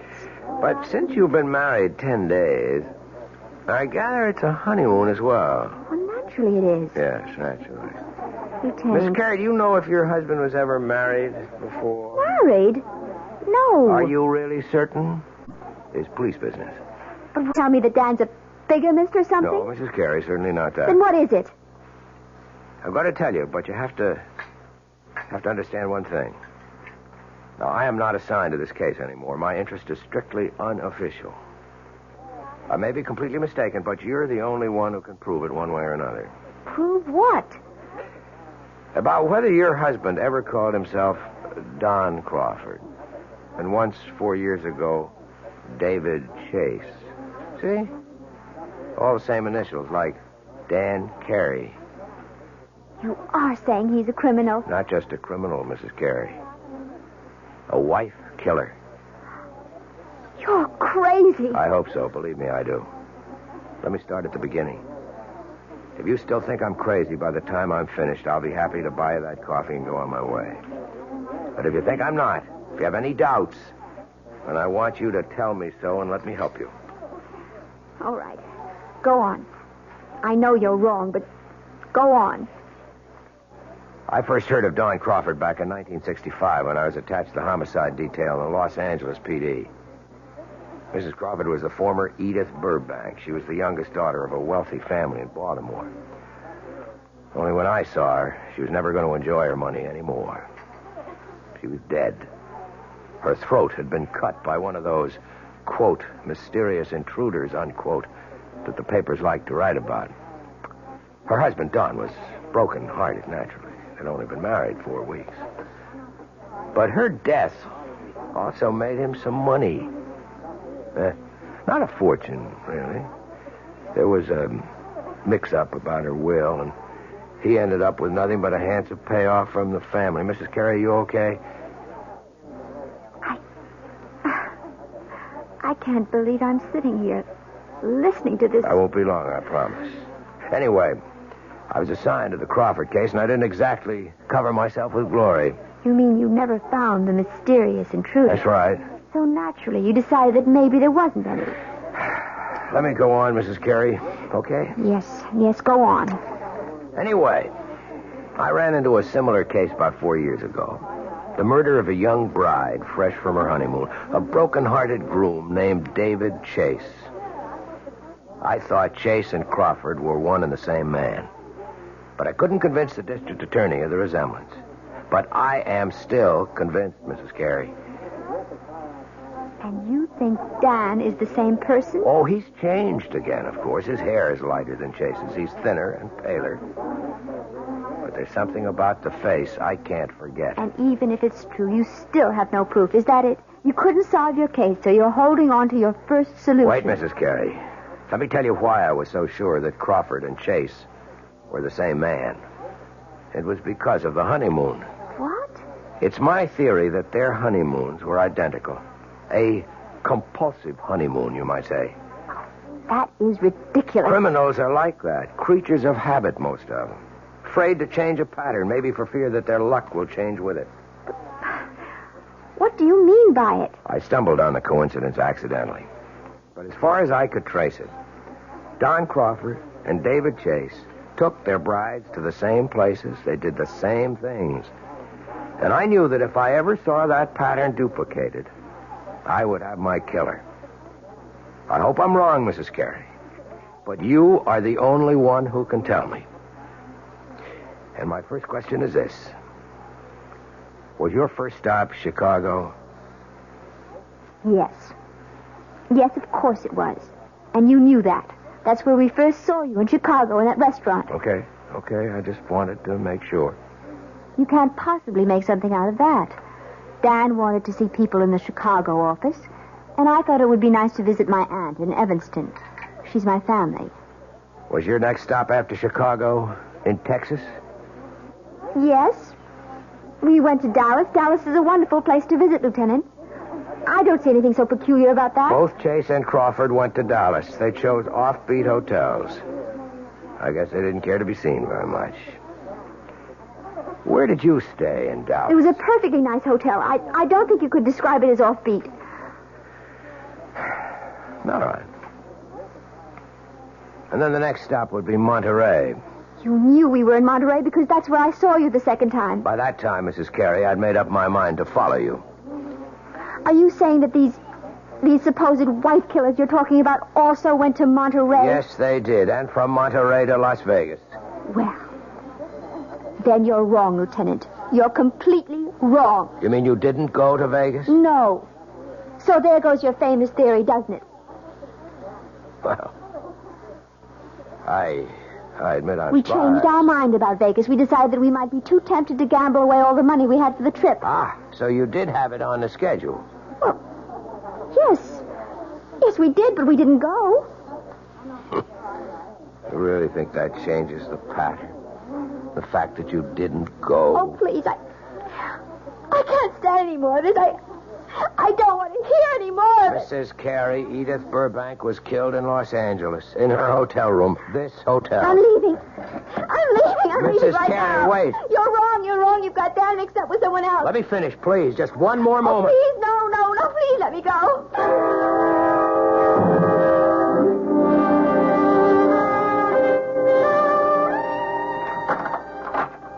Well, there you are. Oh. I didn't realize that you were back already. Yeah. I told you I wouldn't be gone more than half an hour. I thought you'd be in the room. I I went downstairs to get a magazine. Didn't they have any? Well, I guess I forgot to buy one. I got to looking in the windows of the dress shops, and I forgot my original purpose completely. Susan, are you okay? Of course. Why do you ask? I don't know. You've got that funny look in your eyes again. Have I? Doesn't matter. They're still the two most beautiful eyes in the world. Hey, what is this? Don't tell me the honeymoon is over so soon. Why do you say that? That was like kissing a snowman. I guess I just don't feel like myself today. I think maybe all this traveling has worn me down a little. Oh, I'm sorry. Well, we don't have much further to go. Just one more plane trip to San Francisco. Yes.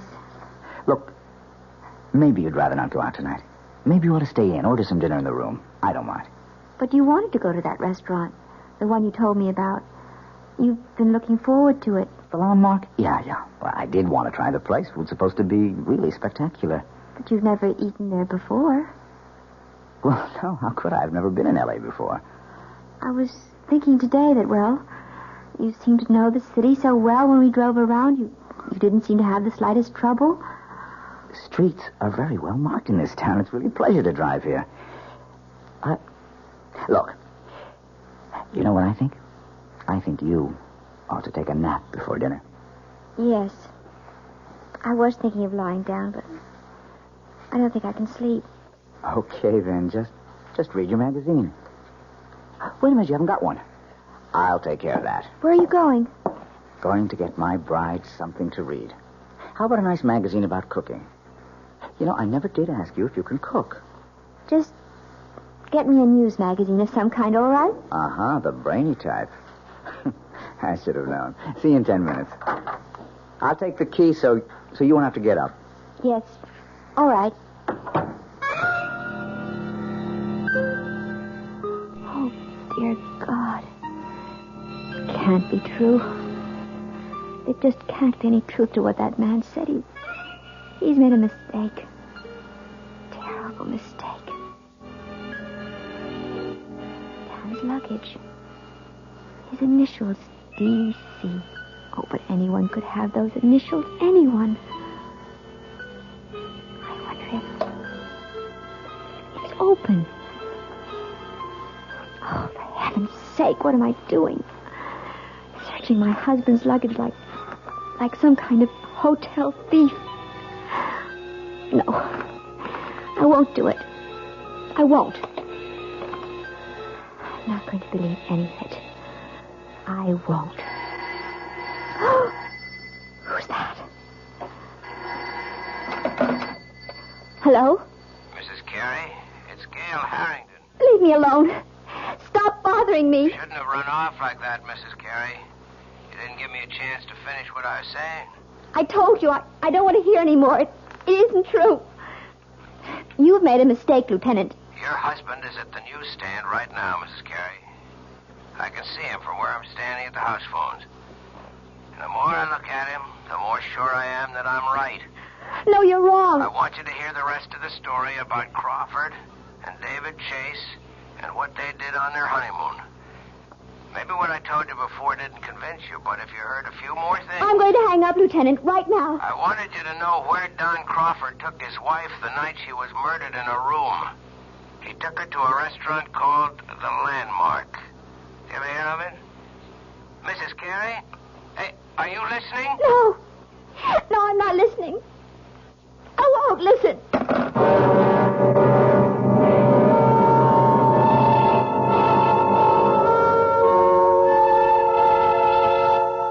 And so Susan Carey seems to have a date at the Landmark restaurant in Los Angeles with her loving husband, Dan. If she keeps the date, something tells me that she's not going to do their cuisine very much justice, because one needs peace of mind to enjoy good food. Fear affects the salivary glands, and terror ruins the taste buds. I'll be back shortly with Act 3. I'm Hy Brown, producer of Radio Mystery Theater, and I'm most enthusiastic about this new adventure in modern radio. Here's what listeners are telling us. Your program was absolutely great. Don't oil the door. Or again, you've got yourself a winning show. We'd like your reactions, too. Right now, we're in the last week of our drawing for 50 prizes a week. 2 AM/FM stereo phonos, 2 travel clock radios, and 46 anthologies of modern suspense. Just mail your name and address, and you're eligible, to Mystery Theater, Box 50, Radio City Station, New York, 10019. That's Box 50, Radio City Station, New York, 10019. Entries must be postmarked no later than Saturday, January 26. Offer good everywhere unless locally prohibited. This is WOR New York, your Mystery Theater station. An invitation. This is Peter Roberts. Join us Sunday morning, 8:15 to 10 here on WOR for Rambling with Roberts. 2 hours of music, specially selected for Sunday morning listening pleasure, along with bits of weather information, news headlines, bits of trivia, such as the fact that a man from Onowa, Iowa, received a patent for what he called Eskimo pie, which was ice cream coated with chocolate. It all happened in 1922. It may not seem like very much in the way of history, but it does take place, these little bits of trivia and information, on Rambling with Roberts. So, of a Sunday morning, make a note. 8:15 to 10, right here at 710 on your dial, come Rambling with Roberts. You don't have to give us an RSVP. Just be on hand. Thank you.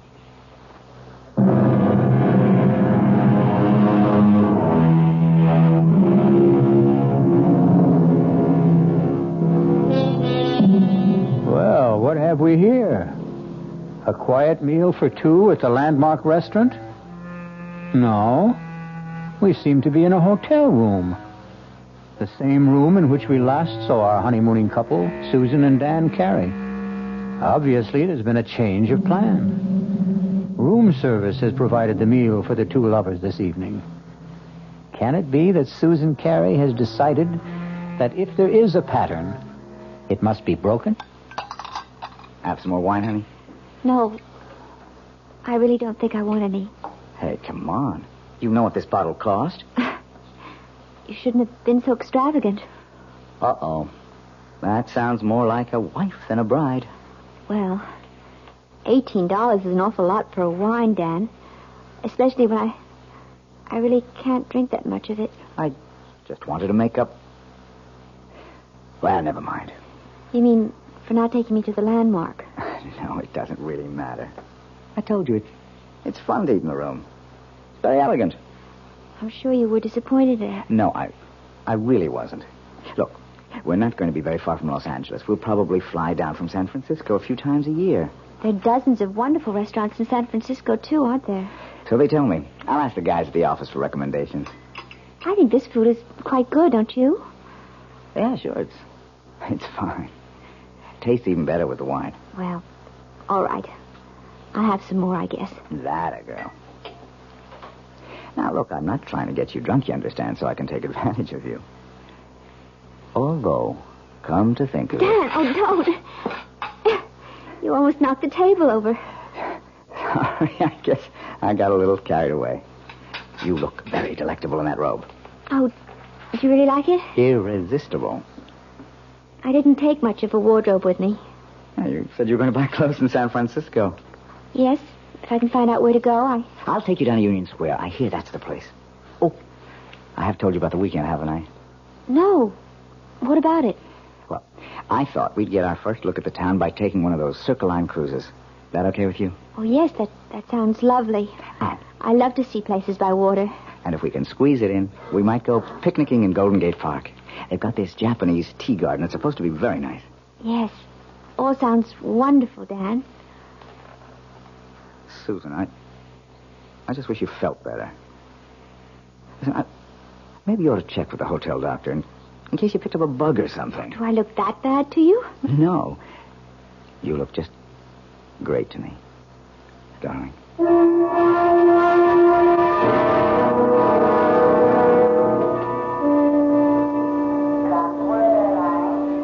I think that'd be a good idea, honey. Reserve the car ahead of time. Then we can pick it up right away in San Francisco. Whatever you think, Dan. You wait right here. I'll go over to the counter. It's all right. Be back in 10 minutes. All right, Dan. Mrs. Carey. Oh, no. Not you again. I didn't mean to startle you. Go away. Please go away. I don't want to see you anymore or hear anything you have to say. Now, I know that I seem to be persecuting you or something. As you can see, Lieutenant, I am in perfectly good health. I was not murdered in my sleep in that hotel room. Look, Mrs. Carey, I've only got a few minutes before your husband gets back. I just wanted to finish my story about this other guy, this David Chase. I don't care if you are a policeman. I'll call someone and have you arrested for bothering me. David Chase's wife didn't get killed in Los Angeles. She died in San Francisco. Where? In a hotel room? No, not there. But they stayed at the San Remo. Is that where you're staying? Yes, but millions of people do. No, there wasn't any mysterious intruder this time. In fact, Mrs. Chase's death was listed officially as an accident. She had a little too much to drink at dinner, and her feet got tangled up on top of a very steep hill. The fall broke her neck. It was her very first day in San Francisco. She and her husband had quite a day, too. They took one of those boat cruises to see the city. Then they went to Golden Gate Park, to the Japanese tea garden. Miss Carey, are you okay? No. No, I'm not okay. How could I be? That night they went to a restaurant called the Vendome. That's where the lady drank too much, at least according to her husband. Oh, dear God. Listen, Mrs. Carey, I can't follow you anymore. I've got a job to get back to. I want you to take this. Gun. Quiet. Don't draw anyone's attention to us. Just take it. If I'm wrong and you don't need it, fine. Just throw it away. No.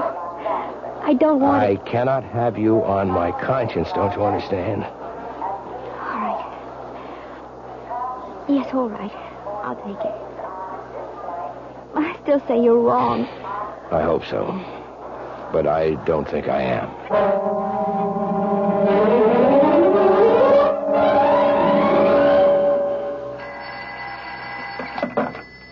Hello? Mrs. Carey? Yes? This is the message desk. Your husband left a message here for you at 4 o'clock.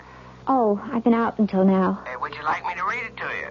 Yes, please. It says, we'll be at the office until 6.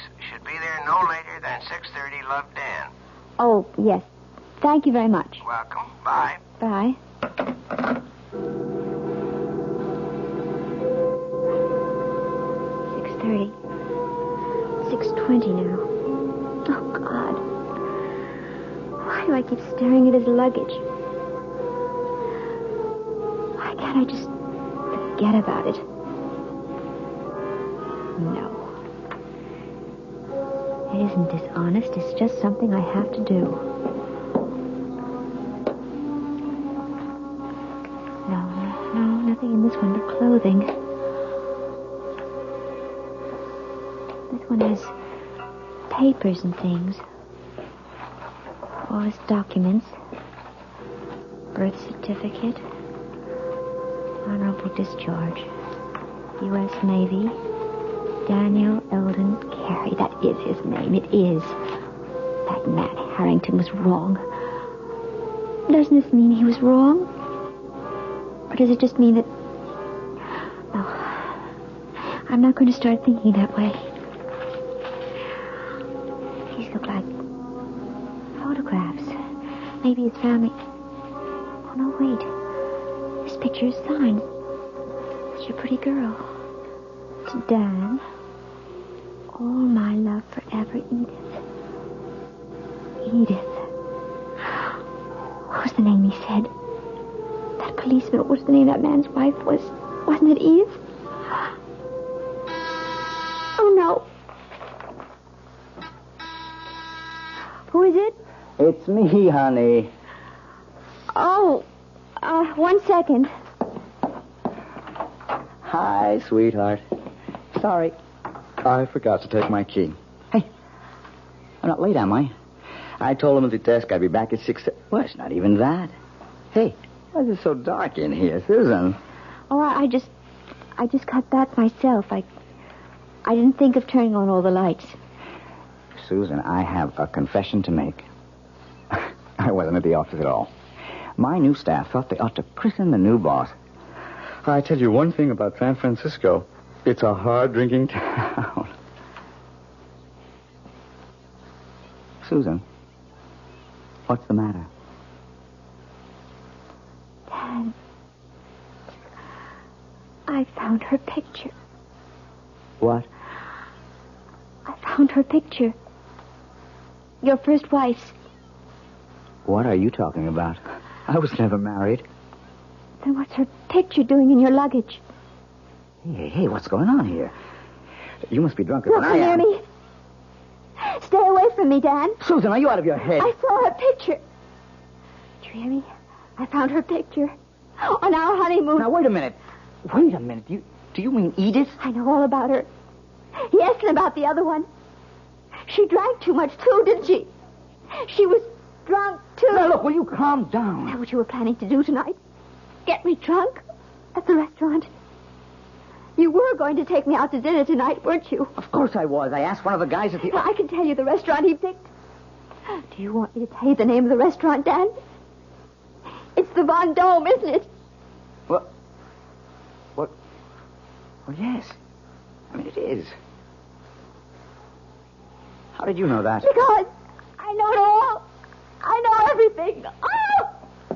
No, don't come here. I'll call the police. Now, Susan, look. I don't know what the trouble is, but you've got to be sick. You need help. No, don't come any closer. You've been acting funny ever since we left Chicago. I'm warning you. Look. My God. I've got a gun. Susan, put that down. I'm not going to end up like them. Give me that thing, Susan. Don't. Oh, don't, Susan. please. Susan. I don't want to shoot you.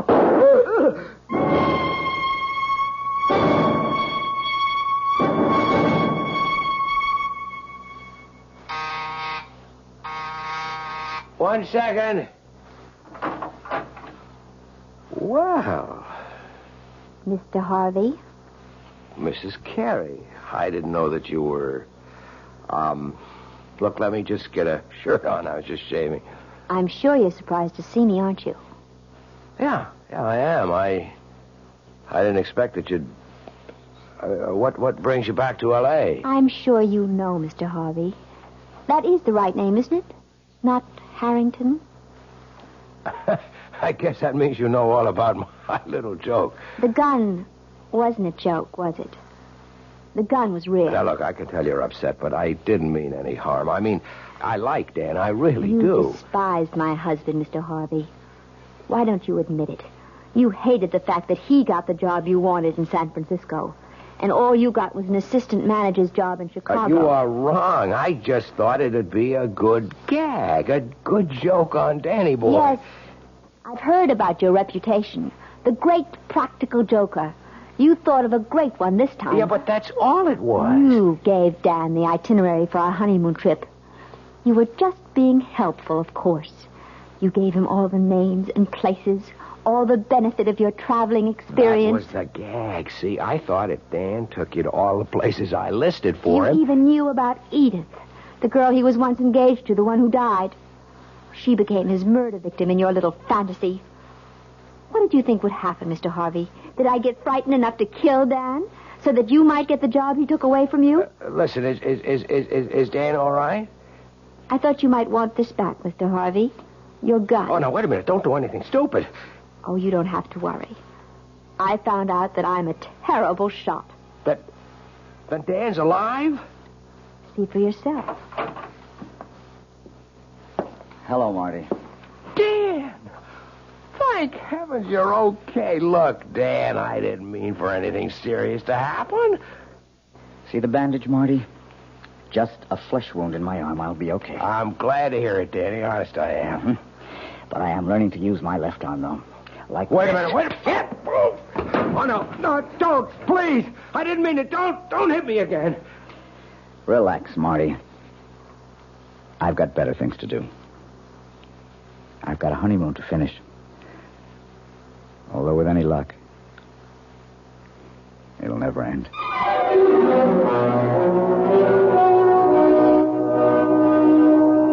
So you see, even murder stories can have happy endings.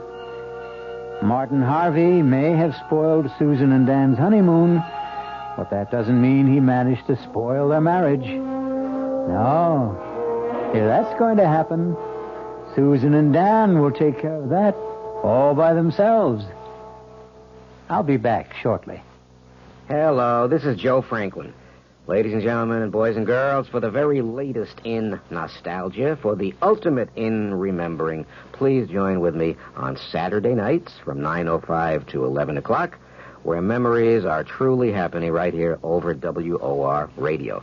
It is my privilege to present radio's original Memory Lane program, but positively the original. And whether it's Al Jolson or Benny Goodman or Louis Armstrong or Eddie Cantor or Harry James or the Dorseys, Mario Lanza, Gene Krupa, the young Frank Sinatra, George M. Cohan, Bing Crosby, Bogart, Lombard, Cagney, and all those happy times of radio's comedy and drama and soap opera. We have it fascinatingly, and all the sounds are reproduced crystal clear Saturday nights from 9:05 till 11 over WOR Radio. Yours truly, Joe Franklin, hosting Memory Lane. Tune in.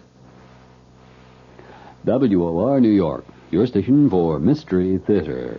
This is Sherry Henry. All New York knows it lost its governor recently when Rockefeller resigned. And we all know he's concerned now with his new commission on critical choices for America. But not many of us really understand what that commission is all about.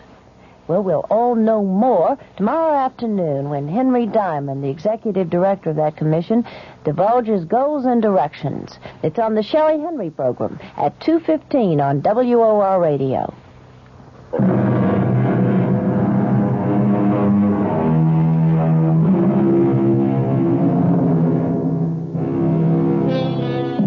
A purist might claim that the story you have just heard isn't a murder story, since no one was actually killed.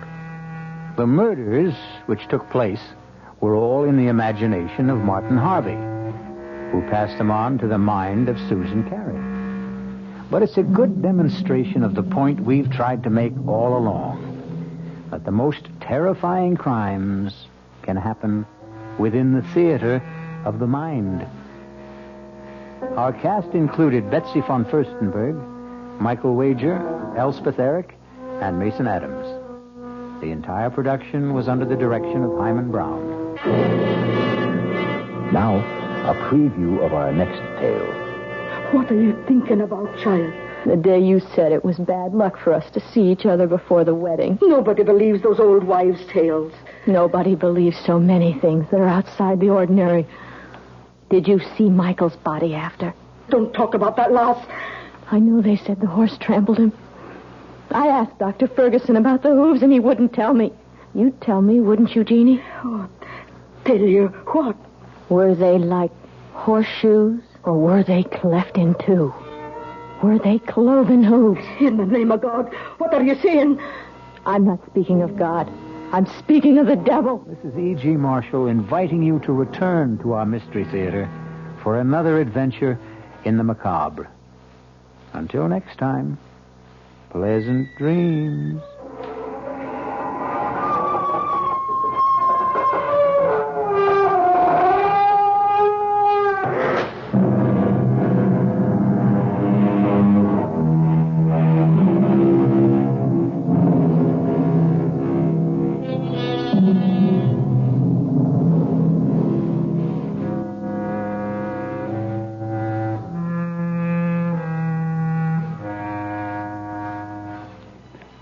The WOR Mystery Theater was brought to you by ShopRite Supermarkets, where you get a lot more for a little less, and by Suburban Savings, with offices throughout North Jersey. The preceding Mystery Theater program was furnished by the CBS Radio Network.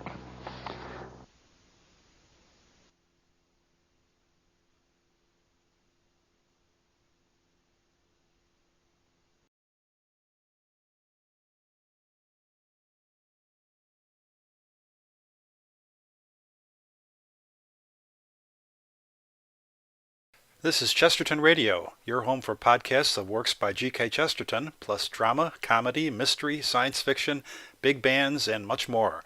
The soundtrack to your Chesterton day at chestertonradio.com. This is chestertonradio.com.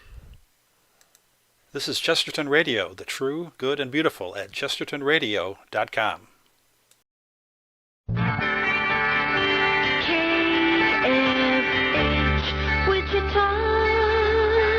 The CBS Radio Mystery Theater presents...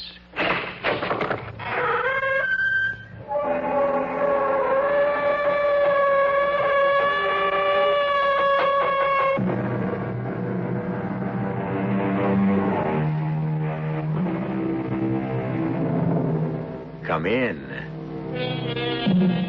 Welcome. I'm E.G. Marshall. Are you familiar with the old expression, when they made you, they threw away the mold?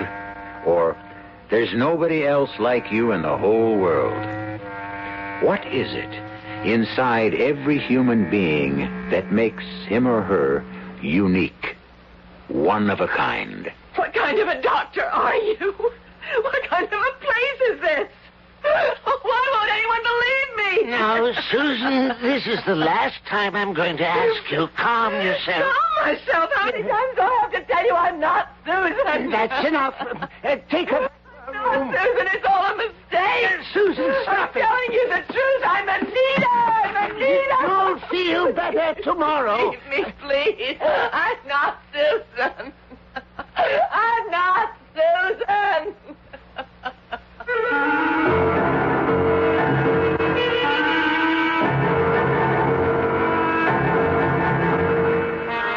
Our mystery drama, The Deadly Double, was written especially for the Mystery Theater by Vicki Dan and stars Marion Seldes. It is sponsored in part by Buick Motor Division. I'll be back shortly with Act One.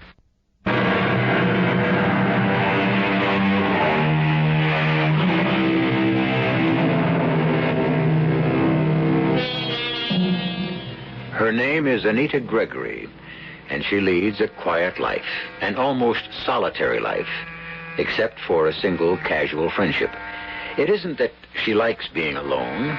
She has her painting to keep her occupied and a considerable sum of money in the bank to ensure her independence. It's just that she prefers a peaceful existence.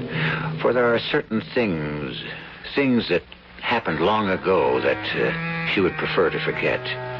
She has no way of knowing, however, that tonight those certain things are about to intrude unexpectedly from the past and totally disrupt the serenity of the present. Look, Anita, there's this great old flick on Channel 9. I don't care, Max.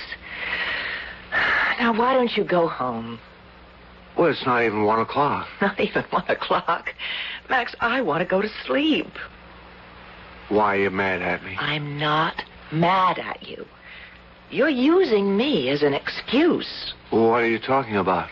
You haven't written so much as a sentence in the past month. Anita, I've explained that to you. There comes a time in every writer's creative life when he reaches an impasse, what you might call a writer's block. Get off it, Max. You like the idea of being a writer, but deep inside, you are basically a bum. Huh? I'm your friend, so I can tell you. Why do you delude yourself?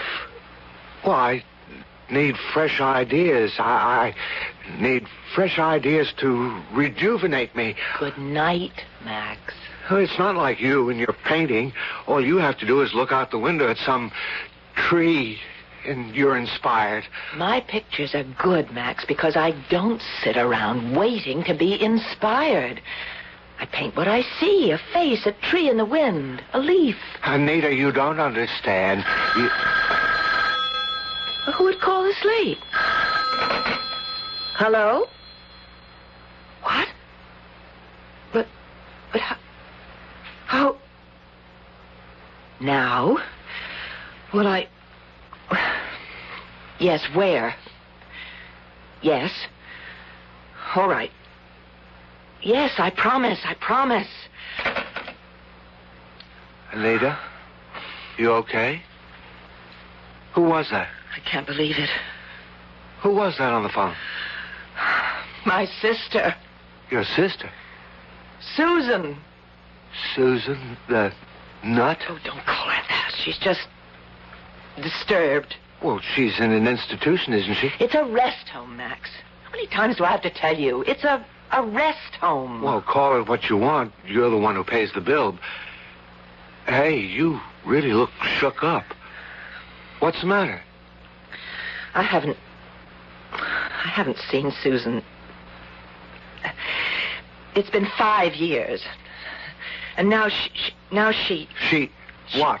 She's out. She's out? When'd they release her? They didn't. They didn't? Wait a minute. You mean she escaped? She left. I'll call the police. No, don't do that. What? No police.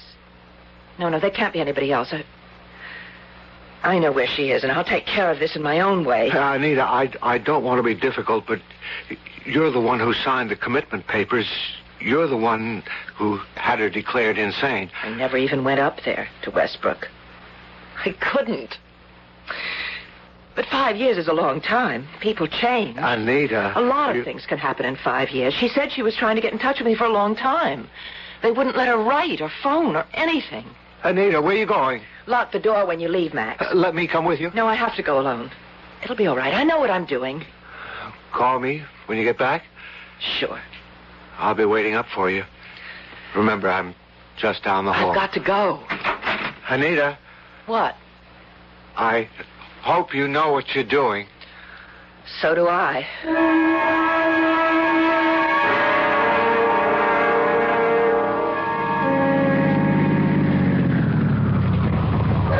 She said there'd be a phone booth.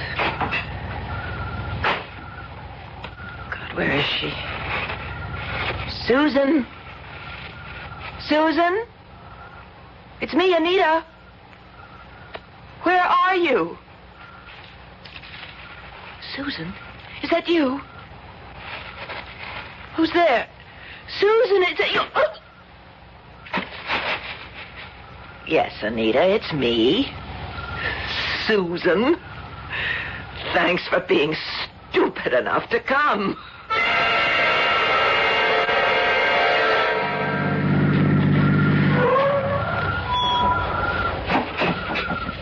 Miss?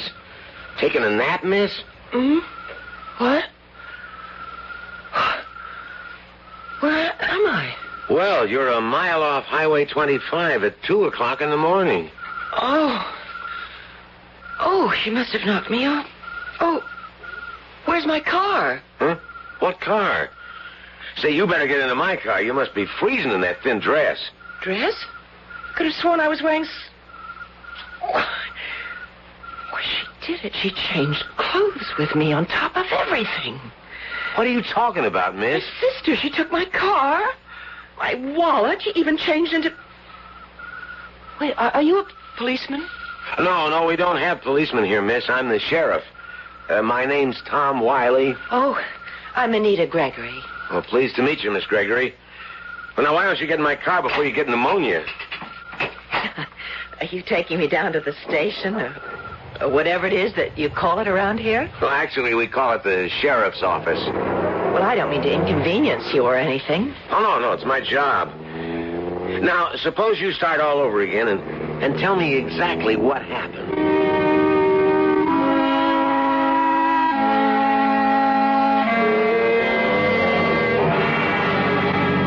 Now, you say Susan is your sister? Twin sister. Oh, twin sister. Miss Gregory, I still don't understand how you could agree to meet her on a deserted highway. Didn't you know she was dangerous? No. Well, I wasn't sure. You weren't sure? Well, you see, she sounded so upset. And I was so surprised to hear from her in the first place. It's been 5 years. Well, how did I know if she'd gotten better or not? Now, Miss Gregory, don't Call you me think that... Anita. I hate Miss Gregory. That sounds so hard. No, I never liked formality myself. Wait a minute. This doesn't look like a sheriff's office. That sign says Westbrook. Why are we stopping here? Hey, Doc. Sheriff, where'd you find her? Well, you know where that phone booth is off exit 11? Well, she was frankly lying in the road. Lucky I came by when I did. Susan, you might have gotten killed. My name is Anita Gregory. I don't think we've met. And I don't see why it's any of your business. Susan, do you realize that because of your little escapade, everybody's been up half the night trying to find you? Wait a minute. I don't think you heard me. I'm not... I heard what you said. Eric, take Susan Gregory back to her room. Sheriff? I'm sorry, but I had to bring you back. Bring me back? We really appreciate it, Sheriff. Thank you. Back? This is all a mistake. I think you need a sedative. Need a what? Who do you think you are? That's not our problem. The problem is, who do you think you are, Susan? You think that I'm Susan? Eric? And you, Sheriff? You brought me here deliberately. You don't believe me either. That whole time in the car, you were playing along with me. All the time thinking I'm somebody else. Well, I'm sorry, but you might have gotten hurt. This is insane. It isn't really happening. Tomorrow I'll wake up and... Let go of me. Take her to her room, Eric. Restrain her if necessary. Doctor, please, this is all a mistake. It's a horrible mistake. If I'm here, then Susan is out there somewhere. Miles away now in my car. Susan, you must Wait a minute. No, look. Find her before she hurts somebody, please. Sheriff, listen. Listen to me. My name is Anita Gregory. I live at 420 Oakleaf Terrace. Look, if you don't believe me, ask Max. That's right, Max knows. He was there when Susan called. Max will tell you. Please believe me, please. Yeah, that poor girl. It's really a shame about people like her. In the car, she seemed so normal. She's schizoid. Thinks she's two people. You mean this Anita character? That's the sad part. She does have a sister Anita, who put her here. There is a sister? That's right. Twin sister. As a matter of fact, I think that's part of the reason she has such a serious identity problem. Twin? Is it remotely possible that the girl I brought back is the other sister? Sheriff, you're not serious. Well, I know I'm no psychiatrist, but looking back on it, she didn't seem that crazy to me. That girl was Susan. She couldn't fool me for a minute.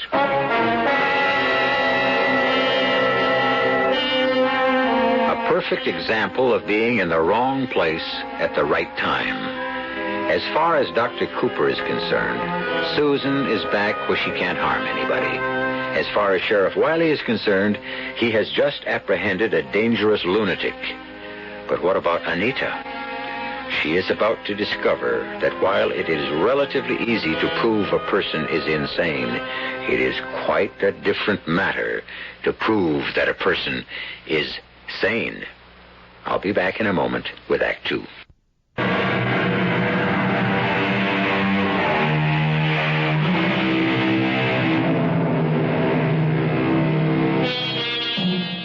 By all physical appearances, Anita Gregory is identical to her sister Susan.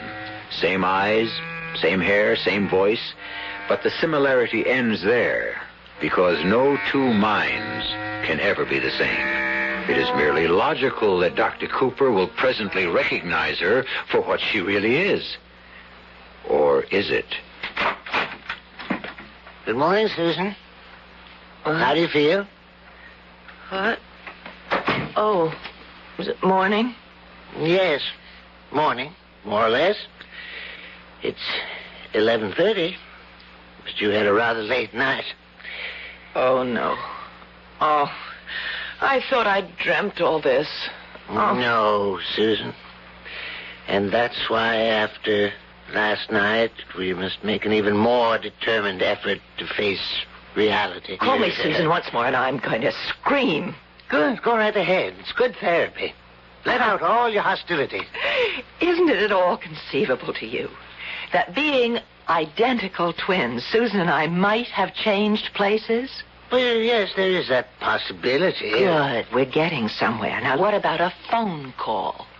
I'm afraid that's out of the question. We could clear this matter up entirely with a single phone call. Ah, you know the rules about phone calls. Besides, after last night's escapade, you've had all privileges suspended. Doctor, when I get out of here, I'll make sure you never practice again. Oh, that's excellent. Redirected hostility. Must be calm. I must maintain my cool.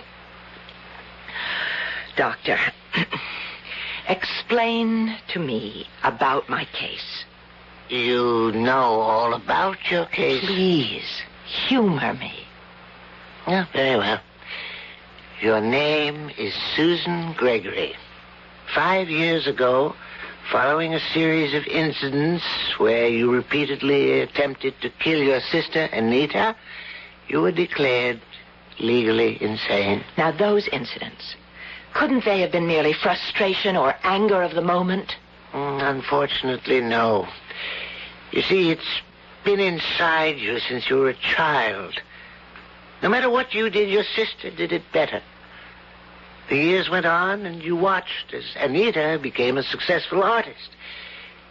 You grew more and more resentful. Your jealousy became an obsession. Even now, you're often jealous enough to try to be her. In this way, you can have what she's always had. All right. Now, taking this a step further. Just pretend now, that the real Susan Gregory is out there, living in Anita's apartment and driving her car, pretending to be her. How long do you suppose she'll be able to carry it off before she gets caught? Not very long, of course. Little things, traits unique to Anita would be missing. Close friends notice these things. That is, if Anita has any close friends. Oh, she has? We'll discuss it all later. It's time for your treatment. What kind of treatment? Eric is waiting outside to take you to Therapy 3. I asked you, what kind of treatment? Eric, would you take her, please? I'll be down in a few minutes. Look, I'm not stupid. I took psychology in college. I know a little bit about behavior modification and the things they do in places like this. Now, what is it? Is it electric shock therapy? No, I don't know why you're so upset. You'll feel much better. You always do afterwards. It is. Now, listen.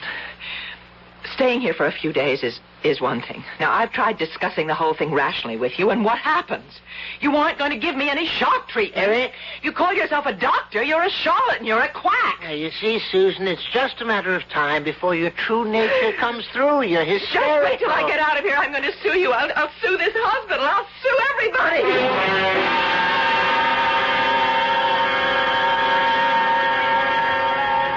Well, Sister Anita, you've done all right for yourself.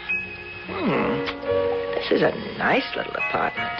I think I'm going to like it here. Mustn't get excited. I can pull this off. Just remember, I'm Anita now. Yes? Well, aren't you going to let me in? Look, don't be mad. I can explain why I didn't wait up for you. I fell asleep. I just went out like a light the minute I hit the couch. Anyhow, tell me what happened. With what? Well, Anita, don't keep me in suspense like this. What happened with your crazy sister? I sent her back to Westbrook. We had a long chat, and then I drove her back. And that was it? Yeah, she just wanted to talk. So, everything's all right now? Everything's fine. Hey, this is your old friend Max. If something's bothering you, you can tell me. Of course not. I'm just tired. You sure nothing's bothering you? You're not mad at me? Oh, of course not. Come here. Here? Closer.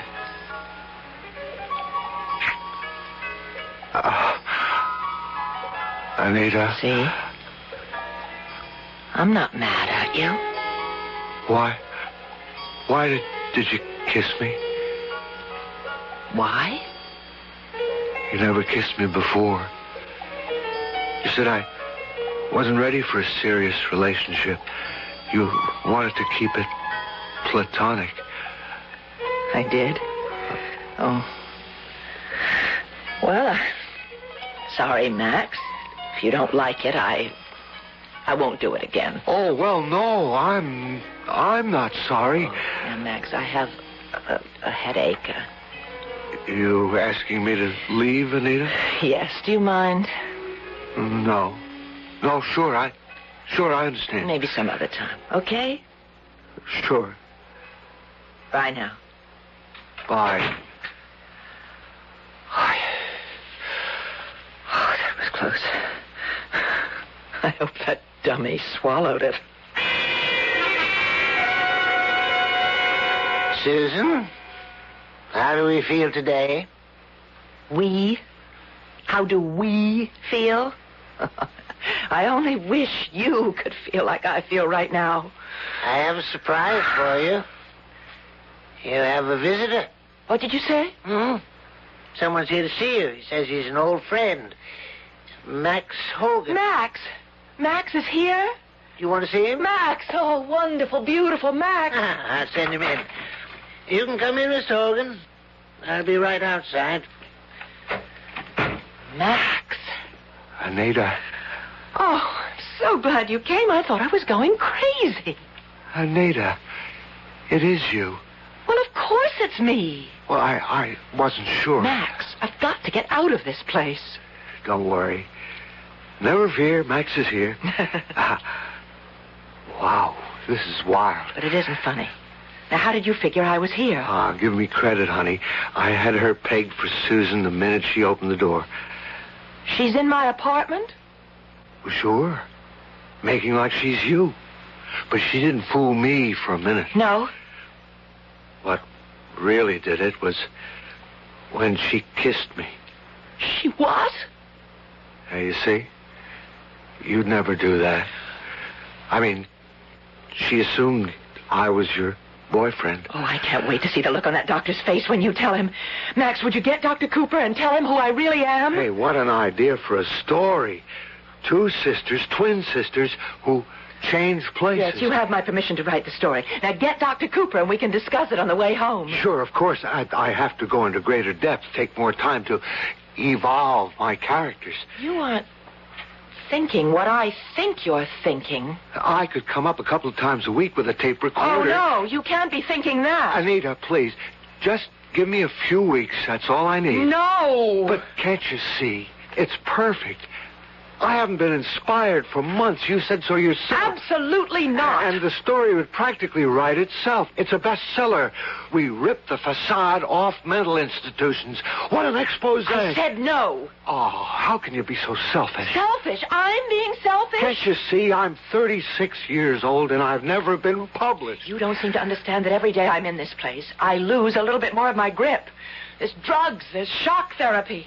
Do you know what that can do to a person? Oh, come on now. It can't be that bad. I'll get it through to you. This place can drive anybody crazy. I thought that I could live through anything. Nothing ever really moved me or excited me. Well, that's just why you could pull it off. Yeah, but even if my mind was made of concrete, this place would erode it. We'd be rich, both of us. Hey, I'll tell you what. I'll give you 50%. And you're forgetting something else. Susan. All right. She'll get a percentage, too. Now, listen, Max. Forget about me for a minute. You can't let an insane person loose in the normal world. Why not? It's all relative, isn't it?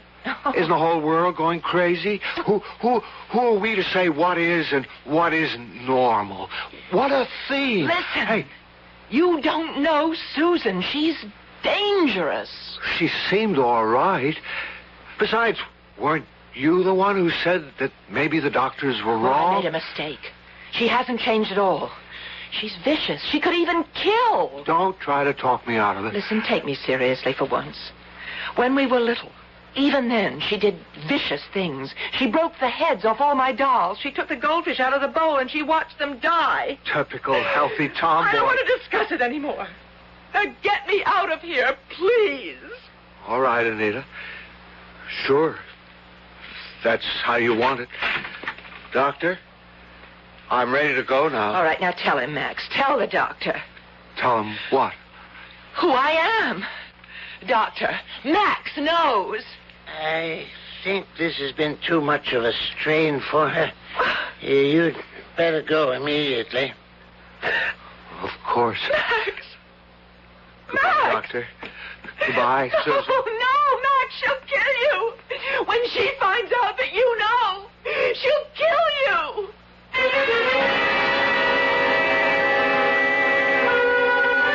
We live in a world ravaged with fear, a world where the voices of logic and common sense seldom find a sympathetic listener. It is not so very unlike the purgatory in which Anita Gregory is now imprisoned. Today, into that dim world, a candle of hope has briefly flickered and finally been extinguished. I'll be back shortly with Act 3.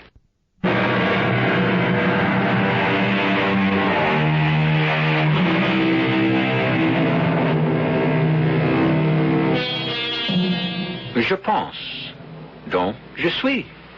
I think, therefore I am. So said the great philosopher René Descartes.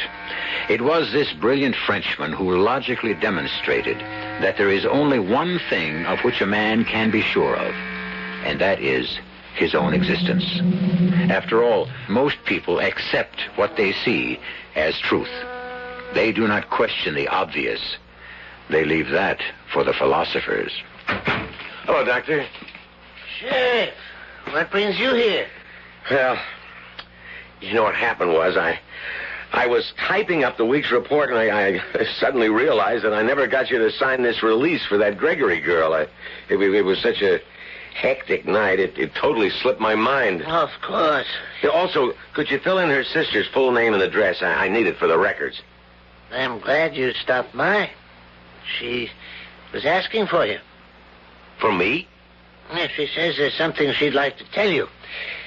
Now, you don't have to see her if you don't want to. I'm sure it isn't anything important. Oh, well, as long as I'm here, I'd like to see how she's doing. Hello, Susan. Sheriff? Oh, how you been? Just wonderful, can't you tell? Doc Cooper said you wanted to see me. I did? What was it you wanted to tell me? I forget. I think there was something.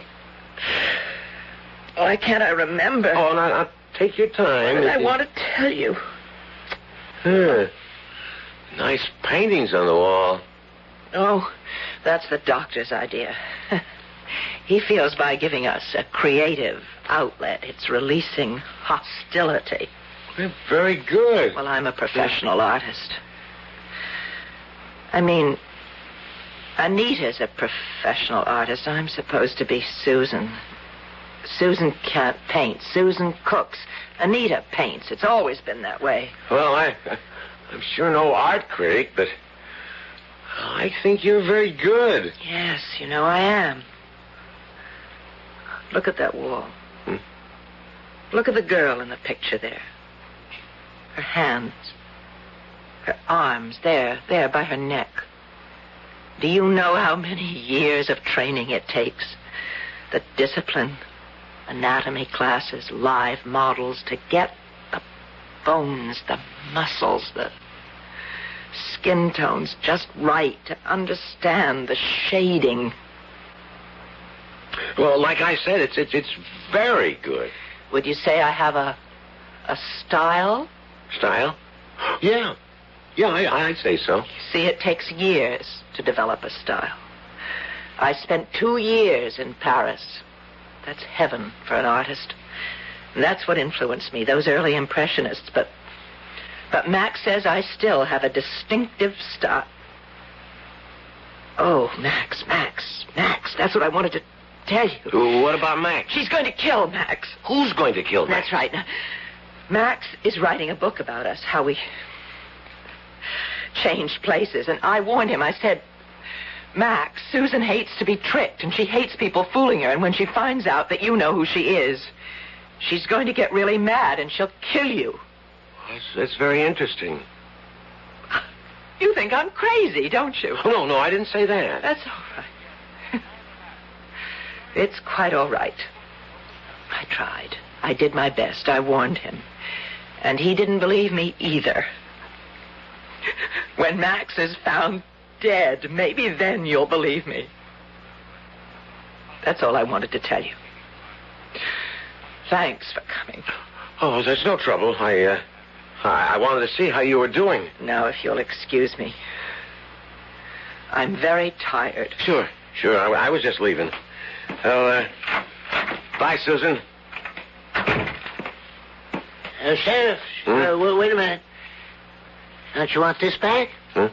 Oh, the release form. Oh, thanks, Doc. I don't know what's with me these days. Look, I want to ask you about Susan's sister, Nita Gregory. What about her? I was wondering when you saw her last. Last? Oh, well, I really don't think that's very important. Well, what is your impression of the sister, Nita? I hear she's an excellent artist. You hear? Yeah, well, naturally, I've never met her. You what?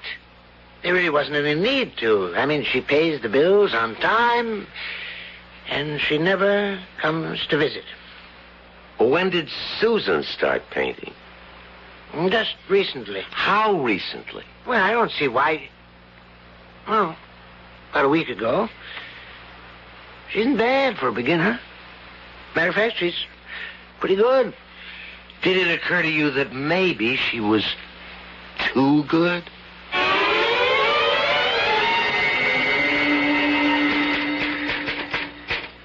Chapter 2. The second week. Oh, that's good. Let's see what we've got so far. Meanwhile, Susan Gregory, in the guise of Anita, continued more and more to assume the identity of her sister. The door wasn't locked, so I just thought I'd come in. I never lock my door. What are you writing? Nothing, just the usual junk. Can I see? No. I never show an unfinished work to anybody. It just isn't done. Why not? Well, it's bad luck. Hey, give me that back. I just want to see. Come on, don't be such a... Give it back. Come on, Max, just let me see a little. Give it to me. Oh, now look what you've done.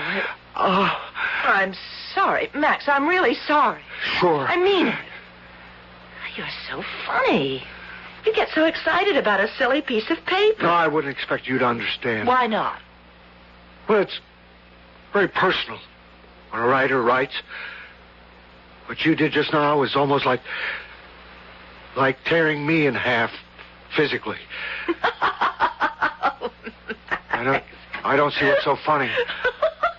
You don't. It's very funny. It's a scream. It's a scream, Max. You know it's a scream. No, You're a scream. You know that? As a matter of fact, you're plain crazy. Me? Crazy? Look so shocked. Don't fight it. It's no crime to be crazy. It happens to the best of us. Yeah, I know. Hey, you're not taking me seriously, are you, Max? I'm only kidding. Can't you take a joke?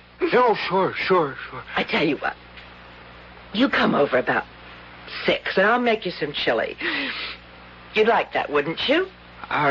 Yes, I would. Okay. 6, then.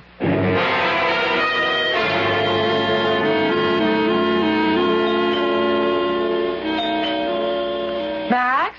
Just a minute. Max, I told you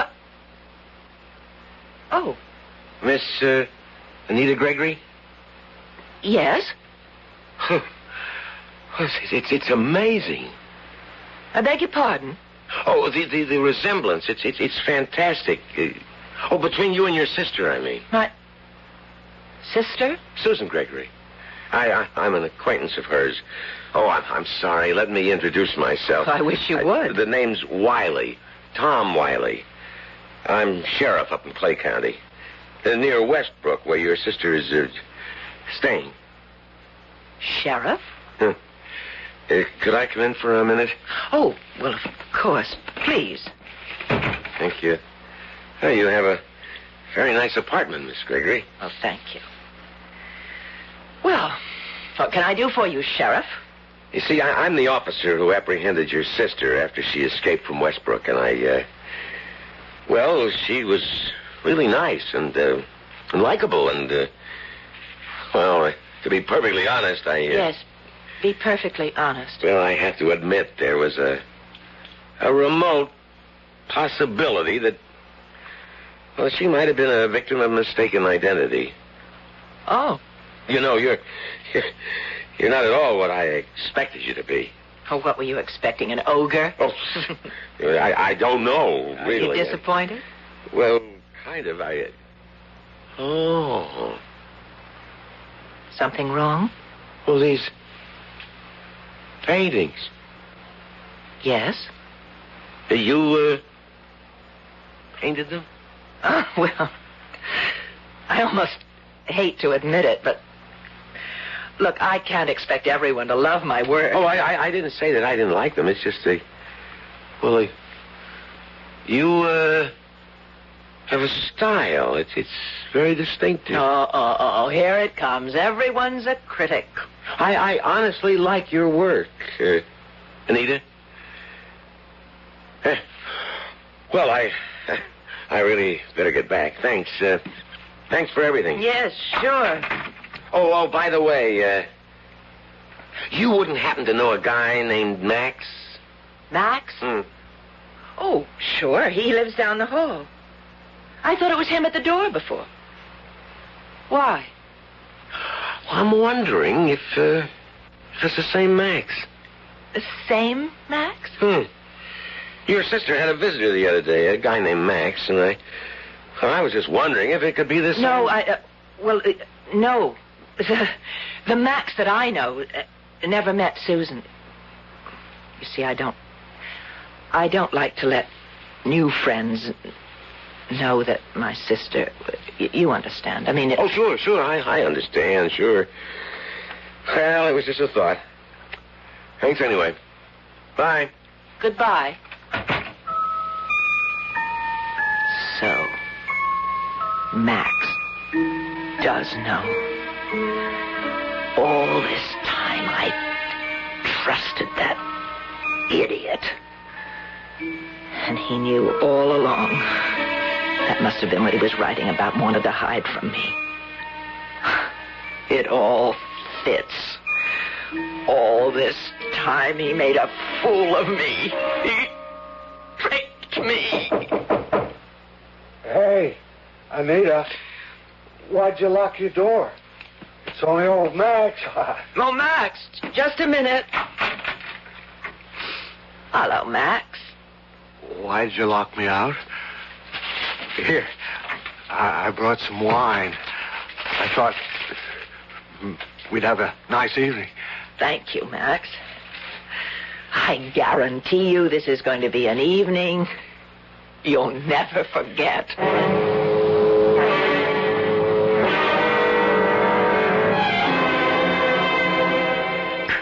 Oh, I must say, Anita, you really outdid yourself.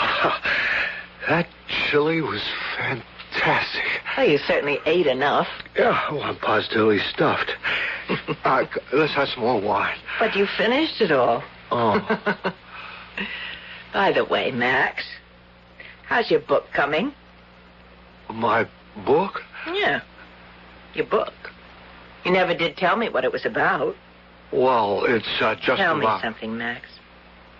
Did you put me in it? You? Yeah, me. I'm your inspiration, aren't I? What's gotten into you, Anita? Don't call me Anita. I hate that name. You know very well I'm Susan. What? Oh, don't play dumb, Max. You knew all the time, didn't you? Didn't you? I don't know what you're talking about. I'm Susan, and you knew all about it. Oh, quit playing dumb. I happen to know all about your little visit to Westbrook. Oh, look, I can explain. I don't want to hear it. I'm not interested.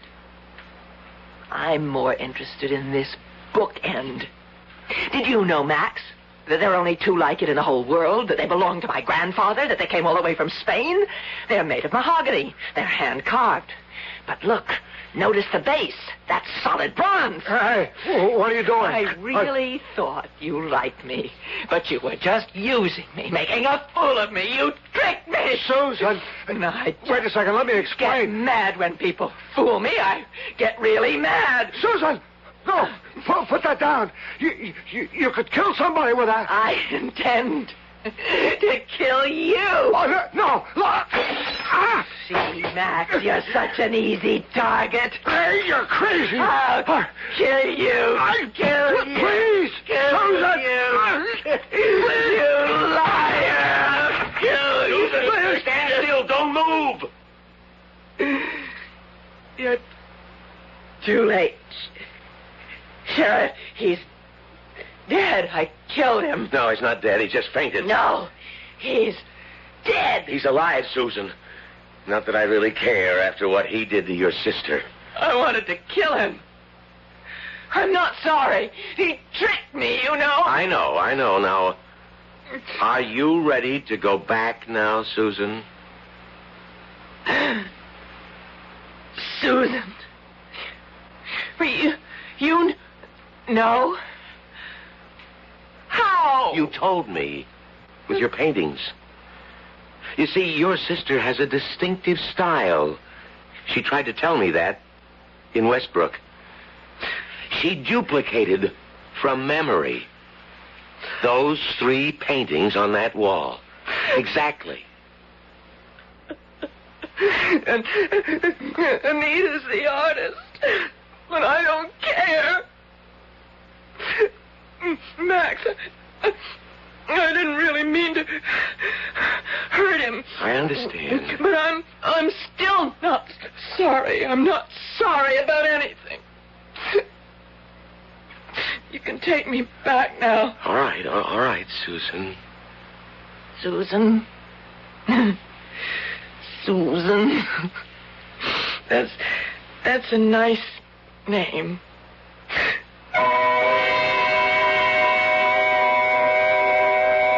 The sheriff took Susan home to Westbrook. And Anita, after many embarrassed apologies, is back at work. I understand she's been commissioned to do a mural inside the sheriff's office. For those of you wondering about the unfortunate Max, it seems Dr. Cooper was very interested to learn of his book. So interested, in fact, that he's made Max a permanent fixture up at Westbrook. You could call him the resident author. I'll be right back.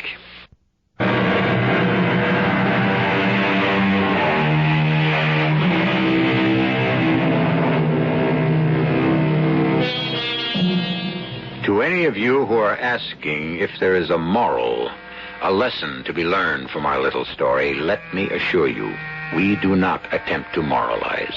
We do not presume to teach.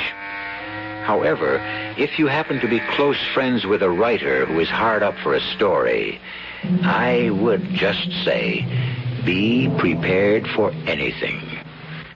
Our cast included Marion Seldes, Robert Dryden, and Leon Janney. The entire production was under the direction of Hyman Brown. And now, a preview of our next tale. I saw it happen. Now, Mary, you must get a hold of yourself. He was shot just as he turned the corner. His revolver was still in his holster. He never had a chance. Joe never had a chance. I know how hard it is, Mary. I saw it happen. Oh, why? Why did I see it happen? I saw it happen as if I were sitting in a theater, and it was all taking place on a giant screen. And from that night on, I saw it happen. Every night. Every night I was condemned to relive it again. And again. And again. This is E.G. Marshall inviting you to return to our Mystery Theater for another adventure in the macabre. Until next time, pleasant dreams.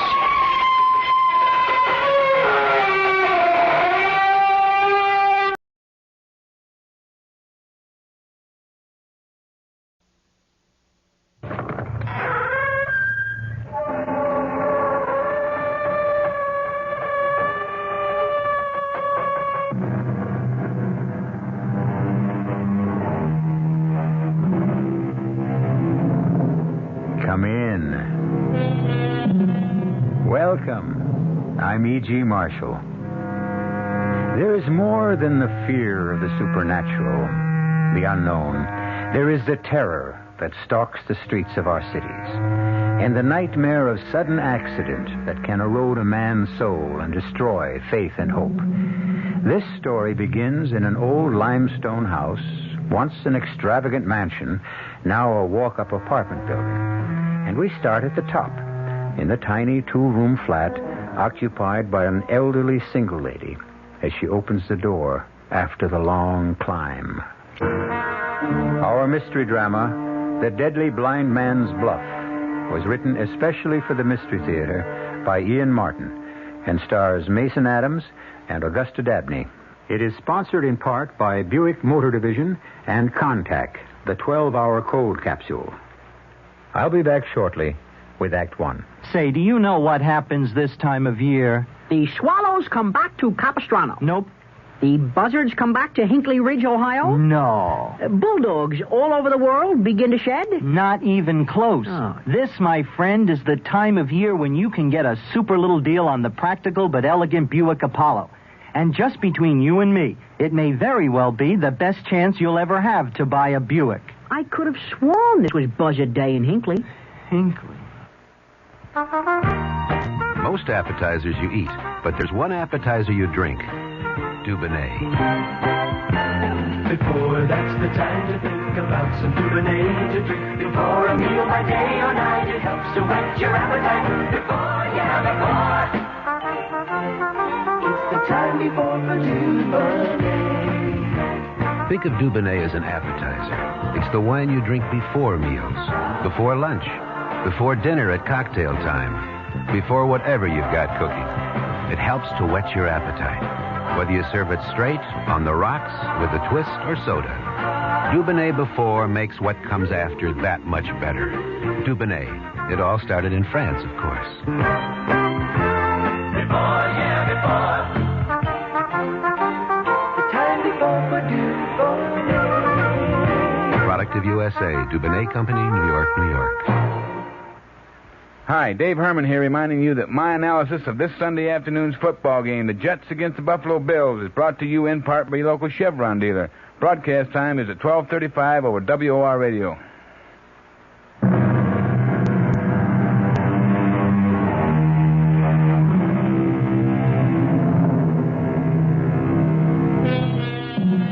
Not so long ago, 821 Green Street was a good place to live. From the landlord who lived in the basement to Mrs. Schofield, the elderly lady who lived on the top floor in the single tiny apartment with a flower terrace outside. Certainly nobody was happier to move into the building than Fran and Dave Miller. How could they have even guessed that in it Dave would lose himself as a man, or that a savage, reckless, vicious killer would be the magic key to him finding himself again? It's quite a climb, 3 flights. Only one person lives higher. And Mrs. Schofield. Quiet as a mouse. She won't ever bother you. Here we are. How clean and well kept up everything is, isn't it, Dave? Yeah, somebody takes a lot of pride in the work put into this. Mm-hmm. My grandfather had this house built for him. 1894. People took a power of pride in what they worked at then. Can't find anyone who wants to work with his hands these days. Oh, yes, you can. My Dave. And nobody takes more pride in what he does. What's your profession, Mr. Miller? I'm a jackhammer man, Mr. Stone, a riveter. Yes, he works on all the big ones. Why, he doesn't care how high he goes. Yeah, well, I'm glad you brought it up because there is one drawback to the apartment I feel that I've got to tell you. You mean the big apartment job they're breaking ground for at the corner? Yes. There's going to be an awful lot of noise for a while. Well, that's no drawback for us because we're both out working all day. As a matter of fact, I may be even working on that building, so I'm the one who'd be apologizing to you. Well, I'm glad that's out of the way. Now, let's have a look at the apartment and see what you think, eh? Got that feeling, Dave. It's going to be lucky for us. Oh, my. Oh! Well, if the rest is as good as this, we're home, Dave.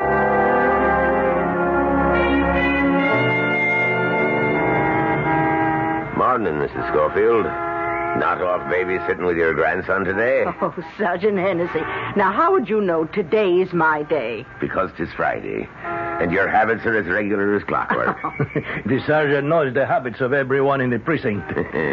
It's what I get for being a beat cop the most of my life and sticking to it. Well, don't think we're all not grateful, Mr. Rivera. It's why we all think this is the safest neighborhood in the city. But my son and his family are off on vacation for 2 weeks. I'm surprised you didn't go along. Oh, too far. Besides, my plants need me. Well, bye now, Sergeant Hennessy and Mr. Rivera. Bye. I like that, mister. A lady only had titled friends. And who's the big guy following her up the stairs there, huh? I never seen him before. It's okay, Juan. He and his little bride just moved in. Nice people. Oh, yes. Yeah, I have seen his wife. Something to look at, huh, Sergeant? Pretty as a picture. Which is more than you look like, leaving your big fat rump against the building. Too many tortillas, Juan. Come on, let's go patrol. And you know, it's a funny thing. The longer the day goes on, the heavier these boots get. Just thank himself up there. You live in Queens on the first floor. And not up 4 long flights like poor Mrs. Schofield is climbing now. You'll never make it. Can I give you a hand? Oh, thank you, young man. I'm afraid these stairs are beginning to get the better of me. I'm David Miller. My wife and I just moved on the 4th floor, apartment B. Oh, well, I'm Letitia Schofield, top floor. Well, just one more now, if I ever make it. Well, I'd be glad to see you home safe. Safe? Oh, Lord bless you, son. In this house, that's never anything to worry about. 7 years I've been here, and it's as safe as a church. Are you sure you can make it now? Oh, don't you worry. I fly this last flight like a bird.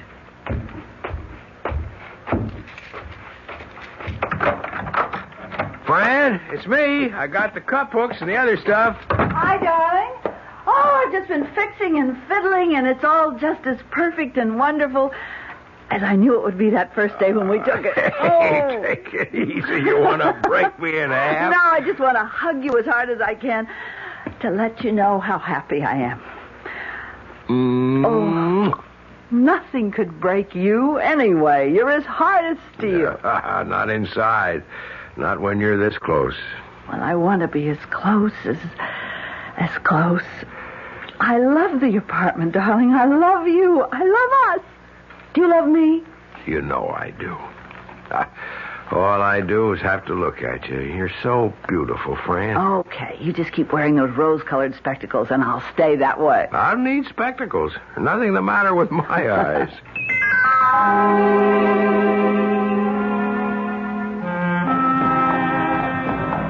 What floor you be working on today, Dave? 76. Just started to frame up. Oh, darling. Gee, I wonder at you sometimes. Aren't you ever afraid? I wouldn't want to take time to think about it. You can't. Fear's like rust. Once you let it start, it corrodes everything. Oh, I'd be afraid of losing you. You start thinking that way, and you destroy the way we love each other. Don't you forget yesterday afternoon. Don't you? Don't worry, I won't. Well, I'll see you around 4. And it's an eternity. But it's worth living through, just so we can see each other again. And I'm the one who gets the best part of that bargain.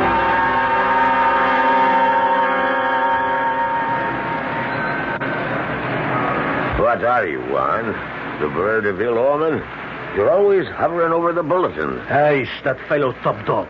If I could catch that piece of filth, then all the rest of being a cop, the other dirt and waste, and most of the time being too late to stop it, it would be worth it all. Yeah, I know how you feel. He's a maniac. He kills too often. But me, I just hope he stays out of our precinct. He seems to be working the other side of town. Now, here's a bulletin in from the 13th. Looks just like him. But I am not like you. I want him in our precinct so I can find him and destroy him. Anyone catches him is really going to have their eyes peeled. In the meantime, we'd better hit the beat. So far, What's that? It's our precinct. Fire, on the big new Haverford Casualty Building. All personnel alerted for fire department support. Okay, Juan, I'll check with the lieutenant. You see what squad cars might be available in case we need to ride. What caused the fire, Sergeant? Well, I got it from the crew boss. Your husband's been breaking in a new bucket. Yeah, I man. know. His regular partner, Duke Max, he sprained his ankle. That's right. And I know the new guy's a scatter arm, but this wasn't the first rivet he's thrown out of Dave's reach. No, man. And even as red hot as they are, Sergeant, even on wood floor, the rivets aren't likely to start a fire. Yeah, well, this one did.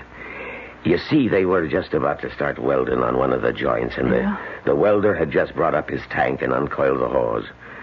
The rivet your husband couldn't catch landed right on the rubber hose, burned through it like that. Oh, and flash-fired back to the tank. That was pure oxygen, ma'am, and it went off like a bomb.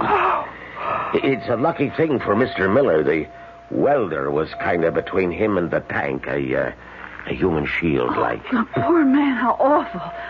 I hope he wasn't hurt too bad. He didn't feel no pain. He's dead? Yes'm. And Dave? Here comes the doc now. She's the one to ask. Dr. Beinfield, this is Mrs. David Miller. Oh, how do you do, Mrs. How's Miller? my husband, Doctor? Is he hurt bad? Well, not in general, Mrs. Miller. Do you know what happened? Yes, the sergeant told me about the explosion and the other man. The welder, yes. Well, he absorbed almost all of the flame and the flying metal. Almost all? Unfortunately, well, one of your husband's eyes was badly burned. Oh, no. Plastically, we can patch him up as good as new, but I'm afraid the sight... Oh, no. Oh, but Doctor, the other eye, that's all right, isn't it? Please, isn't it? Mrs. Miller, I have to ask you to be brave. The other eye was hit by a piece of the tank that we've been operating. Fortunately, your husband was far enough away so that most of its force was spent. There was no injury to the brain, but the optic nerve... Go on, Doctor. Well, I'm afraid it was completely destroyed. You mean my Dave is blind? Oh, Mrs. Miller, I'm sorry.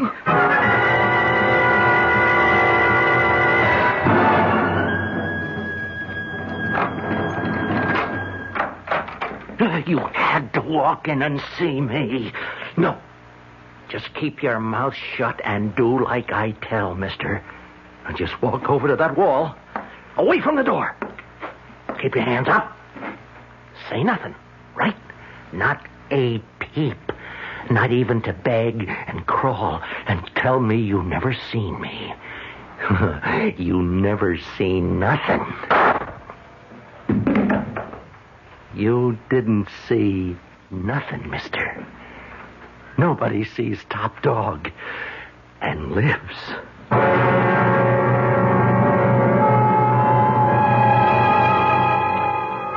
A vicious killer on the other side of town from an unconscious young man who doesn't know yet that he will never wake to light again. A psychopath who doesn't deserve to be alive, and a fine young man tragically turned into a someone else he will find hard to live with. What do these two have in common? Why do they belong in the same story? We shall begin to find out when I return shortly with Act 2. Give your hand to a friend. Give your heart to your love. But give your cold to contact. The sooner the better. The common cold is a rotten thing. You miss so much. Sneezing, drips, and congestion can drag you down.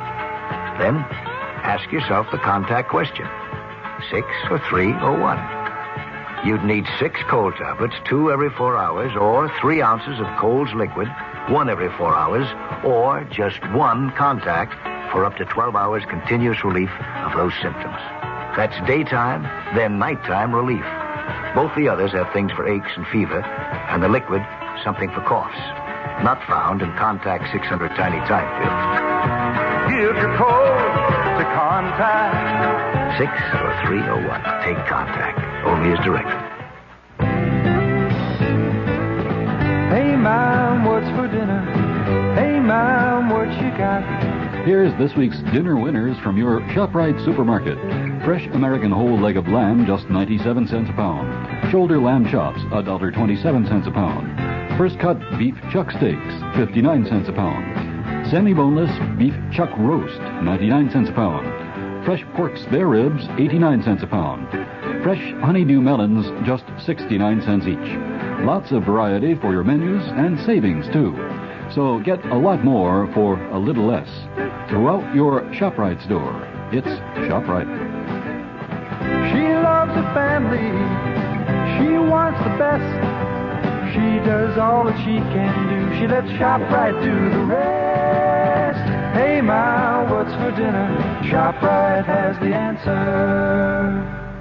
This is WOR New York, an RKO General Station.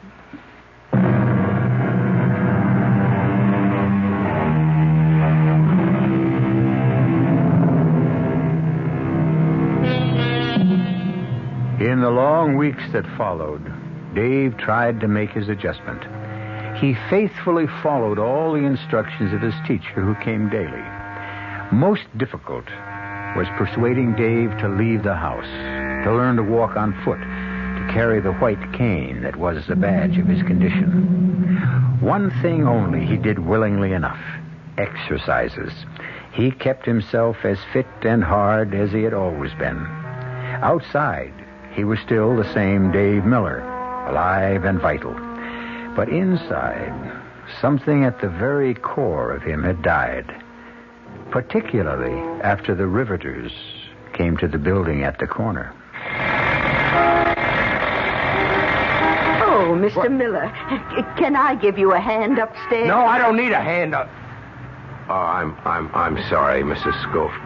Mrs. Schofield, isn't it? Yes, and I'm the one that's sorry. I spoke before I thought. It's just that you don't know how I dread those stairs, so I'll do the helping. Huh? I gotta find some use for myself.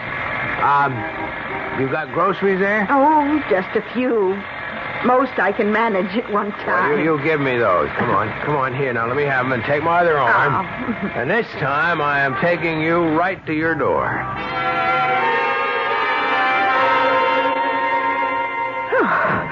Oh, my. Oh, well, that's the easiest trip I've ever made, I think. Oh, thank you, Mr. No, I think I'm old enough to say thank you, Dave. Sure, Mrs. Schofield. Here, I'll give you the shopping bag now. Oh, good. Oh, well, won't you come in a minute? If I knock over your furniture or bust something, don't forget I'm blind. Oh, you wouldn't let me forget. But I wanted to show you my terrace. I waited too long to see it, I'm afraid. Oh, well, you can still smell the flowers and feel how cool it is and hear my little fountain splashing. Even with all the other racket, I can still go out there and feel at peace. Terrace, huh? Mm-hmm. And I'll even make you some lunch. Fran's at work, isn't she? Well, somebody has to make it to pay the bills. Okay, just guide me so that I don't make a fool of myself. Well, now you just give me your hand and I'll guide you. Now, that's my silver tea caddy that Fred, he was my husband, he gave me for a special wedding present.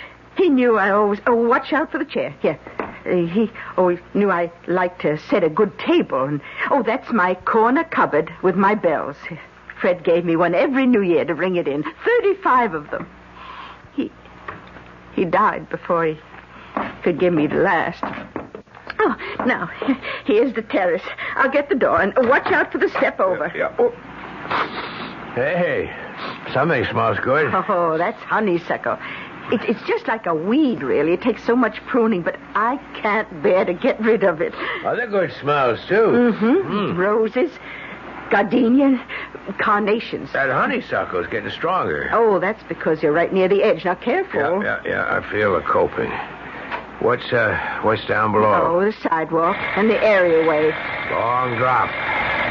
That's what drives me real crazy. Oh, I don't blame you. It bothers me a lot. No, not for the same reason. That's where I ought to be. Up there, with my gun.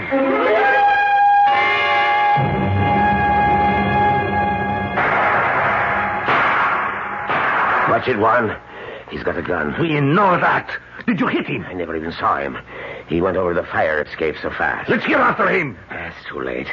He was 4 or 5 rooftops away, and between 2 of them's a jump neither you nor I could make. It was top dog, wasn't it? And by all the signs. Another top-floor apartment, another corpse. And something new I don't like at all. What? He's moved his territory. He's in our precinct now.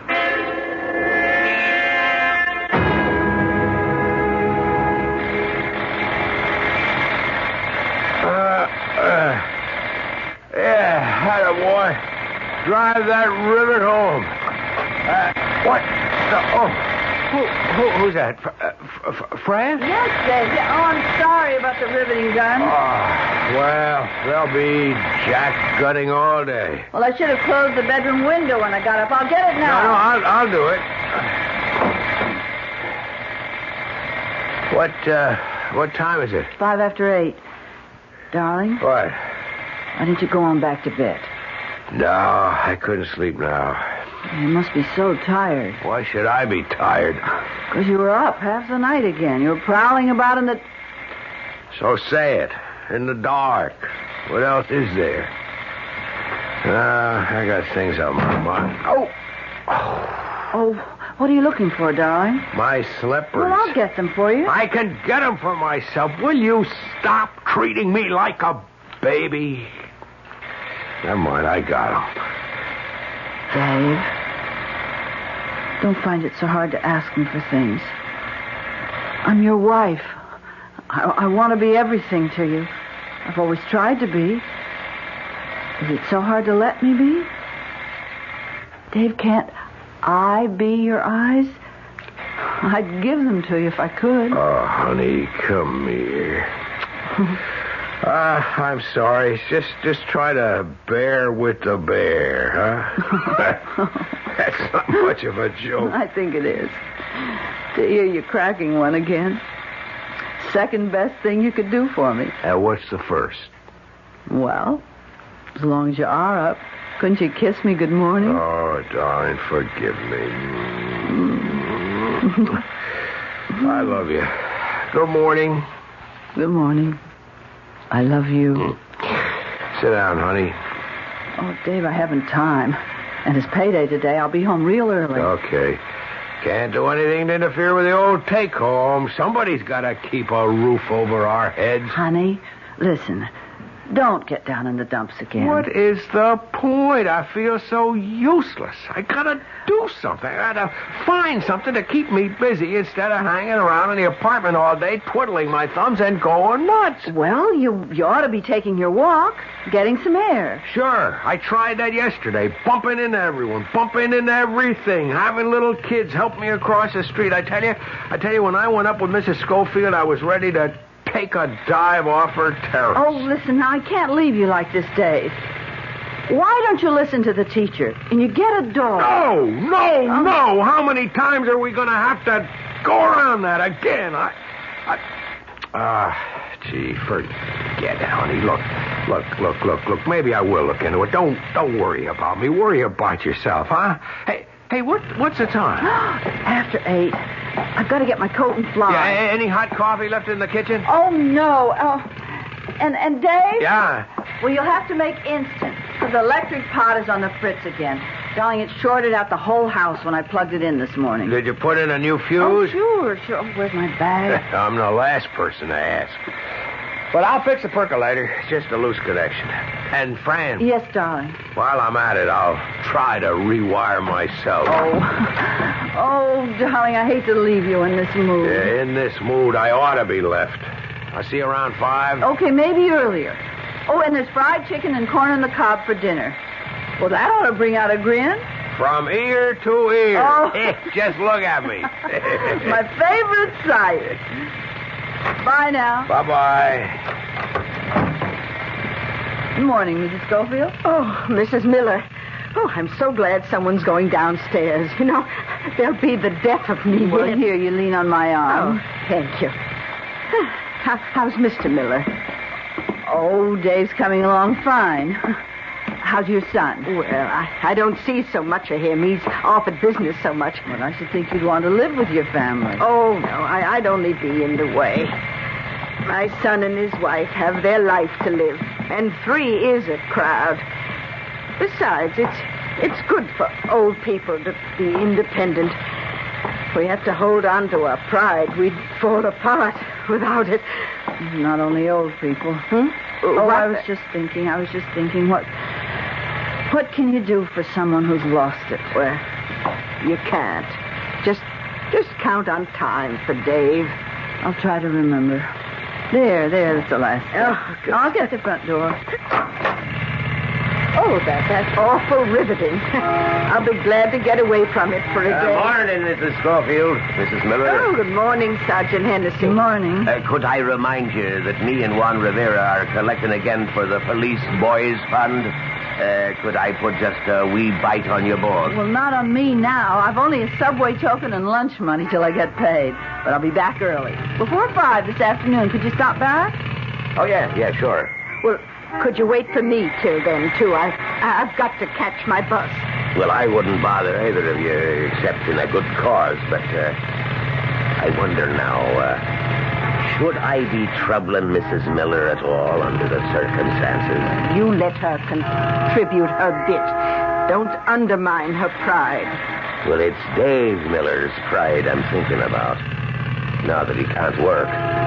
Yeah, I was laid up once with a bullet, and I thought I'd never be a whole man again. But I had the chance to recover. Well, what has he got?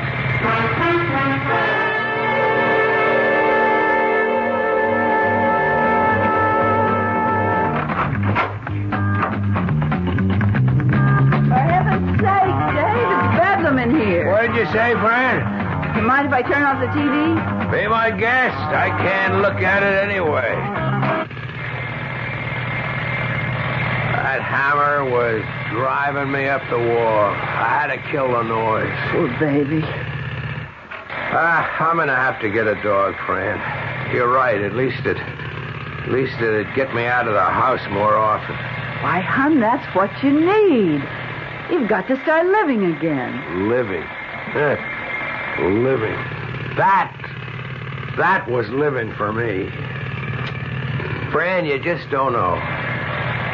Slung in a rig, feet braced against a column, whacking home those red-hot nails.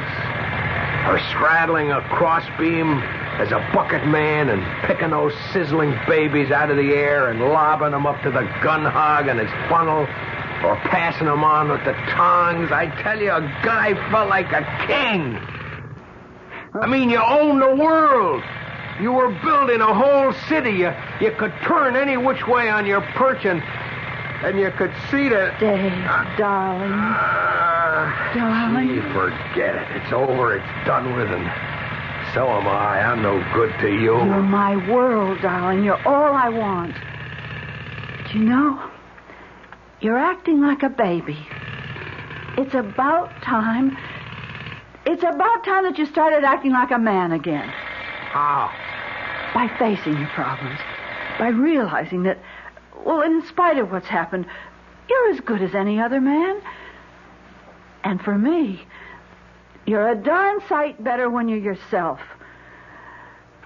I'm going out and make a cup of coffee. You can't. I used up all the instant. You didn't fix the percolator? I tried to, but it's in the elements somewheres. And guess what? I couldn't fix it because I couldn't see where.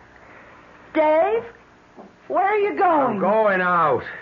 I'm no good to you. I'm no good to me, to nobody. Just let me figure my own way out. I should climb up to Mrs. Schofield's and just take the big step over that honeysuckle off of the terrace. What? That was a gun. Hey, who's there? Did you hear a gunshot? Drop that white cane. I need it. I can't see. Hey, Hey, you mean you're blind, man? Yeah, but who... Oh, boy, this is your lucky day. I almost let you have it, too. Okay, now move away. Who are you? Move away. I said move it. I got a gun in my hand, and I'm busting clear out of here. It's okay, Juan. If you tried to lug that lump of lard on your rump up 4 flights, you'd be liable to have a heart attack. Cops. Okay, Mac. Is this your apartment, huh? Yeah. Here, you feel that? That's a rod. It's loaded, and I ain't got no cause not to use it again. So open up your door and get me inside. Why should I? The name's Top Dog, man. That bring you into line? You heard of me, huh? Yeah, I've heard of you. And you know I don't mind using this. That's just what I was thinking about. Maybe I should just let you go ahead. My best way out. What would you say if I just said, go ahead, shoot?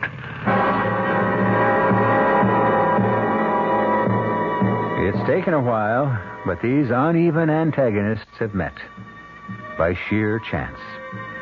Now the smell of fear hangs heavy in the air. The desperate criminal about to be caught red-handed. The hopeless young man who thinks he has so little left to live for. A moment of desperate decision for both, which we will return to shortly with Act 3. Ever see a beer drinker pour his beer real easy down the side of the glass? Maybe you do it yourself. If so, the Budweiser brewmaster thinks you're missing something, especially if you're a Budweiser drinker. You see, Bud is brewed, so it will kick up a healthy head of foam. Exclusive beechwood aging and natural carbonation make it a lively brew. Well, anyway, pouring Bud plunk down the middle of the glass helps bring out the best in that clean white Budweiser foam and real beer aroma. It also helps you get the full benefit of a taste, smoothness, and drinkability you'll find in no other beer at any price. Remember, brewing beer right does make a difference. Next time, pour that Budweiser right down the middle and see for yourself. Anheuser-Busch, St. Louis.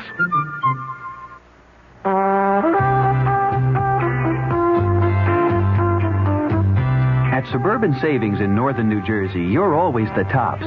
So to help you reach the top, Suburban is offering you a top 7.90% effective annual yield on their 7.50% savings certificates. And Suburban guarantees it from 4 to 10 years. Just a $2,500 minimum is all you need to get your savings straight to the top. Federal regulations allow premature withdrawals on savings certificates, provided prescribed federal penalties are adhered to. Of course, Suburban also has other ways to top off your day with a wide selection of other savings plans to choose from. Your savings will always come out on top because we offer you the highest interest rates allowed by law. Come into any Suburban Savings office conveniently located in Bayonne, Edgewater, Elmwood Park, Emerson, Hackettstown, Morris Plains, Nutley, Paramus, Sparta, and Wayne, and choose the right savings plan for you. This Sunday afternoon's clash between the New York Jets and the Buffalo Bills is brought to you in part by M&M Mars, the fun-sized candy people. And I'm Dave Herman for all the commentary throughout the game. Broadcast time over WOR Radio is 12:35.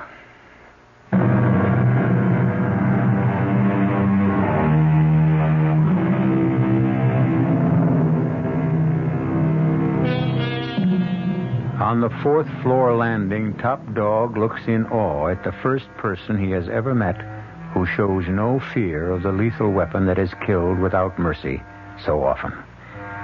From below, approaching gradually, is the measured tread of the sergeant of police as he toils up the stairs towards them. Above is the woman Top Dog has just murdered, and he knows there is no rooftop escape from this house. You open that door, man, or you die. Suppose that's just what I want. Someone to do for me what I haven't got the guts to do myself. Oh, that's just where you get it if you don't open that. Dave! Shh. Okay, lady. Okay, that's it. Now, I got a gun. Now, back in the house, or I let your husband have it. Oh, please don't. Same goes for you, mister. Now, you don't move, or the lady gets it. Okay, don't shoot. I'm with you. This your wife? Yes, and so help me if Shut up. Now, nobody's going to get hurt if I get out of here okay, but I'm warning you. I got nothing to lose. Now, I just knocked off that old dame upstairs. So the both of you just freeze and keep your mouth buttoned real tight, or I start blasting. Now, shh. Hey, Juan. Yes, Juan. Yes. I was just looking out the second floor hall window. There's an old heap parked on the other side of the street. Yeah, I see. Check that plate, will you? Looks like a stolen car to me. Lousy copper. What's he want? Maybe he heard the shot. Oh, come on, over that rivet gun? Hey, what's that lousy cop want here anyways? Huh? Every cop in this city is looking for you, top dog. Dave, don't bait him. That's okay, lady. I know it. I am number one. Sure, something to be really proud of. Did you really shoot Mrs. Schofield? She caught me going through her apartment. To shoot an old woman in cold blood? Well, she seen me, didn't she? No. Listen, baby, I'm a 3-time loser. Now, I got nothing to lose. But that poor little thing... Gosh, she could have pulled me out of the file. She seen me. And anybody sees me on a job gets it. Anybody catches me on a job gets it. Hey, that's where you get a break, man. Now, ain't you glad you're blind, huh? You couldn't give him a make on me. Hey, lady, you blind like your husband? No, I'm Yes, not... we're both blind. So, you seen me too, lady, huh? Well, that's kind of too bad now, ain't it? Hold it down, everyone. Who's that? I guess it's the sergeant. What's he want here? Mrs. Schofield and I promised him a contribution for the Police Boys League this afternoon. Well, maybe he'll figure you ain't home, huh? No, he knows I'm here. I just said hello to him at the corner. You see? So pay him off. You're hurting me. Now, look, you just cool it, man. Now, look, Jake, you got one other job to do. Now, you keep that cop from going upstairs, huh? And no funny business. If you do anything to my wife... Button it up, helpless. You're the first to get it if anything goes wrong. Now, you get it, lady? Yes. Then go on. Afternoon, Mrs. Miller. I knocked and got no answer. But I rang the bell because, well, I'm sorry, but I knew you were home. Yes, I went to get my bag. Something wrong? No. I'm just still a little out of breath after the stairs. Yeah, I know what you mean. I took my own sweet time on them. It's one tough climb. Here's the money. Oh, thank you. And now I'll just make out the receipt. Oh, that won't be necessary. Oh, it won't take a moment. We're supposed to, you know. If I could just step in a minute, I'd like to say hi to Dave. Oh, you can't. Are you all right? You're acting kind of funny for you. It's just Dave. He's not feeling so well, but he's lying down, and he has his bad day. Oh, yes, I understand. Poor guy. Lousy thing to happen. I'll just scribble this against the wall. Well, just one more flight to go, and I've done my bit for the PBL. If I can make it. Mrs. Schofield? Yep. I don't believe she's home yet. Why, sure she is. I saw her in the corner grocery not 10 minutes ago, and she was on her way back then. Here's your receipt. I'll be seeing you. Why didn't you stop him? How could I? Before he finds out what you've done, now is your chance to make your break. No, you keep your distance, helpless. I don't trust you. What harm can I do you if you get away? I don't know what you look like.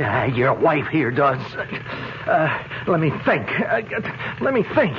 If I close the old lady's door, maybe he'll think she went out again when she doesn't answer. Did I close the door? I don't remember. Or were her keys still in the lock? Come here, Fran. You better make it quick if you're getting out of here. And don't try any shooting. You can't hit Fran with her behind me. You lousy... Juan, are you down there? You bet. And then where's the stolen car? Never mind that. You get out to our car and put in the 1020. Hey, you got a DOA? It looks like a homicide. And Juan? Yes, Sergeant. Cover the front door. Nobody goes in or out. There's a chance whoever did it is still in the building. What's your step, Dave? This one looks like your boy Top Dog. Just get on the horn, will you, and get us some help. There's it. Dave, look out! Dave! Don't scream, Mrs. Miller. One peep, and it won't be a little pistol whipping for your hubby. I'll lay his brains open. Okay, helpless. You can hear me, right? Yes. Well, then on your feet and in the bedroom. Hey, wait a minute. No fire escape. Fine, let's go. What about my wife? Oh, she stays with me. I need her. Now, listen, to both of you. This is a 38 I got in my hand. Now, I don't want to use it. Now, when that cop come around to check up, there ain't a sound from either one of you. Now, if he does come in, I'm in the closet. Right. And I want you should listen close, Mrs. Miller. I can still blow that hole through your husband and the cop, and then you, if you don't follow orders. There he is now. Now it's up to you, Mrs. Miller. Get in there, helpless. On your face in the bed. Mrs. Miller? I ain't closing the bedroom door. Mrs. Miller? Now I can watch every move you make. Go ahead, Mrs. Miller. If anything goes wrong, I might even shoot you Mrs. first. Miller! I understand. Oh. Well, I'm sorry to bother you again, Mrs. Miller. What's the matter, Sergeant Henderson? No, are you all right? Why, has something happened? I was in the kitchen, and I thought I heard shouting. That was me and Patrolman Rivera. No, I don't want to upset you, but there's been an accident upstairs. Mrs. Schofield, is she... She's dead. She was killed by a gunshot and robbed. Probably by a professional who goes by the name of Top Dog. He's a vicious, psychopathic killer, and there may be a possibility he's still in the building. If only we knew exactly when the shot was fired, we'd have a better idea. Maybe I'd better ask Mr. Miller. Oh, he couldn't have heard anything.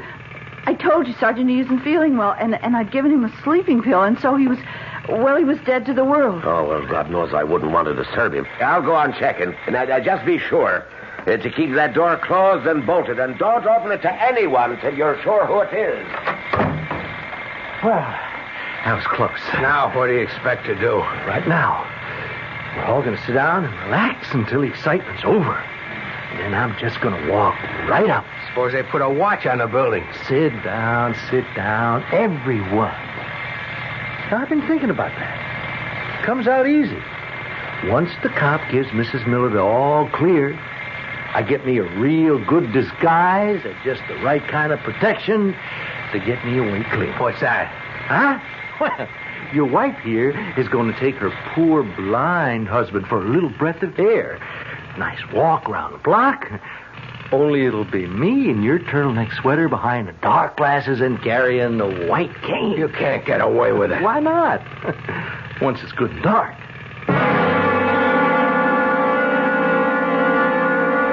You know, lousy cops still hanging around. It's almost dark. Hey, you. Hey, baby. Yes?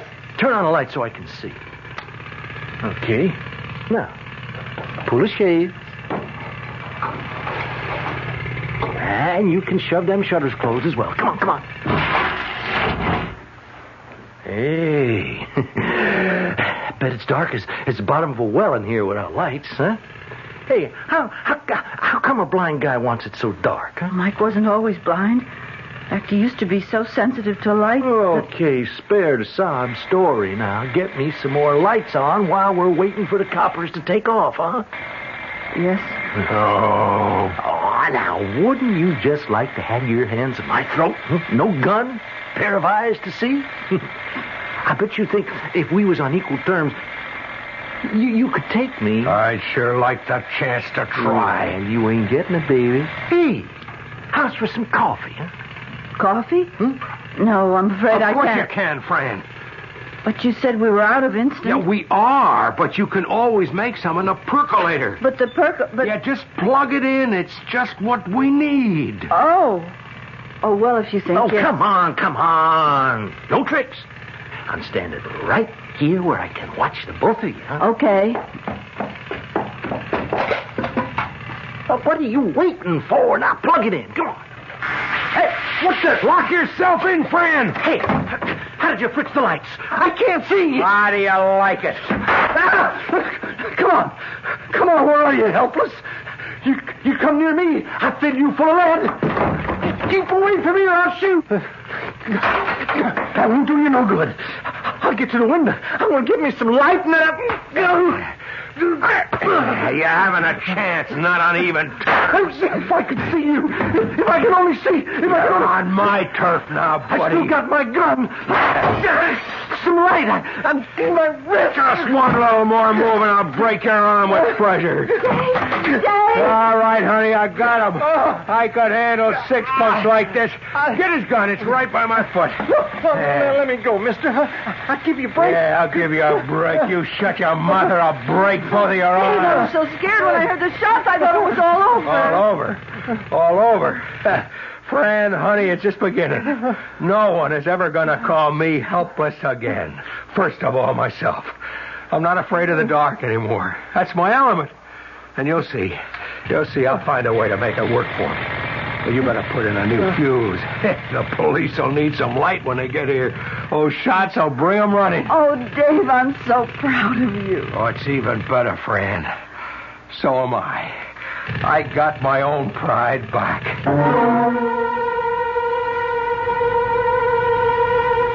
There are none of us without handicaps to overcome. And in the battle against them, pride is a good and just weapon. Dave Miller's is a great one, but he'll conquer now that he knows the way and has found the desire. Excuse me, sir, but do you know what happens this time of year? Right on, pal. I happen to know that right about now a freak blizzard falls on Dumont, New Jersey, and they're snowed in for the rest of the summer. Happens every year. Nope. You see, what happens this time of year is that you can get a particularly good deal on what is perhaps the most luxurious mid-size car on the market, the mid-size Buick Century Regal. Well, what good's a car when you're hopelessly snowed in? Well, that's a point. Our cast included Mason Adams, Augusta Dabney, Bryna Rayburn, Leon Janney, and Earl Hammond. The entire production was under the direction of Hyman Brown. Radio Mystery Theater was sponsored in part by Anheuser-Busch Incorporated, brewers of Budweiser. This is E.G. Marshall inviting you to return to our Mystery Theater for another adventure in the macabre. Until next time, pleasant dreams.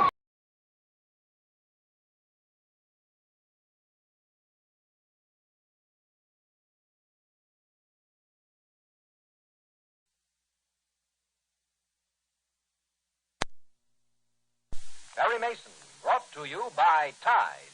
T-I-D-E. Tide.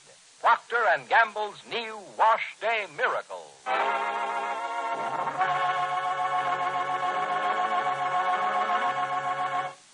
Perry Mason, the famous character created by Earl Stanley Gardner, dramatized by Irving Bendig. Perry Mason, defender of human rights, champion of all those who seek justice.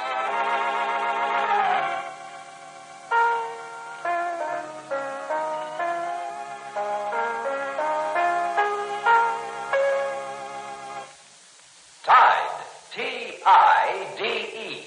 Tide is Procter & Gamble's new Wash Day Miracle. Tide is dirt. Our Tide gets clothes cleaner than any soap. Hold on now, Franny. There's some pretty wonderful new soaps. I know it. And some absolutely sensational new sudsing products. I know that too, Bob. But I also know that Tide gets clothes cleaner than all of them. Yes, and I know it too, Franny. Tide gets clothes cleaner than any soap, any other suds, any other washing product known. That's because Procter & Gamble's Tide not only leaves clothes free from dirt, it removes dingy soap film, too. Yet, with all this extraordinary cleaning power, Tide is safe, truly safe for all your washable colors. What's more, Tide actually brightens soap-dulled colors. And in hardest water, Tide gets sheets, pillowcases, and towels whiter than any other washing product known. Keeps them white, too, week after week. Never turns them yellow. And all this goes for your whole family wash, too. So when you choose a washing product, remember this. No soap, no other suds, no other washing product known will get your clothes as clean as Procter & Gamble's Tide. Tide is dirt out T-I-D-E. Tide.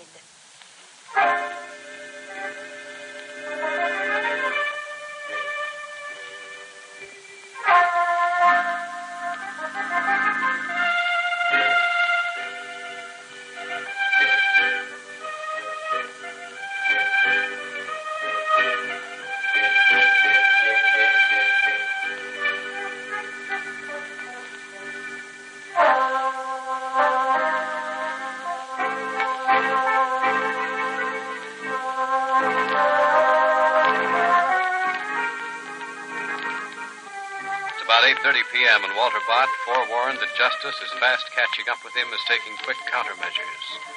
These countermeasures involve Elise Scott, the girl who is so amazingly like Helen Henderson. And as you know, psychologist Dr. Marilyn Irma Schneider. We're going to visit Walter in a few moments, hear more of his strange and terrible scheme, but first to Perry Mason, who's making plans of his own. A moment ago, Perry, accompanied by his secretary, Della Street, walked into the office of Homicide Lieutenant Tragg, where we hear... You two sit down any place. Lieutenant Tragg? Yeah? Would you like to make me very, very grateful? Sure, if I don't have to move. Now, will you say it's all right if I open a window? No, I'll do it for you. You too warm? Oh, it's cigar smoke. Really? Is it that bad? Oh. I realized it was so thick. No, in a way, it's a shame to open it, Tragg. Huh? Think of the cigars you'd save. Yes, all you have to do now is inhale. You don't need to light another one. Very funny. Well, anyway, thanks. I'm certainly grateful. And it's not only cigar smoke you smell. Oh? The deputy commissioner just paid me a visit. Oh, how nice. Yeah, nice. What you smell is my hide burning. Trouble, huh? Plenty. All upset about no progress on Golik's murder. Oh, but couldn't you... Couldn't I tell the commissioner the case is about to break, that in a few hours we're going to arrest the killer, and the killer is probably the most important crook in the country? I could not. Must have been quite a temptation. It was. Probably would have been safe to tell him. Probably. Tragg feels that the promise is promised, Ellen. Yeah, and, well, I think this deputy commissioner would have kept quiet, but, you know, guys talk. Since we're this close to where we're going, you used very good judgment, Tragg. Huh? We're all set? Grand jury meets in the morning. Good. So, after you and I iron out a few details... My men are all ready, Mason. We'll pick up Walter Bott as soon as I get a flash the indictment has been returned. Good. And in line with that... Yeah? You have Bott followed? Well, it's been a loose surveillance. We've kept up with him pretty well. We didn't want to make him suspicious. Yeah, I understand. However, in the morning... Yeah? You can have your men start to move in. Expecting something, Perry? No, not expecting, but... Bott has interests all over the country. Yes, I'll say. And we don't want him leaving on a business trip just before an indictment is returned. Uh-huh. All right, Mason, I'll pass the word. And there's another angle, Tragg. You know, of course, that Helen Henderson will most likely have to appear before the grand jury. Yeah, I've been thinking about her. Couldn't you present her sworn statement, keep her out of sight? Well, I'm going to try, but I'm afraid that's a little like your experience with the deputy commissioner. What? Helen's deposition saying that she saw Bott commit murder might be enough, but I think they'll want to hear it from her own mouth. And when you come right down to it, once we go before the grand jury, the cat is out of the bag. There'll be no chance for secrecy then. So I don't want Bott to have even an hour's notice if we can help it. Well, there won't be any delay at my end. Good. I want to get rolling as fast as possible. Of course, Helen will have a stronger effect on the jury than any statement. Yeah, I guess you're right. She's got to be there. Yeah, she has to be there, and she has to be protected. Now, I'll need another detail of your men, Tragg. All right, how many and where? We'll use the detail at Trainer Street. They can escort Helen to and from the courtroom, but you'll need at least one more detail. For cars in front and cars behind. The whole treatment, huh, Perry? Yes. Now, as for the schedule. The jury meets at 9:30. Our party should arrive at the East Corridor at 9:28. Yeah, I got it. The detail you've posted in the building can take over then. Right. Golly, you sound like you're planning a military campaign. We can't take chances. Bott will make a move, Della. I should say not. So, can you think of anything else, Tragg? No, that should cover it. Della, think of anything we haven't covered? No, I can't, Perry. Okay, Tragg, you handle the details. We'll see you later. And so as Perry Mason and Homicide Lieutenant Tragg complete their final arrangements, lawyer Joseph Gerhardt Frederick Camp leads a tall, angular woman into Walter Bott's luxurious apartment. Now, they enter the vestibule. You'll have to wait here for a moment, Dr. Schneider. I'll tell him we've arrived. All right.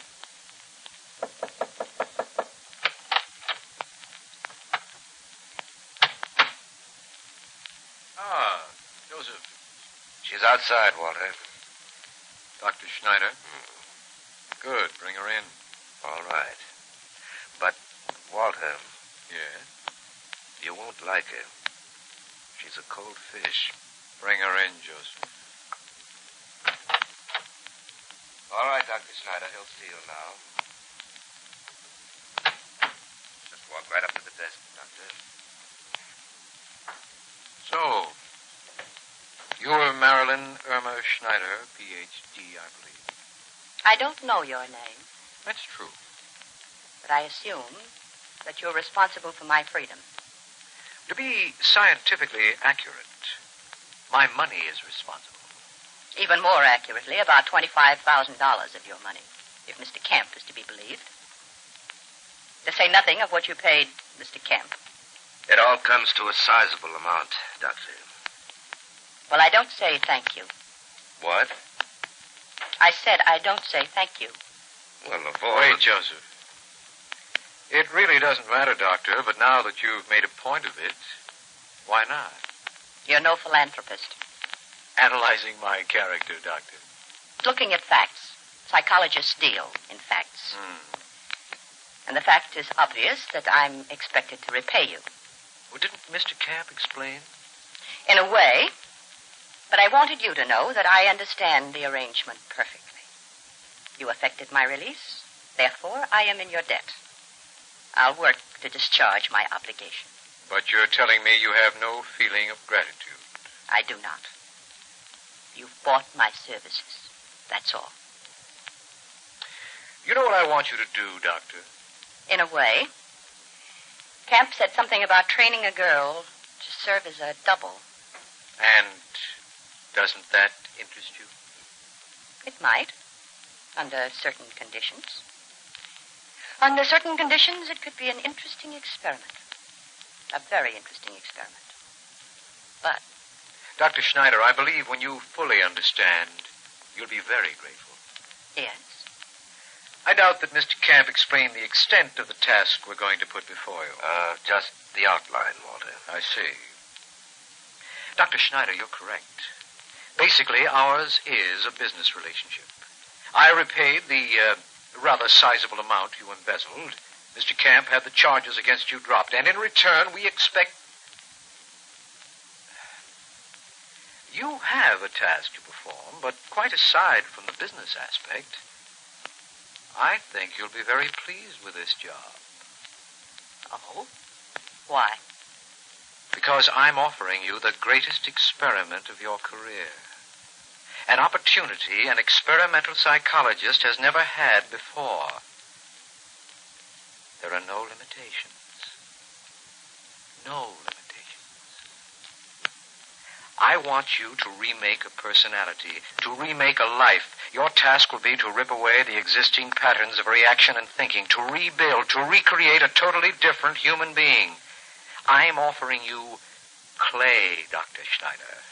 Living clay for you to mold. Now, are you interested? Yes. Yes, I'm very interested. But... What is it? It could be dangerous. Dangerous? To whom? The clay. Oh. You're speaking of fundamentals. Structure of the psyche. It could be... Dangerous to the clay? If you meant what you said. You meant what you said. Dr. Schneider, I always mean what I say. It's understood that I'll have a free hand. You will. And the danger? Danger? I don't care as long as the job gets done. Do you care about the danger to the clay? No. I thought not. There's something else, too. Yes. I've changed my mind. Oh. You were right. Now that I do understand, I am grateful.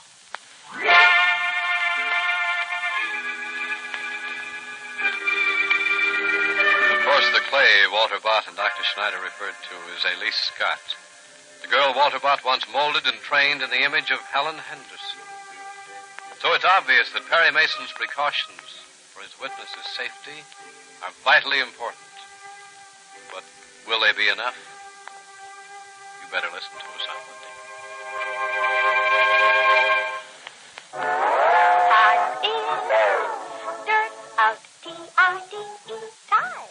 With so many really good washing products being used, a woman has to be given a mighty good reason before she'll switch to a new one.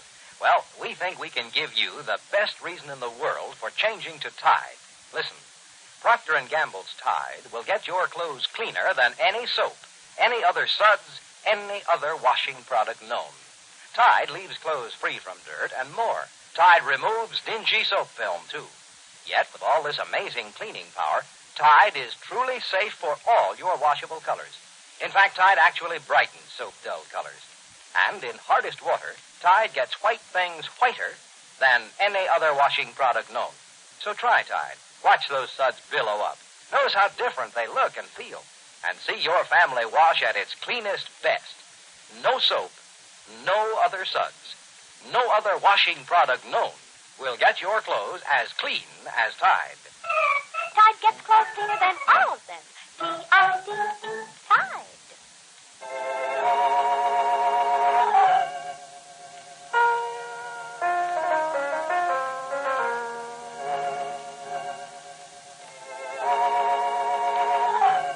Perry Mason, the famous character created by Earl Stanley Gardner, is brought to you by Tide, Procter & Gamble's amazing new discovery for your whole family wash. Try Tide yourself, and you too will agree you've never used anything like it.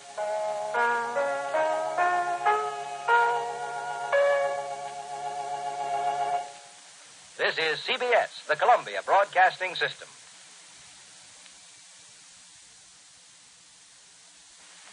Perry Mason, brought to you by Tide. T-I-D-E. Tide. Procter & Gamble's new Wash Day Miracle.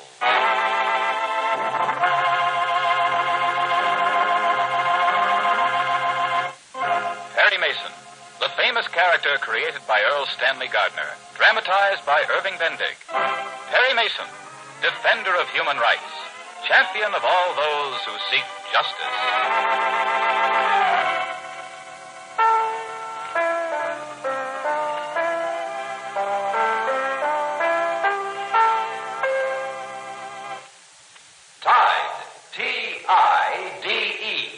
Tide is Procter & Gamble's new Wash Day Miracle.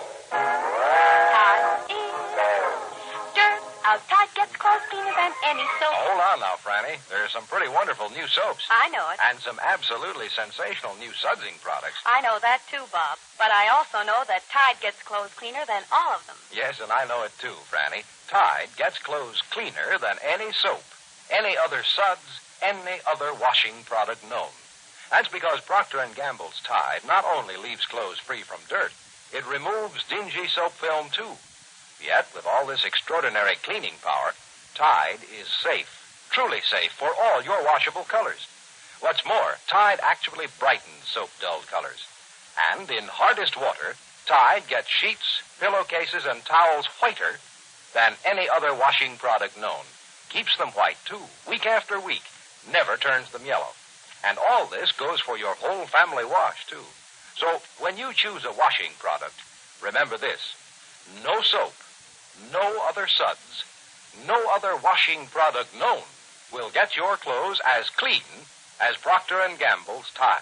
Tide is dirt out. T-I-D-E. Tide.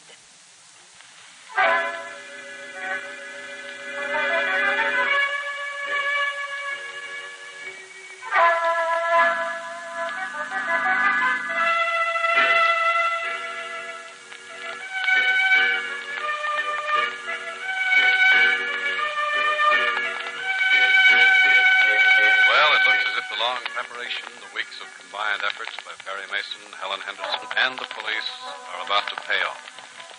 Right now, as Mason, Della, and Helen come out of the grand jury room, surrounded by a guard of husky policemen, Helen, for once, is all smiles. She nods a bright goodbye to Perry and Della as they detach themselves from the little marching group. Now, as the lawyer and his secretary watch the group disappear around a turn in the corridor, Mason says, You spoke to Tragg personally, Della? Mm-hmm. Told him that an indictment has been returned? Uh-huh. Well, what did he say? Oh, boy. Is that all? If he said any more, I didn't hear it because the good lieutenant hung up. Well, I guess he was in a hurry to get started. Very much of a hurry. He should be at Walter Bott's in no more than 15 minutes, Chief. Well, you're right. It has started. Mm-hmm. Let's get back to the office, huh? All right. What's the matter, Della? I don't know. Reaction, maybe. Hmm? Well, here we've been working like mad to get enough evidence against Walter Bott. Working like mad to get started. And what do? Make a phone call to Tragg, and we are started. I guess the getting ready for something like this is always harder than the actual fight itself. What's on your mind, Della? Just told you. No. Come on now. I know you better than that. What's on your mind? Helen. I thought so. She'll be safe. Even after Bott knows she saw him kill Goldie. Mr. Bott is going to jail. I know, Chief. And if it's humanly possible, I'm going to keep him in jail. Oh, in line with that. Yes? I wonder if it wouldn't be wise to phone the assistant district attorney. Oh, look at the clock. Hmm? 9:45. Noble won't be in his office until 10. Oh, well, all right. Get back to our office. We'll phone him from there.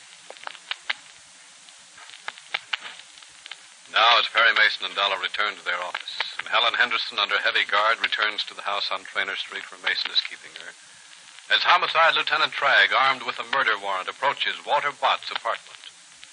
Inside that apartment, we hear... Walter. Walter. Yes, Joseph. I came as soon as I heard. Oh. I know. The police are on their way with a warrant for my arrest. On a murder charge. So Huey informed me. And you sit there? And play the piano? Joseph, now you're talking like Truck. I attended to several matters before I started to play. For example, these reports. You got them. Dr. Schneider. Well, she hasn't started training that girl yet. Well, not quite, but she's almost ready to start. Dr. Schneider is a methodical woman, Joseph. She believes in leaving as little to chance as I believe in leaving to chance. So, as these reports testify, before she starts making Miss Scott over in the image of Helen Henderson, she made a complete series of psychological tests. For example, this personality profile. What? Outline of Miss Scott's character. Here we have the highlights and the low spots. The strengths and weaknesses of Miss Scott's character. Very interesting, I'm sure, Walter, but don't you think we should discuss what's going to happen? While I'm gone? Truck has his instructions. Yes, I know, but Truck isn't qualified. Truck has taken care of things for a few hours before. A few hours? I said I don't believe in leaving things to chance. I thought certainly you knew. Knew I couldn't get bail. Not just you, Walter. But anyone indicted for first-degree murder is denied bail. I'll get bail. I'll get bail just because I'm me. What are you getting at, Walter? Joseph, my arrest is going to surprise a lot of people. Some who thought I was too powerful to be touched are going to be shocked. That's true. After this shock will come a thought. Can't you guess what it'll be? Why, I don't know, Walter. That is... You mean you don't like to say? Well... You don't like to say because some of my men are going to begin thinking and wondering if Walter Bott is finished. They'll wonder when I'm arrested. And if I'm kept in jail like a common criminal, refused bail, the thinking could become more definite. Dangerous ideas, Joseph. Well... This is no time for my organization to be weakened by lack of faith in me. So I'll demonstrate that Walter Bott is just as powerful as he was before he was charged with murder. I'll get bail. But I will because I must. I can see the necessity, Walter. But You don't see how I'll arrange it? Frankly, I don't. It's all a matter of being methodical, not leaving anything to chance. Excuse me. Yes? Oh, send him in. Who is it, Walter? Dr. Leslie Bruce. Who? Heart specialist. You must have heard of him. The hearts? Well, of course, but, what's he doing here? He wants to do me a favor. Bruce? Do you a favor? Is it so incredible, Joseph? Well, no, Walter, but Bruce is a big man. That's Bruce, all right. Well, Mr. Bott? Oh, Doctor, this is my lawyer, Joseph Camp. Oh, it's a pleasure, sir. I thought I was to see you in private, Mr. Bott. Oh, don't be concerned about Camp, Doctor. I really... Mr. Camp is my trusted associate. This is a confidential matter. It will remain confidential. And as I said, I wanted to see you alone. You don't understand, Bruce. I trust Mr. Camp. In fact, I was just telling Mr. Camp why you're helping me. No, you can't. No, Dr. Bruce. Can't I tell him about the investigation I had quashed for you, so many years ago? That slight irregularity in your narcotics inventory? You shouldn't have repeated that, Mr. Bott. Let's get down to business. Have you the preparation? Bruce! Yes, I brought it. What is this, Walter? You'll see. I have it in my bag. In this small green vial. Here. All right. There are 2 tablets in the vial, Mr. Bott. They're tasteless, odorless. Take them with water. You know their effect. Yes. What are they, Walter? Why, an amatol derivative, I believe. It doesn't matter what they are, Mr. Camp. Suffice it to say, they will accomplish the desired effect. As long as I take them with water. Well, I suppose that's all. Almost. I'll be leaving. What did you say? I want you available when I call. See that you are available. But, Mr. Bott, couldn't you get someone else? That is, No, really, Bruce, I'm counting on your eminent reputation to smooth the way. Well, just remain in your office. I will. Oh, and Bruce, I hope you didn't do anything foolish, such as providing a dangerous overdose. No, Mr. Bott. I would have if I dared. But I don't dare. That's all. You may go. Well, goodbye, Dr. Bruce. Well, that should take care of everything, Joseph. Well, then, I think I know what you're up to with those tablets. And I think it can work. As long as no hitch develops when you're booked. Isn't Sergeant Davis in charge of the desk at Central Station? Davis, well, yes, but... Oh, I know Davis is honest, but he's friendly to us. And... Yes? I see. Oh, no. No, don't try to stop. Yes, I want to see them. Show them in. We'll soon learn how my scheme works, Joseph. Then it's... Yes, they're outside now with the warrant. Joseph, it's started.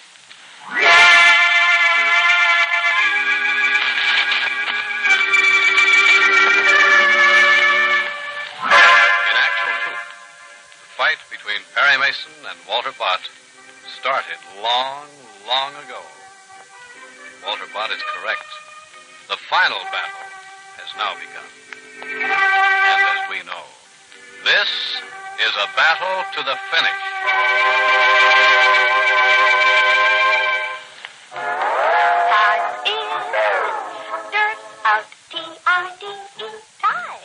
With so many really good washing products being used, a woman has to be given a mighty good reason before she'll switch to a new one. Well, we think we can give you the best reason in the world for changing to Tide. Listen, Procter & Gamble's Tide will get your clothes cleaner than any soap, any other suds, any other washing product known. Tide leaves clothes free from dirt and more. Tide removes dingy soap film, too. Yet, with all this amazing cleaning power, Tide is truly safe for all your washable colors. In fact, Tide actually brightens soap dull colors. And in hardest water, Tide gets white things whiter than any other washing product known. So try Tide. Watch those suds billow up. Notice how different they look and feel. And see your family wash at its cleanest best. No soap, no other suds, no other washing product known will get your clothes as clean as Tide. Tide gets clothes cleaner than all of them. T-I-D-E, Tide.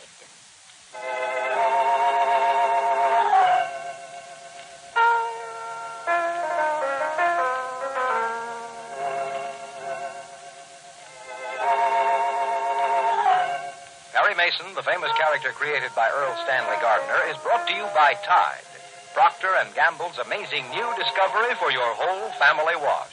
Try Tide yourself, and you too will agree you've never used anything like it.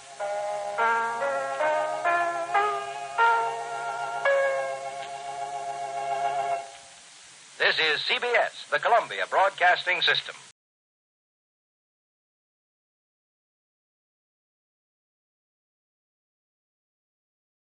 And now, Mystery Theater.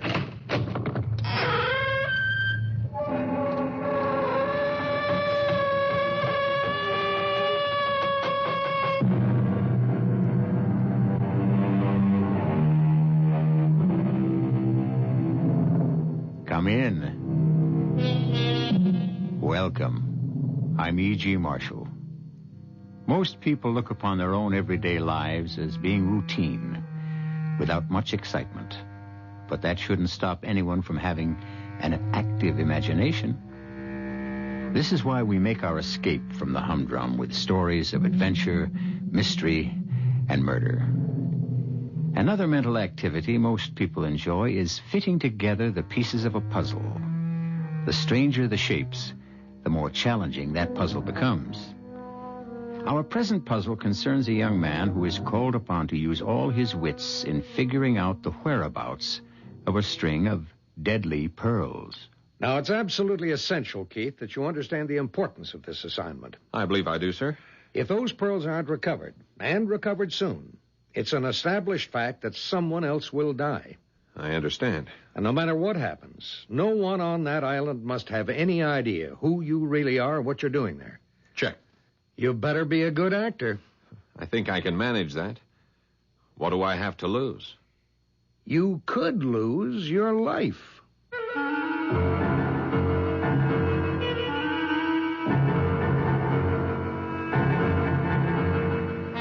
Our mystery drama, The Deadly Pearls, was written especially for the Mystery Theater by Elizabeth Pennell and stars Paul Hecht and Kate Reed.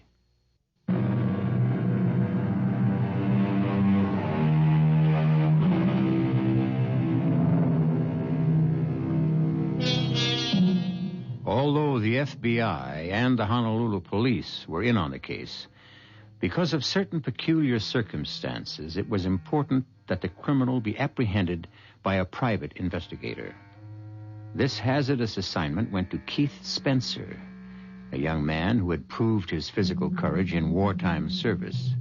But other qualifications were required for the job, as explained when Keith had his final briefing in San Francisco with the head of the Gordon Investigating Service.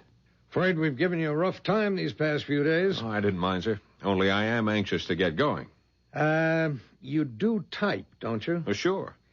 Well, I'm afraid you'll have to prove it, so let's do two things at once. Take over this typewriter, and I'll dictate some paragraphs. Okay, shoot. I, Keith Spencer, am unmarried, with no living relatives, and no dependents. From this day forward, and until the completion of this assignment, I have assumed the identity of Robert Keith Ryder, and under no circumstances will I reveal my true identity. Is that all? Yeah, if you'll sign it. Sure, got a pen? Here. Oh, I suppose you should have signed a statement about your ability to play bridge. What? You did assure us that you play at least an average game of contract. Well, sure, but I didn't realize it was all that important. It could be crucial. Our 3 suspects are avid bridge players, when they can find a fourth. Okay. Now, before I leave, let's go over the basic facts once more. All right. The missing pearls were cultured. A single strand, about 24 inches long. So they'd hang down about 12 inches if someone was wearing them. They don't sound very spectacular. Yeah, but they are. Jonathan Kohlmeyer, who bought them, was a partner in a watch company which made radium dials. And somehow he managed to have the pearls treated with radium so they would glow in the dark. When he first thought up this scheme, did he have an ulterior motive? Who knows? It was what happened later that we care about. And you don't think he started out as a murderer? Well, that's beside the point. He became one. And when he found out how easy it was, he did it again 3 times. Now, clue me in. Who did he bump off first? The first woman he gave the pearls to was said to be very frail. When she died in an accident, Kohlmeyer was in a state of shock. So no one accused him of complicity in her death. Yeah, but apparently he did retrieve whatever presents he'd given her. Oh, yeah. He was that type. Then he got married. He gave the pearls to his bride, who wore them constantly. She loved that string of pearls. How long did she last? Radium can be a slow death. But it caught up with her after a while, and when she was dying, the doctors suspected radium poisoning. So why didn't they nail her husband right then? It never occurred to anyone to suspect the pearls. How could any smart murderer pull the same stunt again? He fell in love with a young and brainless beauty. Must have really liked her because he didn't give her the pearls for a long time. Not till he retired and they moved to Hawaii. What did she do to deserve such a present? Started playing around with another man. That did it. Kohlmeyer gave her the pearls. She moved out, went off with the pearls and her new boyfriend to a scarcely inhabited island, a small one, well offshore from Oahu. And when she developed an unexplained malady, the boyfriend left her. Big-hearted guy. Well, after her death, there was an autopsy. And this time, no question. Radium poisoning. Now, why didn't the police move in and confiscate the pearls? There were no pearls to be found. Now, isn't it possible that Kohlmeyer had been there and gotten them? No way. Kohlmeyer committed suicide without returning to the island. Without a confession about what he'd done? Good Lord, no. He was a respected businessman. Now, you think the pearls are still on the island? We're sure of it. But more than that, Keith, we've narrowed down to 3 people who lived nearest the cottage where the last victim died. So my job, then, is to make friends with these 3 people and find out quietly which one of them has the deadly pearls. Well, you make it sound too easy. Each of these people is highly eccentric. The few people who come and go from that island are under constant surveillance. Including me. Naturally. The pearls were usually kept in a narrow box. It looked like an ordinary jeweler's box, but it was made of lead. Protection against the radium, of course. Means it would be heavier than most boxes that size. Well, that makes it seem more elegant. The box is covered with purple velvet and lined with satin. How original. I know. It won't look much different from any jewel box you've ever seen. I can't help thinking how useful a Geiger counter would be. That's totally out of the question. When you bring a Geiger near a suspected object, it starts ticking. Sure, I know. No gadgets to make life easier. Just your own ingenuity. And it better be damn good. Well, there's not much more I can say, except to wish you luck.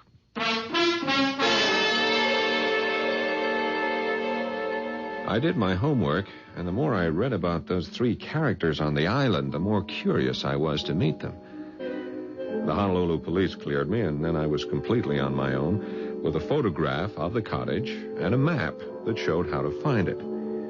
I was given a putt-putt stocked with a supply of canned goods, stowed the typewriter in duffel bag, and at last I was off. It was a cloudless day, and I found the beaching cove on the island without any trouble. You couldn't see the cottage from the beach, but I knew how to follow directions. Lugging my big canvas bag, I headed up a steep and winding path. And there it was, a neat, modern cottage with an enormous deck from which there must be quite a spectacular view. But I had a spectacular view myself just then, because on that deck was a dazzling blonde, obviously sunbathing. She sprang to her feet in all her glory, and I would have been speechless, except I knew I couldn't be. Who the hell are you? This is the Kohlmeyer cottage, isn't it? What business is that of yours? I'm the new tenant. This place is not for rent. No, that's right. Not anymore. I've signed the papers. It's mine for at least a year. Who are you? Oh, I'm sorry. How rude of me not to introduce myself. I'm Robert Keith, a writer in search of a quiet place to hang a typewriter. I don't believe you.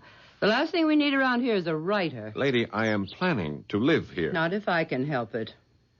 Okay. I've answered your questions. How about answering one for me? Who are you? None of your business. Since you claim the house is yours, let's see you open the door. Just what I was about to do. I understand it takes 2 keys. And here they are. Both of them. Where'd you get those keys? Now, do you believe me? Big deal. You opened the door. And now I know who you are. You're a policeman. They sent you here to spy on us. Well, I'm not going to stand for it. When the supply boat comes around tomorrow, I'll send a message back to my lawyer. No penny anti-flunky is going to be spying on me. I assure you I'm not Don't going bother to unpack your things, Robert Keith, because tomorrow... really, Miss... Mrs. Walsh. Mrs. Barbara Walsh. And you'll find that I have protection against people like you. The gorgeously suntanned Mrs. Walsh slipped her feet into sandals, picked up her beach towel from the deck, and started along the path which led from the north side of the cottage. You must understand that during our entire conversation, Barbara Walsh was completely in the buff. No bikini. Nothing.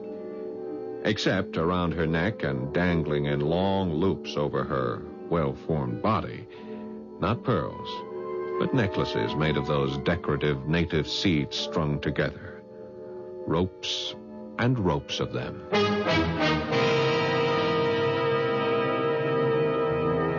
Robert Keith may have thought he was prepared for anything, but this introduction to his new home was an unsettling experience he hadn't counted on. He has now had a most revealing look at one of the 3 suspects. We'll be there for his encounter with the others when we return shortly with Act 2.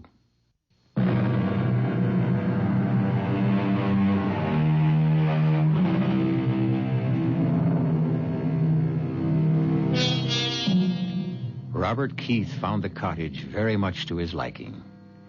He had expected something rather dark and sinister, but one wall of the living room had a big picture window, and in the bedroom there was a slanting skylight directly over the bed. It was certainly no place to hide, and Keith realized that whatever he did could be watched at close range, if anyone cared about what he was doing. He spent the first evening getting settled, and after a late supper of canned goods, he turned in for the night. At about 3 o'clock in the morning, he was sleeping soundly when... What the devil? Hey, who's out there? Well, bless my soul. Hey, would you mind pointing that gun in another direction? Not until I find out what you're up to. Now, look, I was sound asleep. I'm living here. No one lives in this house. Put up your hands. Now, put down your gun, would you, sir? Sir, I'm a man of honor. Colonel George Madison's the name, Army retired. And no one sets foot on this island without reporting to me. Yeah, well, I was sorry. I didn't know that, Colonel. And if you'll come in, I'll show you my credentials. What the hell's that? Is there someone else out there? No. Wait a minute. I'll check you out later. Right now, I recommend you go back to bed. Oh. There's a wild boar under the deck, and I aim to get him.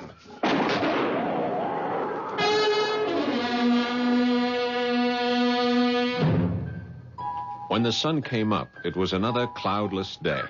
And after breakfast, I decided to pay a visit. Not eager to encounter either the gun-happy colonel or the wild-eyed lady with no clothes, it seemed wise to seek a formal introduction to the 3rd island resident. The path to her property was overgrown with luxuriant shrubbery, but it opened up into an area dotted with palm trees surrounding a small stone house. Squatting in the midst of a flower bed was a gnome of a woman wearing one of those loose garments the Hawaiians call muumuus. I wondered when you were coming. You were expecting me? Of course. You're the writer who's moved into the death cottage. Moved into the what? Well, surely the rental agent told you that the 3 former tenants died there. I think you're just trying to frighten me, but I don't scare easily. You're very sure of yourself, aren't you, Mr. Keith? Oh, you know my name. Well, since we're going to be neighbors, perhaps you'll tell me... I'm Nora Babcock. And if you'll help me up, we'll go to my porch where the coffee's perking. I assisted Miss Babcock to her feet. The aging body was stooped and slow-moving, and her hands were badly crippled, yet she used them capably to pour the coffee when we were seated at a wicker table on her porch. Oh, yes, Mr. Keith. I've lived on this island for a long time. That house was just a shack when the poor man, a writer like yourself, was stabbed to death in a ghastly pool of blood. The cottage was rebuilt before an unfortunate woman was strangled there. And then it was fixed up with all that glass to let the sun in. But nothing could save the last dear lady who simply wasted away. Well, here's hoping I'll have better luck. That depends. When were you born, Mr. Keith? You mean what year? No. The date. The day. The hour. Oh, I was born in August. 14th of August. Oh. You sound disappointed. You certainly don't look like Leo. The lion. And I would have thought that a writer... but no matter. There may be other factors. You belong to the northern sign of the zodiac. The middle point of the magnet of the fire triplicity. Is that a fact? Oh, you'd better not laugh at me, Mr. Keith. I'll tell you right now that you and I are destined to be enemies. You belong with Sagittarius, Libra, or Aries. Oh, come on, Miss Babcock. I'm really not so bad. Now tell me about your sign. I'm Gemini, the positive people of the air triplicity. You mean air and fire don't mix? Dangerously, Mr. Keith, very dangerously. Your sign is governed by the sun, and your gems are carnelian and sardonyx. I wouldn't know a sardonyx if I stumbled over one. My governing planet is Mercury. Emeralds, moonstones, and pearls are my sign. And I have a very special affinity for pearls. Mrs. Walsh had obviously passed along word of my arrival, which was why the colonel had come trying to flush me out, and the reason Miss Babcock knew my name and occupation.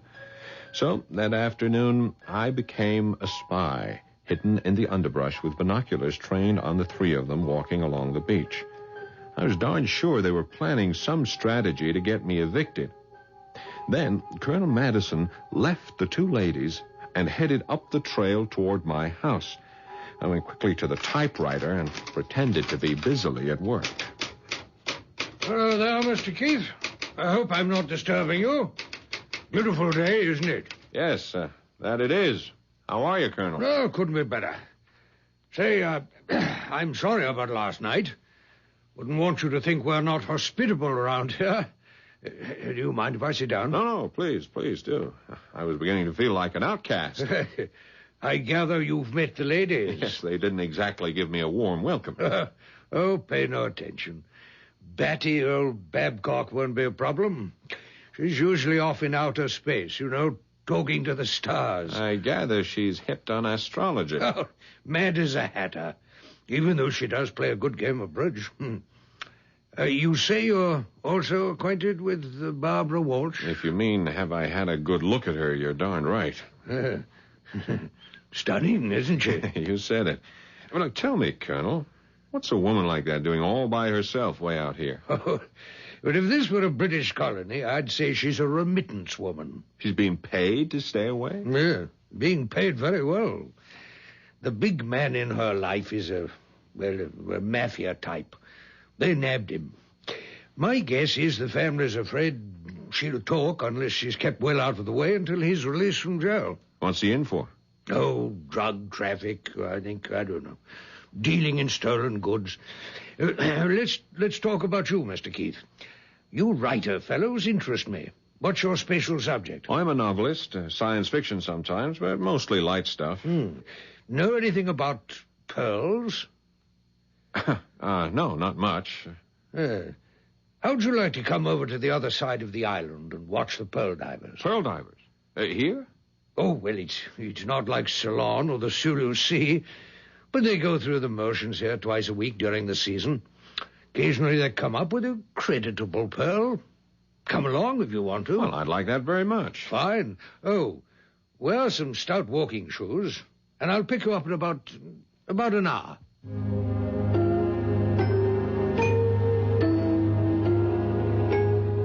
The colonel arrived in his old army uniform carrying a sturdy walking stick. We started off on a barely marked trail, and I marveled at the beauty of the place with its lush flowers and brightly colored birds. Not that way, Mr. Keith. We take a sharp turn over here. Go up the hill. Just a minute. This island must be more populated than I thought. I hear music. Oh, that's just Barbara Walsh with her radio going. She has it on all day long. That or her stereo. Come along. Get ready for a steep climb. The path went straight up, and I had to scramble to keep the colonel from getting too far ahead. But quite suddenly, all the lush greenery ended, and we came out on a rocky promontory overlooking the sea. We made it. That's quite a view. Hey. Now, you see those small boats way out there? Yeah? Those are the oyster fishermen. The flat-bottomed boats are dragging nets. Uh-huh. And from those kayak-looking things, you may be able to see the young men diving. Won't they come closer to shore? No, not much closer. It's too treacherous for the tides are running as high as they are today. Go on, out on that big rock so you can get a better look. Is it steady? Oh, like Gibraltar. Go on, Mr. Keith, out further. Don't be afraid. Watch your step, Mr. Keith. Hey. Oh, merciful heavens. Help me, Colonel! Help me! Hang on, Keith, hang on. I'm trying to get a foothold. Here. Grab my walking stick. I grabbed the stick because I had to, even though I knew it was the same stick that had been pushed into the middle of my back just a moment before.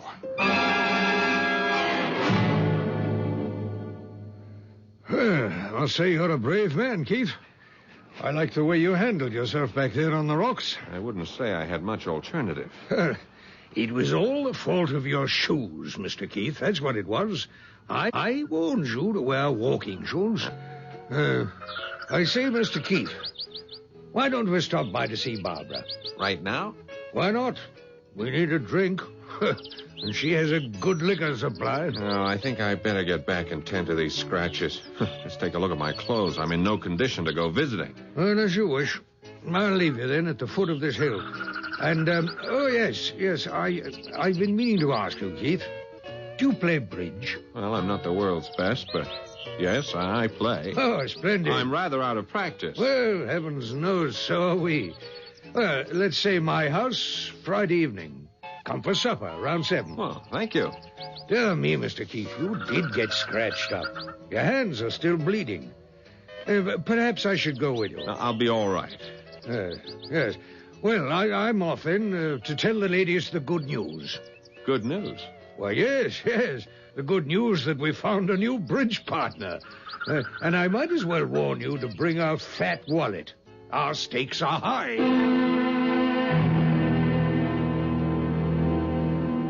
After a shower and some soothing applications of witch hazel and ointments, I rested on the big bed under the skylight. The front door was wide open for the benefit of a magnificent sea breeze. Suddenly I was on the alert. Someone was on the steps leading to the deck. Then there were slow, heavy footfalls and the tap of a cane. Mr. Keith? Mr. Keith? Are you all right? Oh, why, hello, Miss Babcock. Yes, come in. Oh, I heard you'd had an accident, and I thought you might not be able to fix your own supper. So I've brought you some nice oyster stew. Oh, well, that's very thoughtful of you. There. It's one of my specialties. Just warm it up. Oh, thank you very much. Sit down. Won't you share the stew with me? No. I've had my dinner. Let me see your injuries. Oh, they're nothing but scratches. I was lucky. Could be serious. And you are not lucky, Mr. Keith. I looked at the stars last night, and the heavens do not bode well for anyone born under the sign of Leo. But you see me alive and well. I could have crashed all the way down those rocks and into the sea. Look out for more danger ahead. That was simply the first warning. Miss Babcock knew what she was talking about, and it had nothing to do with the stars. I heated the oyster stew, and it was delicious. In fact, the best I've ever tasted. But about an hour later, I began to feel drained of all energy. I thought it was just a reaction from a rather strenuous day and decided the best thing to do was go to bed and sleep it off.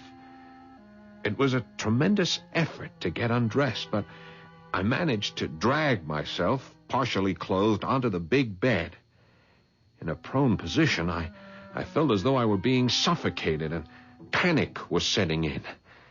I'd been poisoned, and no one was going to save my life this time unless I did it for myself. Literally, I crawled into the bathroom for the well-stocked medicine kit. Yes, I was prepared with antidotes for poison, but time was too short to figure out which one would be appropriate. By now, my hands and feet were growing numb, and breathing was getting more and more difficult. I mixed up a heavy pink liquid in a glass of water, and just before blacking out, I was very, very sick.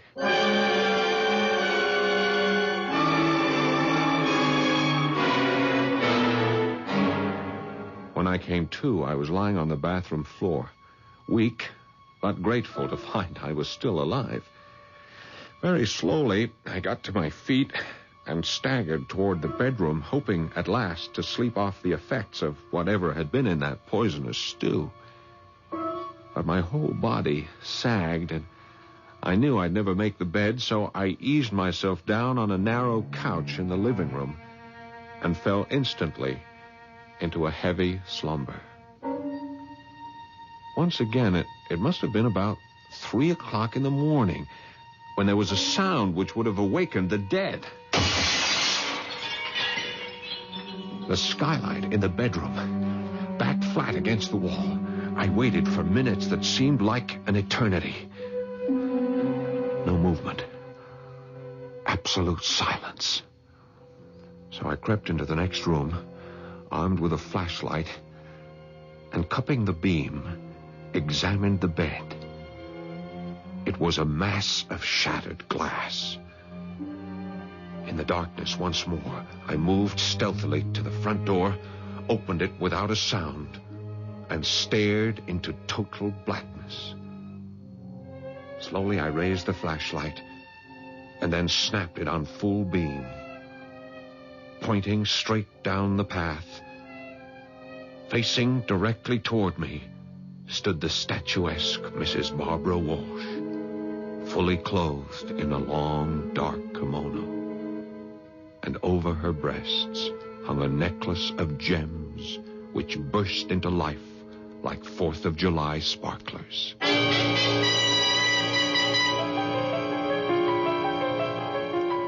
I must warn you not to jump to conclusions. If you imagine that Mrs. Walsh was wearing the stolen pearls, think again. Diamonds are the jewels that glitter when exposed to light. A pearl is sometimes a gem of great value, but it is not a precious stone. And one can scarcely say that pearls sparkle, while radium... Remember the dial on your watch or bedside clock? Radium glows in the dark. We'll be back shortly with Act 3.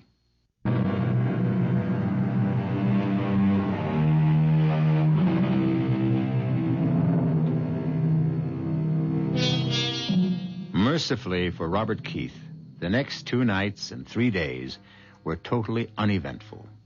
He dozed in the sun, occasionally pecked at the typewriter, and did a great deal of thinking. Keith looked forward eagerly to the evening of bridge, And as he approached the colonel's house for the first time, he found a charming, sprawling building with a table set out of doors on what the Hawaiians call a lanai.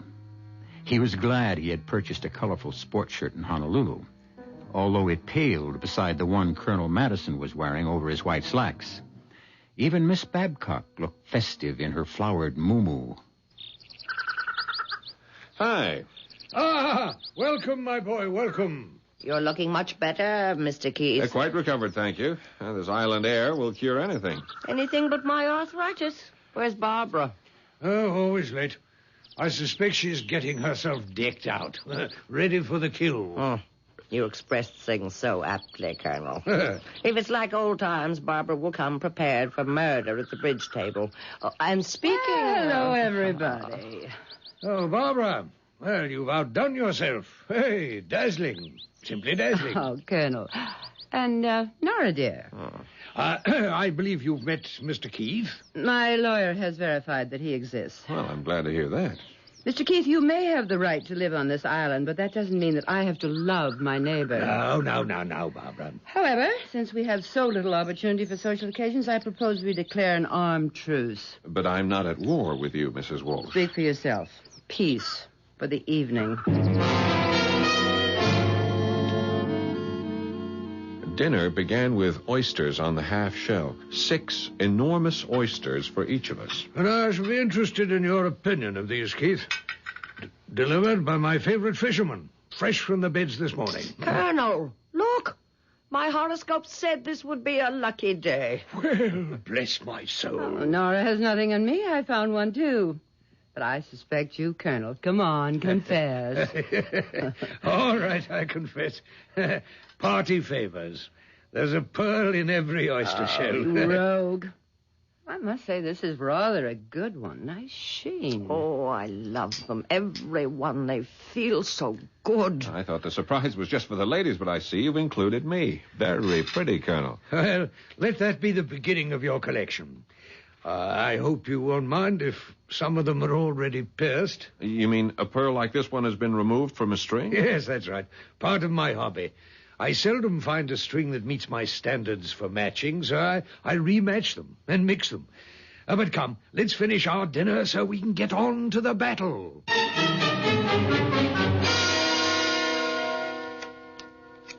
Afraid I'll have to pass. I say 3 no trump. Well, 4 hearts. 5 no trump. Barbara, do you have a ring on every finger? Only on 8. Oh, I wish I could wear them. But my poor crippled Oh, hands. shut up, Nora. You're just trying to distract me. I have a contract to make. It was a cutthroat game, no question about it. Only, strangely, we were quite evenly matched. We played 3 rubbers, so I had my chance with each one as a partner. By this time, we were on a first-name basis. Well, that's it. And as usual, top honors go to the ladies. In points, let's see. Barbara's first, then Nora, followed by Bob, and as is proper for a gracious host, I'm last. It'll take a minute to figure out who owes what here. I think the prize should go to Robert and me for that last small slam. I wouldn't have dreamed that a Leo and Gemini could work so well together. And tell me, Robert, never Bob. Isn't there some way you could find out the hour of your birth? What rubbish. Well, if it would please you, Miss Nora, I suppose I could write and ask my mother. Well, you do that. It's very important. Oh, Nora. Speaking of my mother, you've all given me a very good idea. Look, I'd like to send her a present. A present for your mother? You'll think I'm sentimental, but many years ago, my dad gave her a string of pearls as an anniversary present, and, well, they were her greatest treasure. Dad's been dead a long time now, and she was heartbroken when the pearls were stolen from her New York apartment. Oh, well, say no more. I'll fix you up. How much do you want to pay? All right, now, just a minute, Colonel. I'm afraid you deal in merchandise that's too rich for my blood. I'm talking about a simple string of cultured pearls. Couple of $100? Now you're on the right track. Ridiculous. Excuse me, everybody, but I'm very tired. Time to go home. Well, I'll be happy to escort the ladies. Don't bother with me. Perhaps you're not aware that I spend most of every night wandering around the island alone. Oh, go with them, Barbara. Or you'll have to help me with the dishes. That does it. Walking with Nora Babcock was a tortuous business, and I had a feeling she was in pain every step of the way. And we lost sight of Barbara, although she had an unsettling trick of appearing on the path, sometimes in front of us, sometimes behind. When we reached the door of Nora's house... She's out there somewhere, and I don't want her to hear. If you'll come to my house tomorrow afternoon, I'd like to talk to you about those pearls for your mother. Fine. What time? Around 2 o'clock. Okay, be seeing you. Good night. And now you may have the pleasure of seeing me home. Oh, yeah, this is a pleasure and a surprise. You want to know what I have against you, don't you? I am curious. Well, come to my house for a nightcap, and I'll tell you.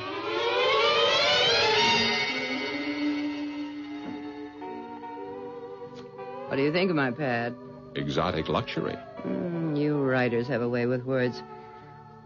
But you don't fit the pattern. And what pattern is that? Novelists, I despise them. Oh, come on. We're no different from anyone else. My husband was. A woman hater who wrote about women and knew nothing about them. Oh, that man crucified me in his books. I know, you're different. I could tell from the way you talked about your mother. Come over here.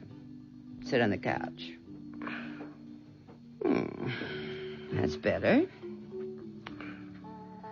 Hold my hand.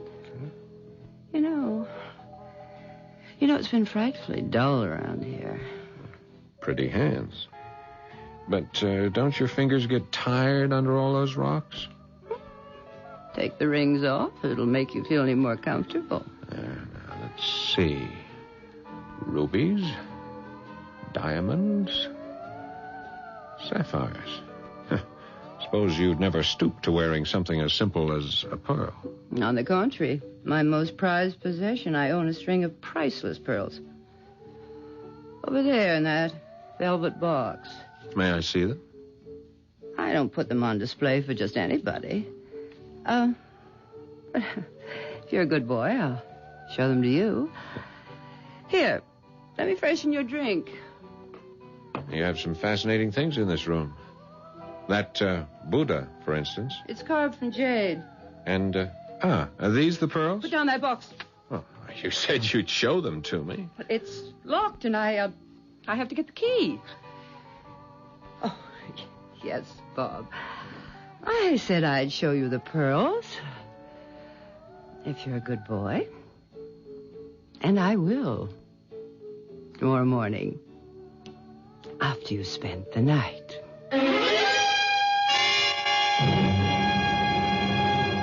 When I was having breakfast next morning in the sunshine on my deck, yes, I was alone. I had not spent the night with Barbara Walsh. In my line of work, it has to be business before pleasure.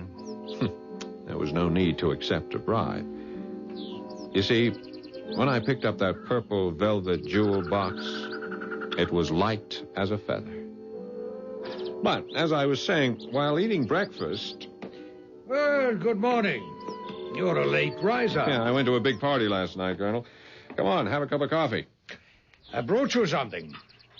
Don't pay any attention to the looks of the box. The velvet's worn. It's been around for a while. It's what's inside that counts. I'd be glad to sell you the pearls. Open the box. Oh, they're beautiful. Well, these are not the ones we were talking about last night. I mean, this is a double strand. Obviously far more expensive. I know. They can be sold for several $1,000s someday. But my price to you still stands. Oh, no, Colonel. I just can't accept it. My good man, I'm offering you the kind of bargain that comes once in a lifetime. But it'll never do for my mother. Don't you have something else? Yes, of course I do. I thought I owed you a favor. Oh, you owe me nothing. Now, please, Colonel, if you'll let me go to your house, perhaps you could show me another string that would be... I'll show you nothing right now. Good morning, sir. The colonel stopped off, and I knew I would have to change my approach if I wanted to look at his collection. Then I'd think about that later, because my next appointment was with Nora Babcock. Come in, Robert. Didn't we have a good time last night? You can be my bridge partner anytime. That's very sweet. I meant to ask you, how did you like my oyster stew? Oh, the taste was superb, but... Didn't it help you to go to sleep? Look, I'll level with you, Miss B. You put something in that stew, didn't you? Oh, the usual dash of chili sauce and plenty of rich cream. No. I mean something bad. I don't understand. That stew made me deathly ill. Why, I wanted you to sleep well after your accident, so I did put in a drop or two of my sedative. The kind that helps me. From one of those bottles. Perhaps it shouldn't have been combined with the seafood. Yeah, perhaps. I thought you were trying to poison me. How could you have such thoughts about a poor old lady? I take them all back. Mm-hmm. When is your mother's birthday? It's in June, like yours. Oh, I knew it. I knew it. My pearls were a present, and nothing would please me more than giving them to a Gemini. Oh, that's very generous of you, but Please, get the pearls for me, Robert. On that cabinet over there. Okay. You'll find the box is rather heavy. You say these pearls were given to you? Yes. Yes. By the dear lady who lived in your cottage. I took care of her, poor thing. And before she died, she gave me her dearest treasure. Open the box and tell me what you think. I think they're perfect. Oh, you don't know the best part. These pearls have a magical quality. Just wait until you see what happens to them at night. Uh-huh. Pick them up, examine them. I like the way they look against the satin. Oh, how I love them. Nora, just when do you wear these pearls? Oh, they're not for wearing. At least not for me. I like to fondle them. And before my hands got so bad, I used them the way the Greeks do. You know, worry beads. I've often taken them to bed with me. Nora, these hands of yours... Oh, it's not my hands. You see how hard it is for me to get around. Yes, I know. Have you been to a doctor? No use. I have my medicines, though they don't do much good. I know a fine doctor in Honolulu. I think he can help you. Will you let me take you to him? Oh, I couldn't let you do that, Robert. It's not in the stars. How many times have I told you? I've been warned never to trust a Leo. Look, Nora, for reasons I won't trouble you with, and that, of course, I wouldn't want the Colonel or Barbara to know, I'm not the person I've pretended to be. Would it make any difference to you if I told you I was actually born on January the 2nd? Why, all the difference in the world. I should have known. We were destined to be friends from the very beginning, Mr. Keith. Yes. Just Keith. That's my real first name. I'll go with you wherever you want me to go.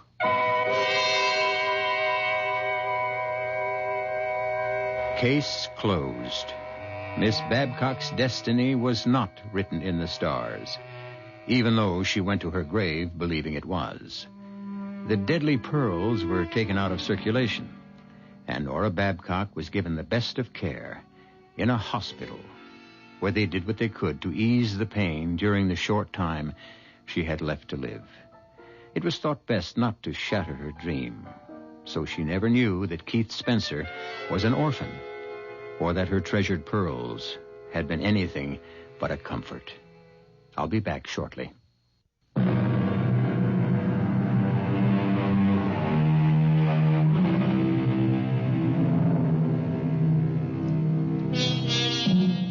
Keith Spencer found a good deal more on that island than the missing pearls. He stepped into the lives of 3 people whose philosophies did not agree with his, yet with each he had at least one point of mutual understanding. Our mystery was solved with the apprehension of a victim rather than a culprit. Our cast included Kate Reed, Paul Hecht, Grace Matthews, and Kurt Benson.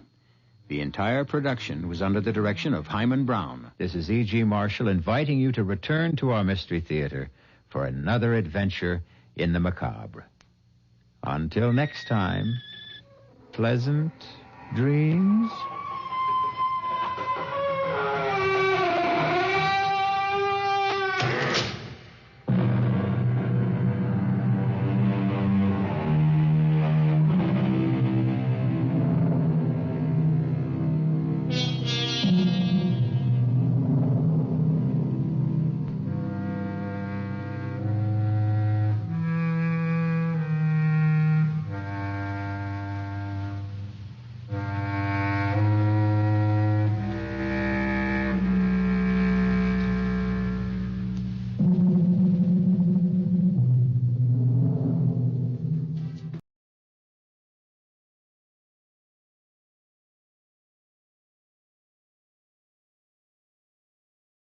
This is Chesterton Radio, your home for podcasts of works by G.K. Chesterton, plus drama, comedy, mystery, science fiction, big bands, and much more. The soundtrack to your Chesterton day at chestertonradio.com. This is chestertonradio.com. This is Chesterton Radio, the true, good, and beautiful at chestertonradio.com.